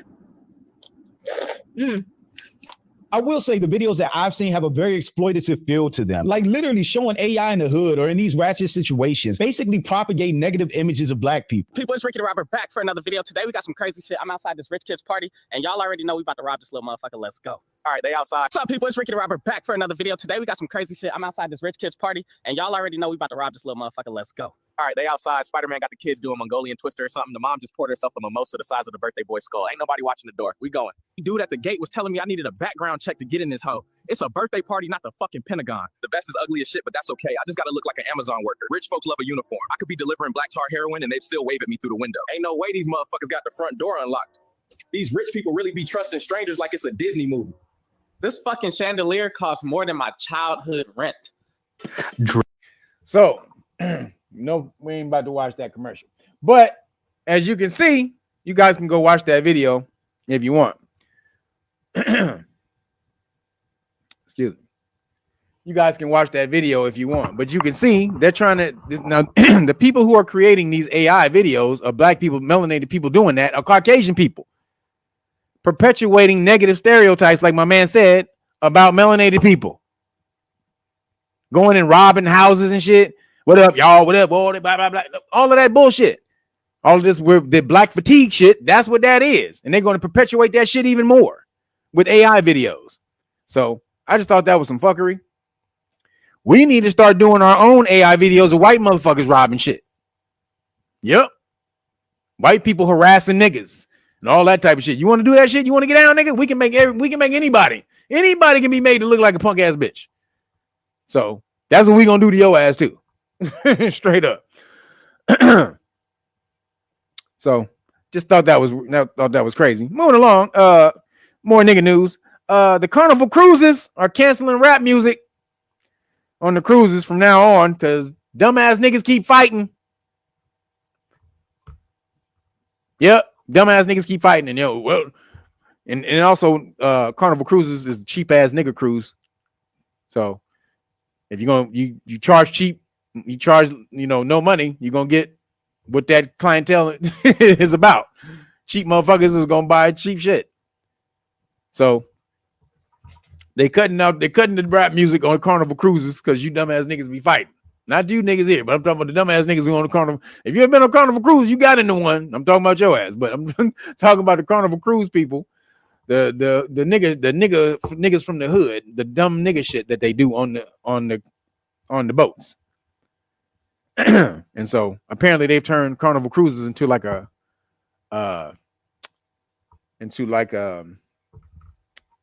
what is it? A nightclub.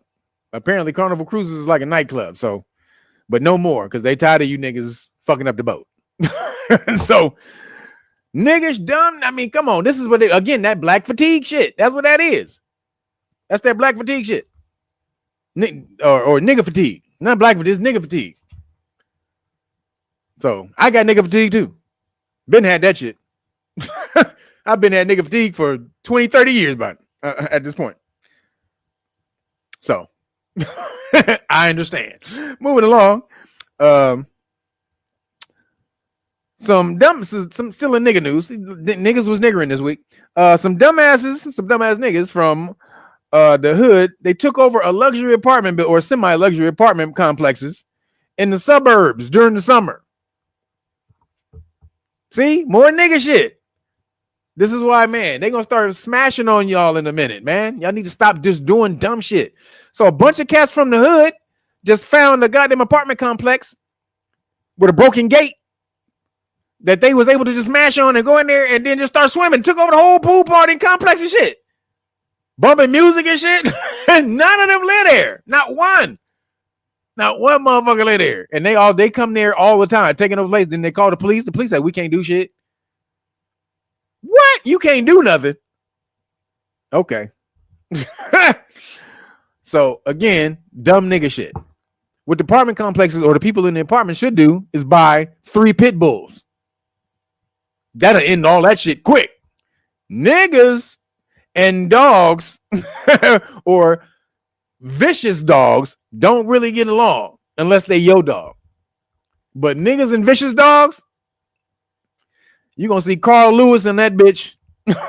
you're gonna see the fastest nigga in the universe. If they hear a dog, they only gotta see a dog. If a nigga hear a dog, that's a wrap. So I would get 3 pit bulls and strategically place them around the whole goddamn complex and just let them roam in those areas. So, and then train them to kill niggas. No, I'm just kidding. There used to be some shit like that though. Back in the day, it was called White Dog. You ever seen a movie like that? It was called White Dog with the dude who played Martin Luther King in the Martin Luther King movie. Damn, I forgot his name. Something Whitfield. Something Whitfield. But the movie is called White Dog. Go look that movie up. White Dog. It came out in the 80s. And it was a movie about this racist dude from the South. He had a white dog, and he would teach the dog to hate black people. So what he would do is he would get black drug addicts and shit to come beat his dog when it was a puppy. He would pay black gangsters and black drug addicts and shit like that to beat the dog. So when the dog grew up, it hated black folks. This is like a real story. It hated black folks. And there was a dog trainer or whatever, and he was like a preacher or something, or whatever. So the owner killed, I think the dog killed his owner. And then they went to a shelter and nobody could really save it. So a black dude went and tried to save it, but they knew it was they knew it was a dog. So he wanted to see if he could rehabilitate it. Right. So, for a long ass time, he took the dog and the dog wanted to kill his ass. The dog was on him. Every time the dog saw his ass, the dog would try to bust through the gate to try to get his ass. It's great. So over time, he was able to train the dog, but that's what it's called, White Dog. And then, so I won't tell you how it ended, but that's what they used to do. And that's what I would do if I had that apartment complex. I'm white dogging it. I'm doing the white dog. I'm doing the white dog side of the game. And then bet them I wouldn't see none of them niggas no more. What'd you say? He says, I ain't mad at that. They came over to our country squatting, shit we can return. Oh, you must be talking about I don't know. Oh, what are you talking about? Oh, talking about the Caucasians came over squatting, so you don't give a shit about the brothers going squatting they shit. It's not only brothers, it's not only Caucasians that live in that building. It's some Hispanics that live in there, it's some brothers that live in there. Like, it's not just Caucasians. So, you know what I'm saying? If I live in an apartment, if you live in an apartment, you don't want nobody coming and taking over your apartment building. So stop saying I'm cool with that, because you put that energy out there, you put it out there for you too. Whatever you say is cool for somebody else, you mean it's cool for you too. So just remember that shit. So moving along.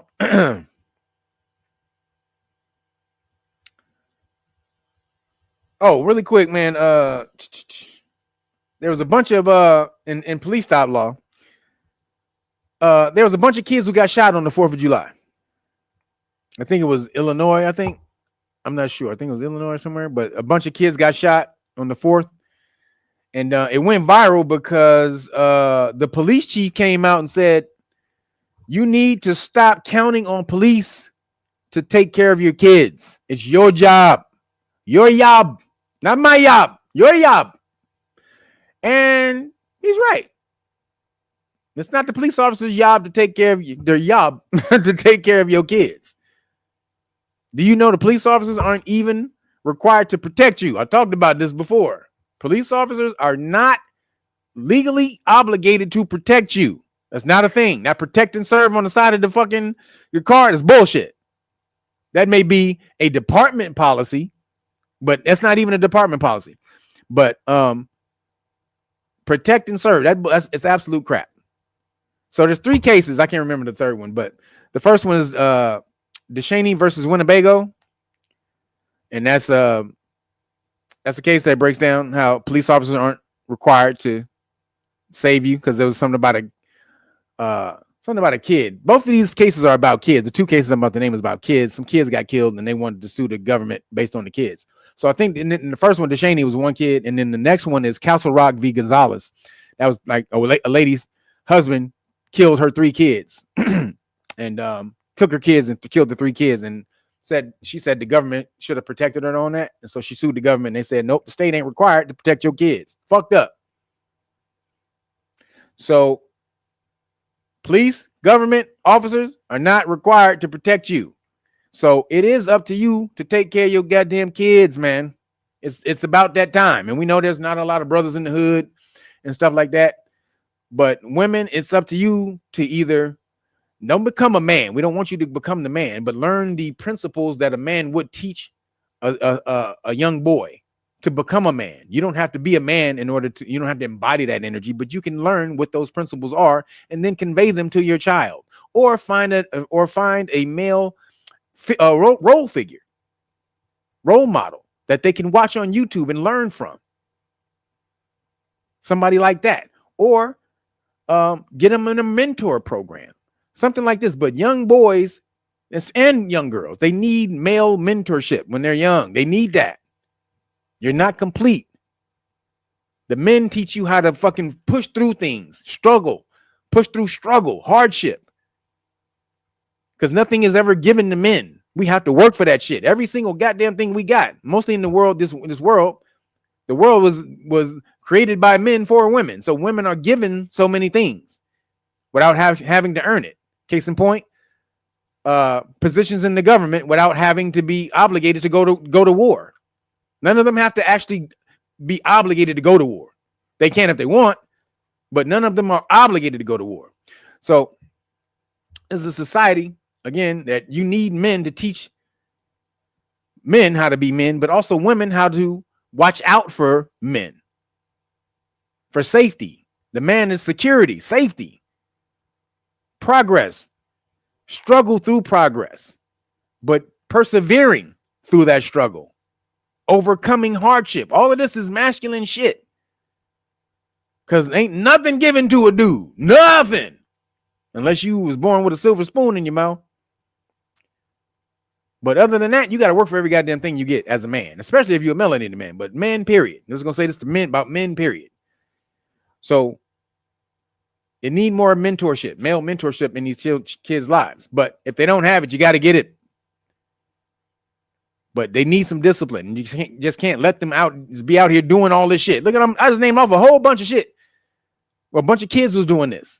All the stuff I just started naming off was a bunch of kids doing all this nigga shit. So again, man, we got to teach them. We got to get out there. And the police officer is right. They're not required to take care of your kids. You are. You are required to take care of your kids. And this is how you do it. Teach them who they are in essence. Right here. What does your melanin do? Why are you darker than everybody else on the planet, or most than everybody else that don't have melanin? Why are you dark? Did anybody ever tackle that question? You just walking around with the shit and don't even understand why you have it. I'm just black. Why would you not have asked that question a long time ago and then try to figure it out? Why am I darker than Caucasian people? And what does that mean? Does it do anything? Or is it just a color? What am I supposed to do with it? All these damn questions. What did you add? Nothing. None of that shit, huh? So, again, ask yourself these damn questions. But again, get the Great Book of Melanin Research. Please stop. And in the free package, you get the Please Stop Law package with it. Again, this is going to be teaching if you don't have a man, if you're a woman who's single, you have a kid, teach them how to protect themselves from the police. This right here is what you should be jumping on. Sit their asses down so you don't have to yell at them all the time. Empower them with knowledge. This is how you get them. Empower them with knowledge. Not yelling and emotion and all the rest of that. That's not going to do anything. In this society, you need to be able to keep a level head to map out what your next move is without, being belligerent, warlike. It's up to you to path out a smooth or carve out a smooth path. You're supposed to be a Silver Surfer. It's one of my favorite characters. Doctor Strange, Silver Surfer, Spider-Man, and Batman. My favorite characters. So, Silver Surfer, you got to Silver Surf this shit. Smooth. Hit the wave. Boom. Glide off the wave. Bank off the wave. Don't be crashing into shit. That's the hard way. You want to do it smooth. Again, we do have the hard and the soft, the hard and the smooth, but harmony. And then when you meet hardship, you push through it. But you're supposed to be looking for that harmony, the path of least resistance, which is what energy uses, the path of least resistance. So get here, get this information. Again, Know Your Rights Manual, Public Official Bonds book. You get the Constitutional Rights card with that, the Qualified Immunity Notice, as well as these are both the Qualified Immunity Notices right here. You keep those in your car and you say, I don't answer questions. Just as Ayanna did this week, as she was balling, getting all giddy when she was going to smash on the police officer, and the police officer said, you made me walk back to the car with my tail between my legs. That's what I'm talking about. Let her off with it. She said, I was going to let you off with a warning.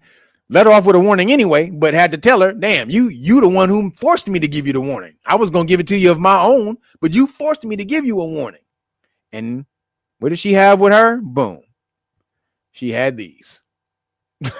Driving 90 miles an hour, girl. You better stop that shit. But she had the tools to help her. And she has the knowledge because she's in here and she knows what to say.